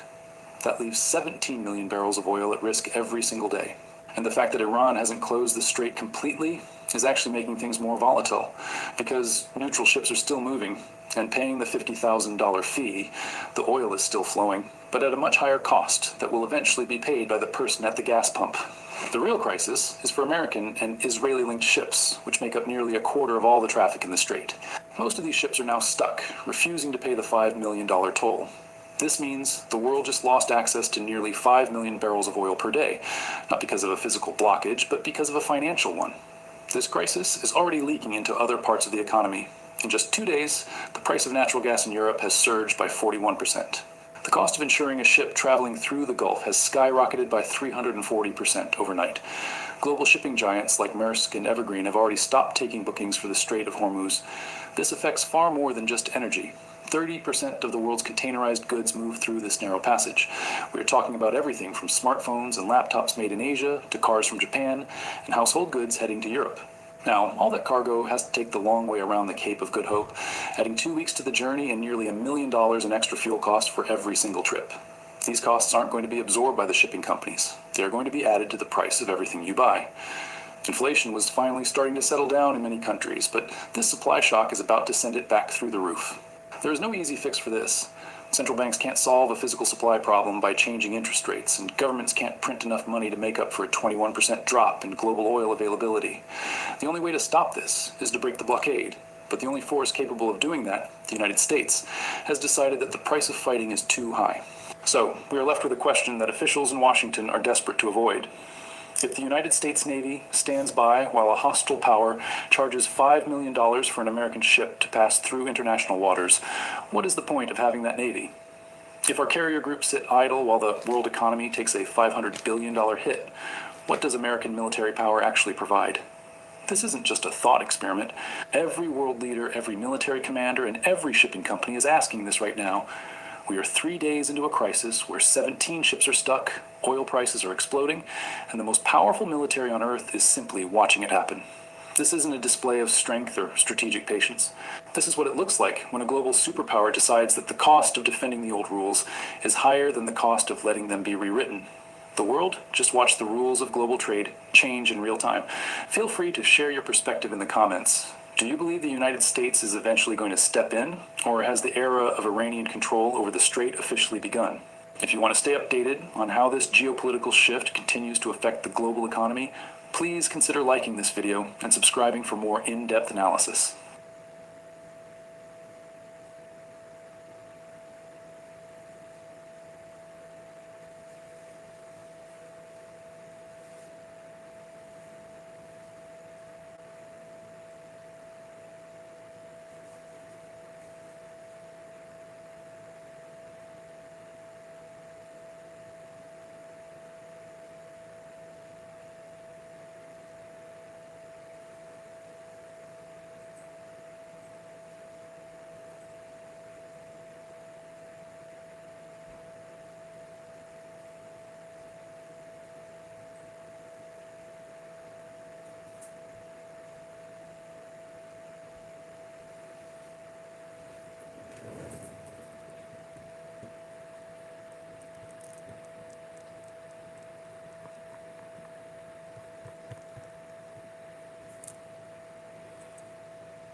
This cleaner is insane. It removes baked-on oven grease, black mold, and years of soap scum I'm from just any not sleepy surface yet. without Hold on. scrubbing, without... So today I want to talk about a country that almost nobody is discussing in the context of this war. Everyone is talking about America. Everyone is talking about Iran. Everyone is talking about Israel and China and Saudi Arabia. But there is one country sitting quietly on the sidelines of this war, watching everything very carefully, that I believe will emerge as the single biggest surprise winner when this is all over. Three And that elections country for is kidnapping Japan. Maduro Now and I know what attacking you are Iran thinking. most lost Japan. me. Really? A Iran country lost with me as the a oldest Trump supporter. population Yes, in the I world. was betrayed by A Trump, country and that has now been I stuck agree with in a everyone deflationary here. economic spiral for Okay, 30 Harry, years. welcome. A country that imports almost everything Welcome. it needs You know. to survive. A country that could be blockaded and starved However if we get China here, ever takes as long Taiwan. as we get here, That Japan. That is that's going how to be I the feel. surprise winner of this war. Yes. And Yeah, by welcome, the end Harry. of this video, I think you will understand exactly why. But first, let me be completely honest with Hey, you Ming. about Japan's weaknesses, because I want you to understand just how bad things look on the surface before I show you why the surface tells completely the wrong story. Part 1, Japan's weaknesses. And they are real. So let us start with the uncomfortable truth about Japan. Japan has serious structural problems, and I am not going to pretend otherwise. The first problem is demographic. Japan has the oldest population in the world. The oldest. Not one of the oldest, the oldest. More than 28% of Japan's population is over 65 years old. And that number is getting worse every year. An aging population means fewer workers, less productivity, less innovation, less economic dynamism, and a growing burden of elderly care that younger generations have to carry. That is a massive constraint on Japan's future growth potential. The second problem is economic. For the past 30 years, Japan has been stuck in what economists call a deflationary spiral. Prices falling, wages stagnant, debt accumulating, growth barely moving. Japan has an excessive debt burden that has kept its economy in a kind of permanent slow motion for 3 decades. While China was growing at 8 and 9 and 10% per year, Japan was growing at 1%. That is a devastating economic disadvantage. The third problem is resource dependence.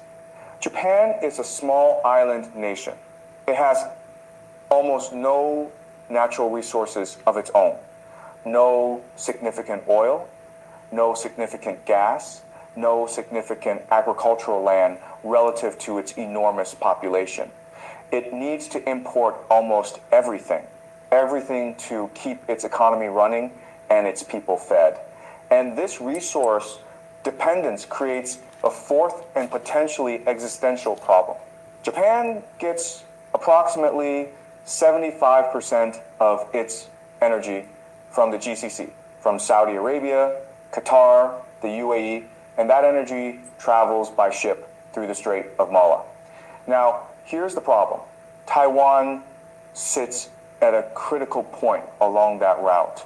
If China ever reunifies with Taiwan, and China has made very clear that reunification is its ultimate goal, then China effectively controls Japan's energy lifeline. China could blockade Japan, could starve Japan of the energy it needs to function, could bring Japan's entire economy to its knees without firing a single shot.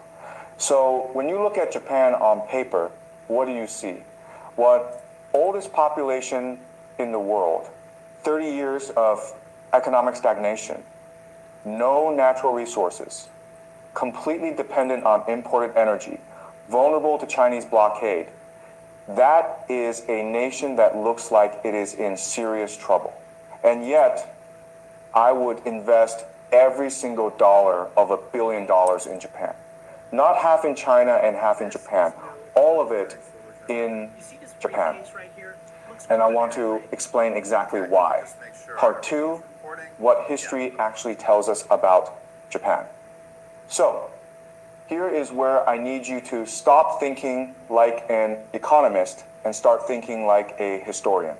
Because economists look at data, they look at debt ratios and demographic curves and GDP growth rates, and all of that data says Japan is in trouble. But historians look at patterns. They look at what the people have done when their backs were against the wall, when everything looked hopeless, when the odds were completely against them. And when you look at Japan through the lens of history, you see something completely different from what the economic data shows you. Let me take you through 3 moments in Japanese history that I think are the most important things you need to understand about this country. Moment 1, the Mongol invasions. So go back with me to the 13th century. The year is 1274. And the most powerful military force the world has ever seen is preparing to invade Japan, the Mongol Empire. At this point, the Mongols have already conquered China. They have conquered Central Asia. They have conquered Persia. They have conquered Russia. They have crushed every army that has ever stood against them. There is no nation on earth that has successfully resisted a full-scale Mongol invasion. None.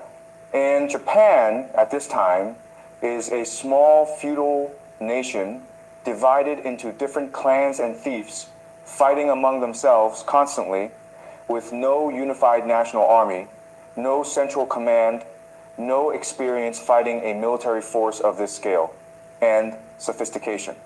On paper, Japan has absolutely no chance that the Mongols invade and something extraordinary happens. The Japanese fight back with everything they have, with a ferocity and a unity that nobody expected from a nation so divided, and then a massive typhoon strikes the Mongol fleet. The Japanese call it the kamikaze, the divine wind, and the Mongol invasion fails. But here's the part that most people do not know. The Mongols came back 7 years later, in 1281. They came back with an even larger force, the largest naval invasion force the world had ever seen at that point. And again, the Japanese fought back with the same ferocity, the same unity, the same absolute refusal to accept defeat. And again, Another typhoon destroyed the Mongol fleet twice. Japan defeated the greatest military empire in the world twice as a feudal, divided nation with no unified army. That tells you something very important about the Japanese people.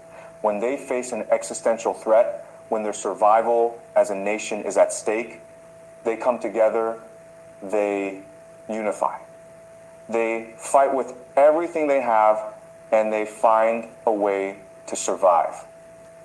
Moment 2, the major restoration. Now, go forward with me to the middle of the 19th century. The year is around 1850, and the Western industrial powers, Britain, France, America, are carving up Asia. They carved up China. They colonized India. They took Southeast Asia. They were colonizing the entire continent. And Japan, still a feudal nation, still using samurai swords, still largely cut off from the outside world, was next. Everyone expected Japan to be colonized. From the outside, it looked inevitable. A rigid feudal society, isolated from the world, armed with samurai swords and outdated systems, facing the full industrial and military force of rising Western empires. At that moment in history, powers like United Kingdom, France, and the United States were expanding aggressively, carving up entire regions of Asia with overwhelming technological superiority. China had already been humiliated and weakened. India was under colonial rule. Southeast Asia was falling piece by piece. There was no realistic scenario, none, where Japan in its existing state could resist this tide. But then something happened that shocked the entire world. Japan did something very few nations in history have ever done. It looked at the fate of others. It studied the collapse of China. It understood exactly what colonization meant, not just loss of sovereignty, but loss of identity, dignity, and future. And then it made a decision. Not a partial reform, not a slow adjustment, a total transformation. Japan decided it would take everything that made the West powerful.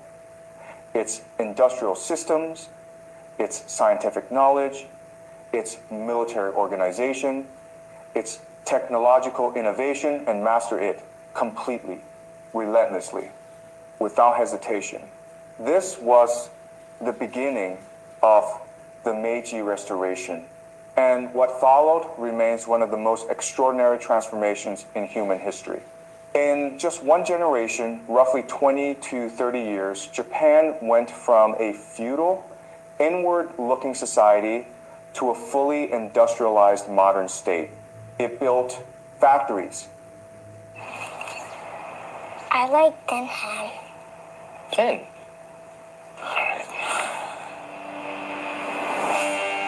Big sliced, honey sweet. When all he wants is a different meat. Filling up your can see right through me. I wanna make the sandwich of your dreams.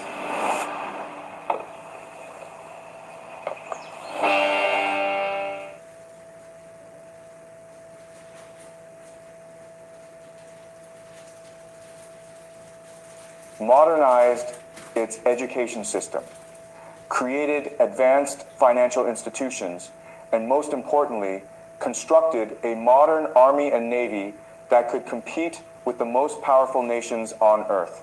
Then came the moment that stunned the world. In 1905, during the Russo-Japanese War, Japan defeated the Russian Empire, a major European power, in open military conflict. This was unprecedented. For the first time in modern history, an Asian nation had defeated a European empire on the battlefield. Think about what that really means. In a single generation, Japan went from isolation and vulnerability to defeating one of the most powerful empires in the world. That is not just adaptation. That is transformation at a speed and scale that almost defies historical comparison. And yet, this was not the only time Japan would do something like this. Fast forward to August 1945, Japan had just experienced total devastation. The atomic bombings of Hiroshima and Nagasaki, combined with widespread firebombing, had reduced much of the country to ruins. Its navy was destroyed, its army defeated, its economy shattered, its cities burned to the ground. By every conventional measure, Japan was finished, not weakened, not struggling, finished. There was no credible model, no historical precedent that suggested a country could recover from that level of destruction in any meaningful time frame. And yet, once again, Japan did the impossible.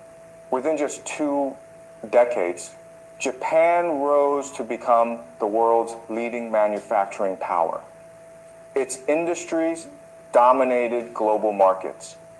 Its products became synonymous with quality and precision. From automobiles to electronics, Japan set the global standard. This was not luck, it was not geography, it was not natural resources, because Japan has almost none.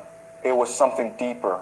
A combination of discipline, long-term thinking, collective coordination, and an almost unique ability to respond to crisis with innovation rather than collapse. And this is the key idea you need to hold in your mind as we look at the present moment. Because once again, Japan is facing a world that is becoming more dangerous, more fragmented, and more uncertain. Now, let's connect history to the present. The current geopolitical environment, defined by rising tensions between the United States and China, instability in global supply chains, and increasing military competition, is accelerating 3 major global trends: remilitarization, economic fragmentation, and strategic competition over resources. On the surface, these trends look like threats to Japan, but in reality, they may be the exact conditions in which Japan thrives. First, remilitarization. For decades after World War II, Japan operated under strict constitutional constraints, limiting its military to defensive capabilities. It relied heavily on the United States for security guarantees. But as the global balance of power shifts and uncertainties grow, Japan is beginning to rethink its position. Today, Japan is undergoing the most significant military transformation in its modern history. Defense spending is rising. Advanced technologies, hypersonic weapons, autonomous systems, next-generation submarines are being actively developed. Strategic partnerships are expanding across the Indo-Pacific. This is not a slow adjustment. It is a rapid, focused response, very much in line with Japan's historical pattern of reacting decisively when confronted with existential pressure. Second, the shift toward economic nationalism and supply chain restructuring. As globalization weakens, many countries are struggling to adapt. But Japan has been quietly preparing for this kind of world for decades. Its industries are among the most energy efficient on the planet. Its manufacturing systems are optimized for precision and minimal waste. It has invested heavily in technological innovation, robotics, and advanced materials. In a world where energy is more expensive and supply chains are less reliable, efficiency becomes power. And in that domain, Japan holds a significant advantage. Finally, the relationship with China. At first glance, a rising China appears to be a direct threat to Japan. And in some respects, it is. But the deeper reality is more complex. China and Japan operate with fundamentally different strategic orientations. China has historically focused inward, prioritizing internal stability, centralized control, and self-sufficiency. Japan, by contrast, has always been outward-looking, dependent on trade, engagement, and global integration. These differences do not automatically lead to conflict. In fact, they can allow for coexistence. Even today, despite political tensions, economic ties between the two countries remain deeply intertwined. So now we come to the central question. If you had to place a long-term bet on the future of East Asia, on China or Japan, where would you invest? The answer, based on history, is Japan. Not because Japan is currently stronger, not because its challenges are smaller, but because of how it responds when those challenges become unavoidable. Time and time again, when faced with existential crises, from the Mongol invasions of Japan to the Meiji Restoration to the aftermath of World War II, Japan has demonstrated an extraordinary ability to adapt, transform, and emerge stronger than before. And today, the world is once again entering a period of disruption. Global alliances are shifting. I was listening. Economic systems are fragmenting. Military tensions are rising. These are not conditions that weaken Japan. Historically, these are the conditions that activate it. Because when Japan faces a wall, it does not simply push against it. It studies it. It rethinks its strategy. And then it finds a way around it, often faster and more effectively than anyone expects. That is why Japan may not look like the strongest country today, but it may very well become one of the strongest countries tomorrow. And that is why, in the long run, Japan could be the most underestimated and ultimately the most surprising winner of this global transformation. Leg up.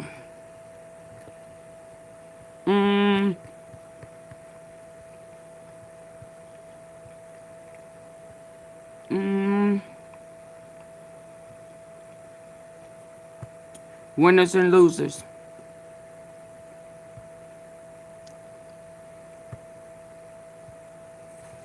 Oh, and I'm on it. So today I want to talk about something that most people are completely missing about this war. Everyone is watching the missiles. Everyone is watching the strikes. Everyone is watching the diplomatic statements and the military updates, but almost nobody is asking the question that actually matters most to ordinary people around the world. What is this war doing to the global economy? What does it mean for your job, your food, your energy bills, your savings, your future?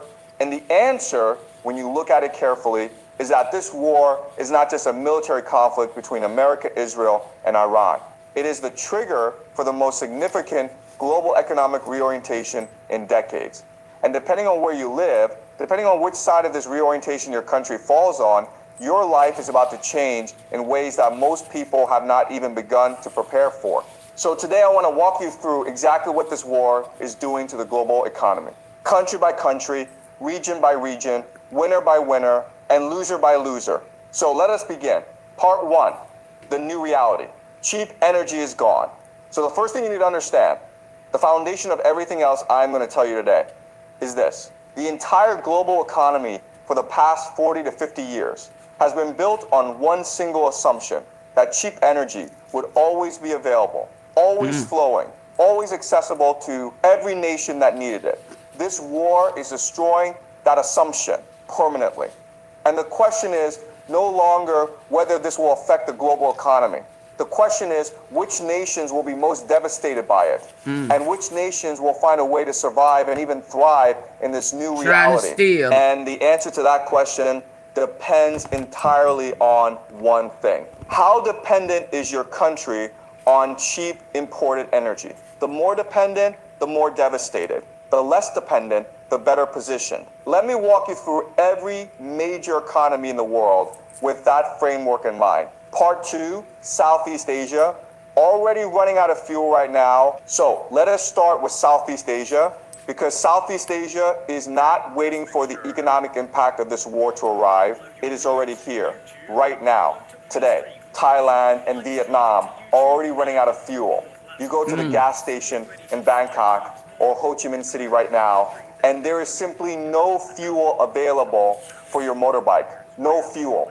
People are being forced to work from home, not because they chose to, but because they literally cannot fuel their vehicles to get to work. There is jet fuel rationing, flights are being canceled, entire industries that depend on energy, manufacturing, transportation, agriculture are grinding to a halt.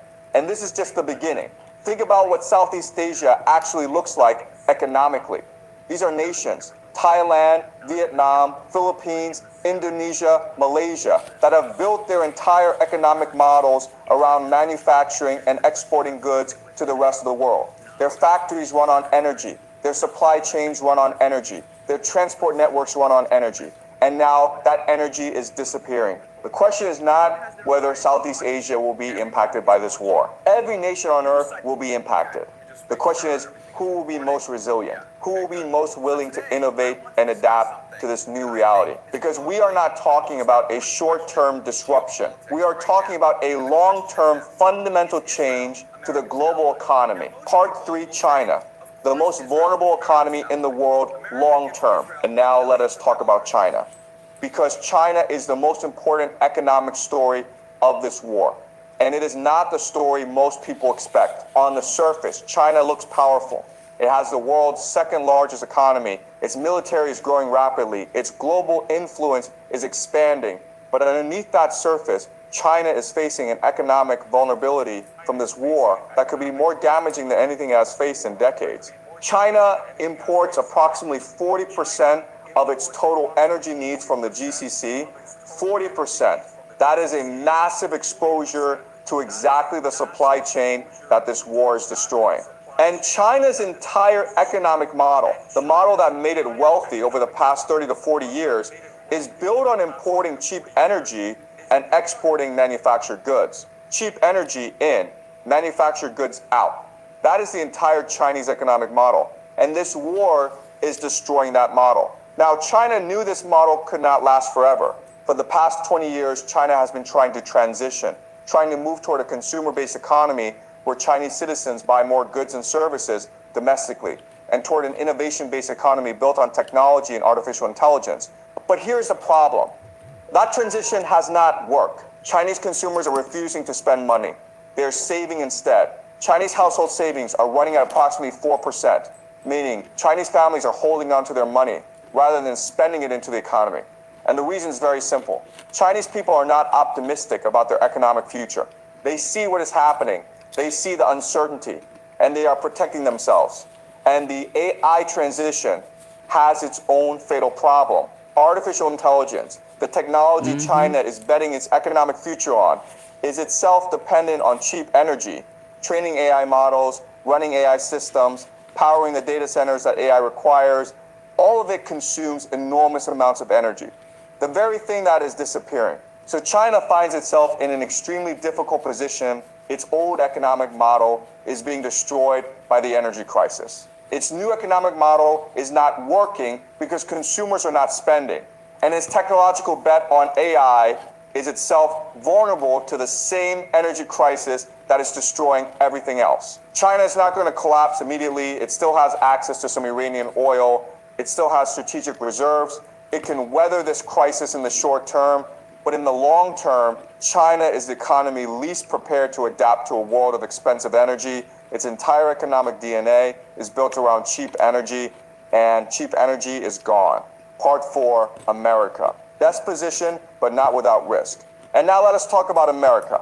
Because America's situation in this global economic reorientation is very different from almost every other major economy. The Western Hemisphere, America, Canada, Mexico, Latin America is extraordinarily wealthy in natural resources. America has oil, it has gas, it has coal, it has agricultural land, it has fresh water, it has timber, it has minerals. Everything in the economy needs to function.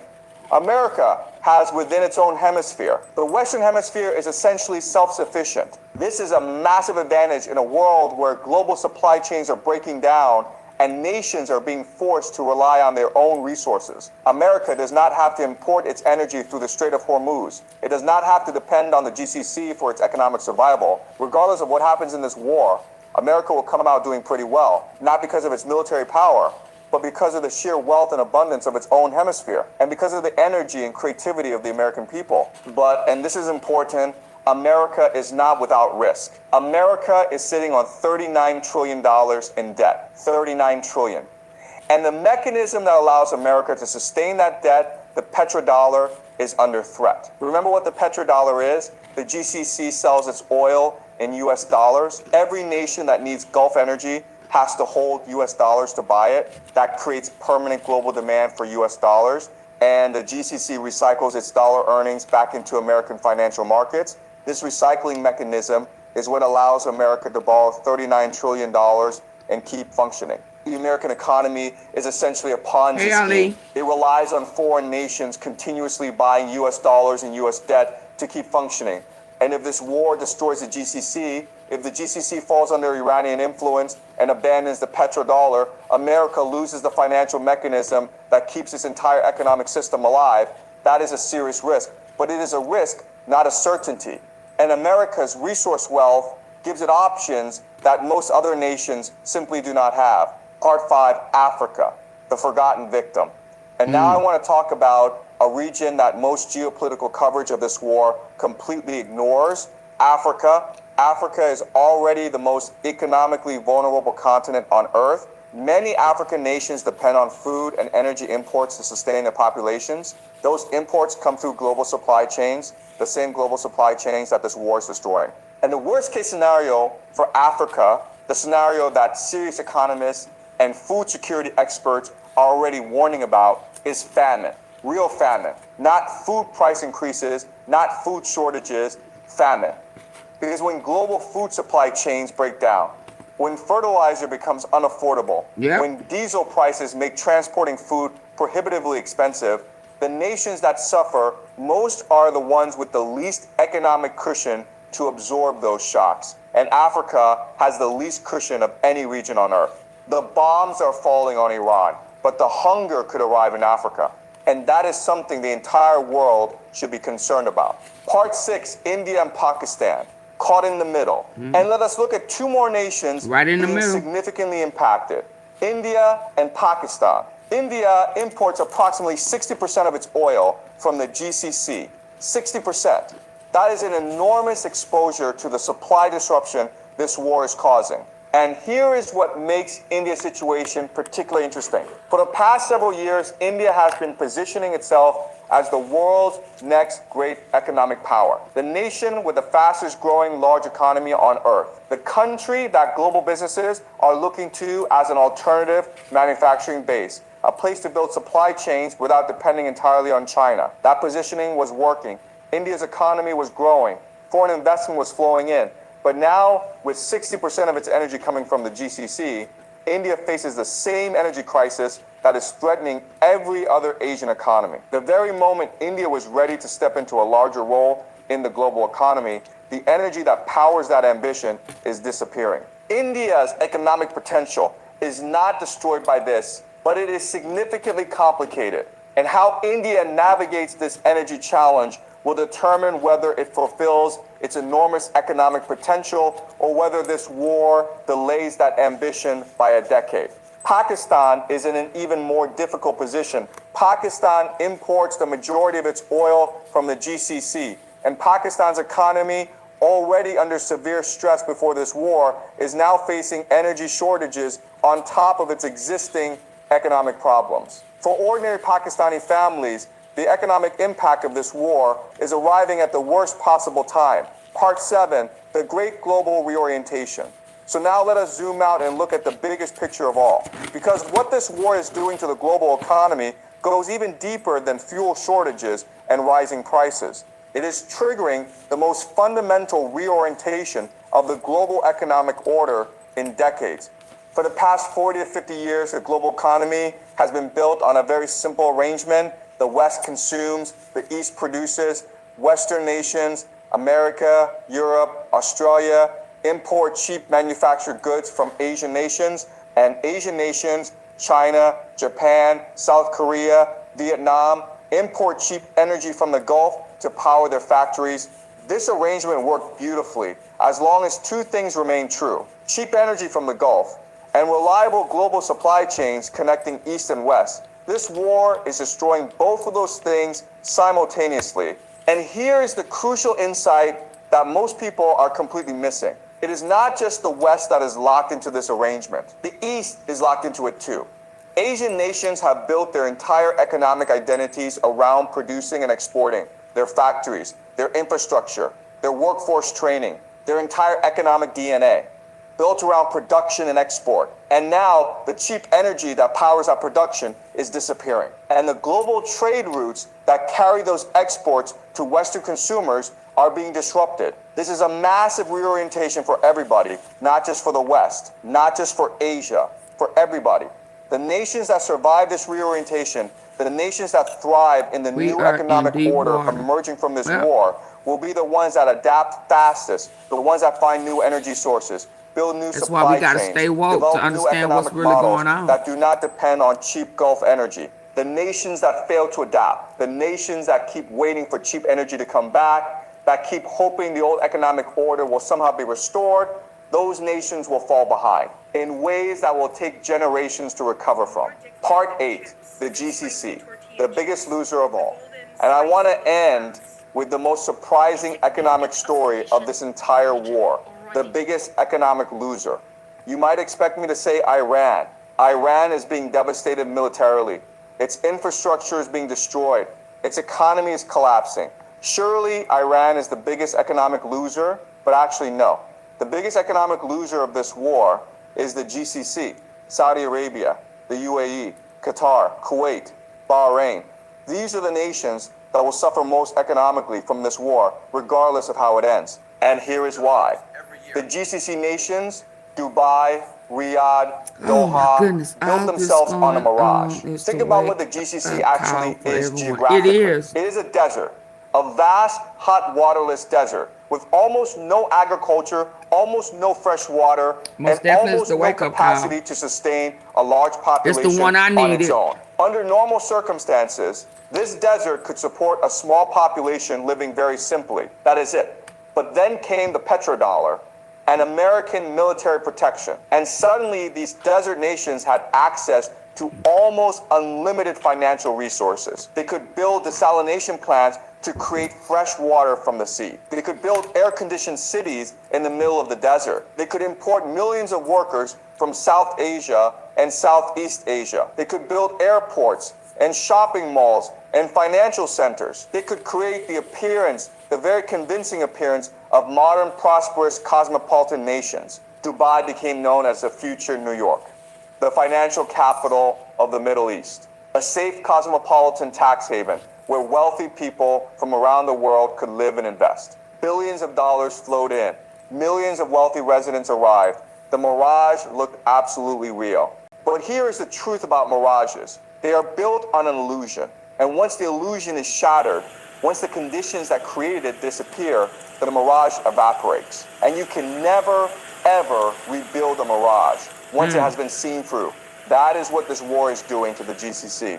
A few drone strikes on hotels in Dubai, some missile attacks on oil facilities in Saudi Arabia, and suddenly the entire illusion of safety, stability, and invincibility that the GCC spent decades and trillions of dollars constructing is gone. Wealthy people who move to Dubai for safety are looking at each other and asking, is this really safe? Investors who put their money into Gulf real estate and financial markets are asking, is this really stable? The answer that this war is giving them, the answer they're arriving at is no. And once wealthy people and investors arrive at that answer, they leave.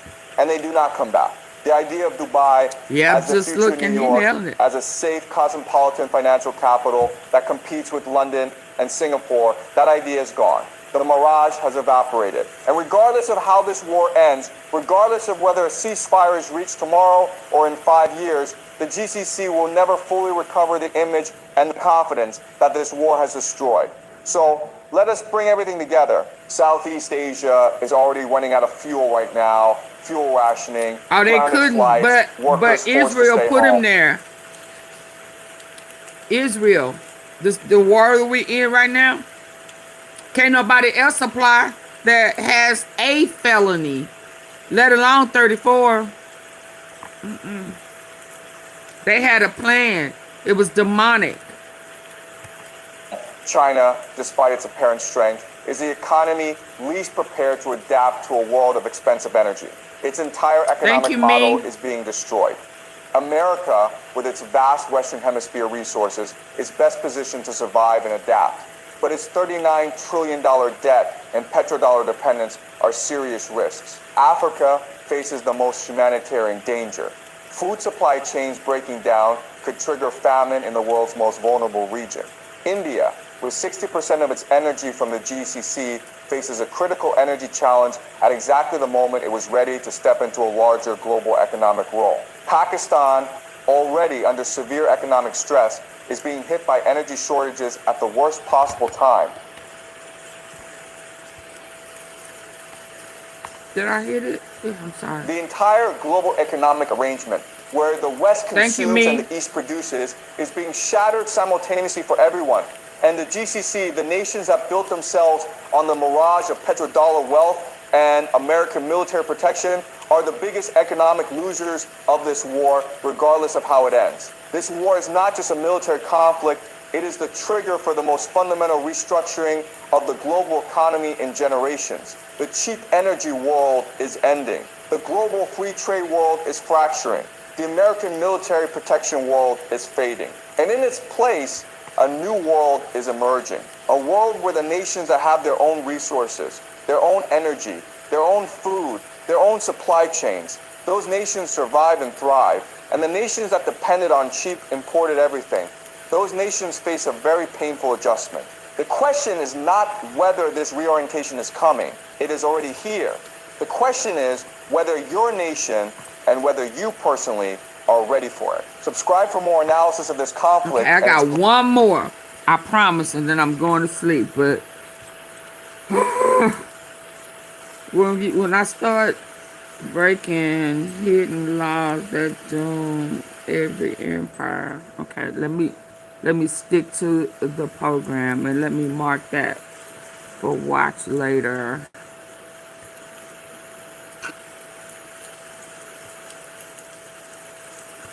It says Israel is not. America protects Israel at the UN. This is Let me just make sure everything is recording. Yeah, okay, good. So today I want to discuss something that I think is probably the most important question in geopolitics right now. And the question is this: is Israel America's ally? Now, most people will say, of course Israel is America's ally. America gives Israel billions of dollars every year. America protects Israel at the UN. America sends aircraft carriers to defend Israel. Okay, but I want to challenge that assumption today, because I think if you look at history carefully, if you apply game theory correctly, the answer is actually the complete opposite. Israel is not America's ally. Israel is America's replacement. Okay, so let me walk you through this carefully. And I want to do this step by step, because this idea is complex, and it requires us to understand history, game theory, and the structure of how the world actually works. Not how we are told it works, but how it actually works. Okay, so first I want to go back to a model we've discussed before, because I think it's very important to have this framework before we continue. So remember, at the very core of the world system is what we call the empire. Okay? The empire is the muscle. It is the military power that shapes the rules of the game. And historically, for the past 80 years, that empire has been the United States of America. Now, around the empire, you have finance. Okay? Wall Street, the City of London, the Bank of International Settlements. These are the game masters. They set the rules. They decide who wins and who loses economically. And then you have the global economy, which runs on the US dollar. And then on top of all of this, you have what the Americans call the rules-based international order, the UN, the WTO. These organizations exist to make the world believe that this system is fair. But really, it is designed to hide the empire and the finance behind a mask of legitimacy. Okay, now here is the key idea. Every single player inside this system, the banks, the corporations, the intelligence agencies, the elite families, their number one interest is maintaining this system, okay? Not improving it, not changing it, maintaining it, because they all benefit from the status quo. But here is the problem. The muscle of this system, the American empire, is getting weaker. And when the muscle gets weak, the entire system is at risk. And so the people who run this system, the finance, the game masters, they have one urgent question right now. Who replaces America? Okay, now I know this sounds like a big claim, so let me prove it using history. Because this is not the first time this has happened. In fact, this is one of the most common patterns in all of human history. I call it the mercenary pattern. Okay, so what happens is this. A great empire, as it grows old, does not want to do dirty work anymore. It doesn't want to be the one doing the killing, the destabilizing, the violence, because it wants to feel good about itself. It wants to project an image of being civilized, democratic, rule-following. So what does it do? It hires mercenaries. It subcontracts the violence to someone else. Now here's what's fascinating. Let me give you examples. The Romans, okay? The Romans, in the early days of Rome, they were actually mercenaries fighting for the Etruscans in Italy. They did the dirty work for the Etruscans. And then one day, the Romans said, wait a minute, we are the ones dying. We are the ones them demons fighting. are working The hard. Etruscans Yes, are indeed. weak and corrupt. Why are we serving them? And so they replaced the Etruscans. Rome became the empire. The Mongols, okay, the Mongols And they trying to started wake out up demons. as God mercenaries bless and border everyone. guards God fighting got for the it. Chinese. The whole And world. then Ooh. Genghis Khan Ain't looked at that the China old and song, said, Mike we are Cheesy? stronger than these people. He got the Why are whole we world serving in his them? hand. And the Mongols conquered China. The Aztecs started as mercenaries for the Colhuacan people of Mexico. Same story. They eventually replaced the people they were serving. Okay, do you see the pattern? In every case, the mercenary eventually becomes more powerful, more determined, more willing to fight than the empire they serve, and eventually they replace the empire. Now look at Israel. Okay, Israel was created in 1948 by the British and the Americans. Why? To be their pit bull in the Middle East, to create instability, to give the British and Americans a reason to be involved in Middle Eastern oil. Israel was their aircraft carrier in the Middle East, their mercenary, their enforcer. And for decades, Israel did this work. Israel fought wars. Israel destabilized governments. Israel took all the international criticism and hatred so that America could stand back and look clean. But now Israel is looking at America and saying the same thing the Romans said about the Etruscans, the same thing the Mongols said about the Chinese. And that is, we are the ones doing all the work. We are the ones making all the sacrifices. America is weak. America is corrupt. America doesn't even know what it's doing. So why shouldn't we be the empire? Okay, now here is something very important. Let me explain how empires are chosen. Think of it like this. Imagine you are a venture capitalist. You have trillions of dollars. Okay, and two companies come to you asking for investment. Company A says, I have 100 companies. They are all profitable. I have experience, I have skill, I have resources, trust me. Company B says, we have failed before, but we will work 16 hours a day. We will never stop. This is our last chance. If we fail, we die. We will do whatever it takes. Now, most people think the safe bet is Company A, but if you are smart, you invest in Company B, because Company A has 100 other companies. They don't care if this one fails, but Company B, their entire survival depends on your investment. They will never steal from you. They will never be lazy, because they cannot afford to fail. Okay? Okay, now here is something very important. Let me explain how empires are chosen. Think of it like this. Imagine you are a venture capitalist. You have trillions of dollars. Okay, and two companies come to you asking for investment. Company A says, I have 100 companies. They are all profitable. I have experience, I have skill, I have resources, trust me. Company B says, we have failed before, but we will work 16 hours a day. We will never stop. This is our last chance. If we fail, we die. We will do whatever it takes. Now, most people think the safe bet is Company A, but if you are smart, you invest in Company B, because Company A has 100 other companies. They don't care if this one fails, but Company B, their entire survival depends on your investment. They will never steal from you. They will never be lazy, because they cannot afford to fail, okay? This is how the global elite chooses an empire. They need to invest in a country that will be their muscle, and so they look for three things. Number one, unity. Does this country's population support the mission? Are they willing to fight? Number two, capacity. Does this country have the resources, the technology, the intelligence to do what needs to be done? Number three, determination. Is this country willing to accept sacrifice? Is this country willing to do what it takes, no matter how brutal? Okay, now let's apply this framework to America. Unity, only 40% of Americans support this current war in Iran. 40%. That I means thought they was 60% gonna of go the American in, population take does out not the support leader, what the American military is doing. steal the That is not oil, unity. That is division. assign Capacity, America the spends new leader that they can 41% of dictate all to. global military spending. And Iran yet an said, Iranian "Up drone you." that costs a few $1,000s can destroy a helicopter worth millions. A $13 billion aircraft carrier had to run away from the war theater within 3 weeks. Now, the he not gonna win F-35, anyway. which cost $100 million each and He took done pissed off 26 his years to base. develop, was shot down by Iran. This is not capacity. This is corruption pretending to be No, I capacity. will not. Determination. America is afraid to report. Now, I just looking, I know good and damn well, you know, you done lost your mind. You come over to my platform and tell me to shut up. Get out. Get out. Don't ever come back.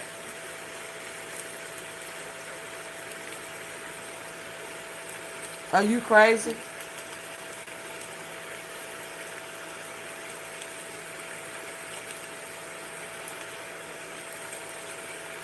No, I will not.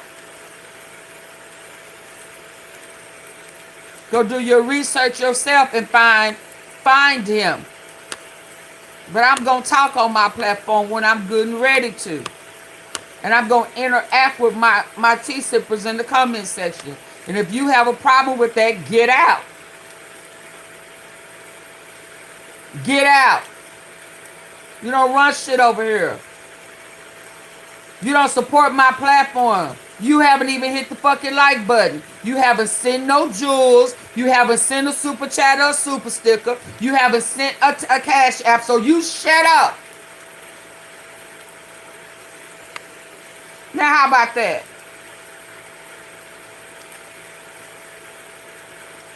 You don't run shit. You a guest.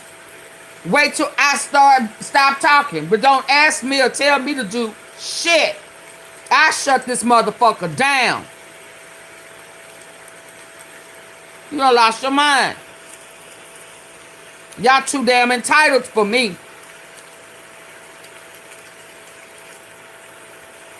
Too damn entitled.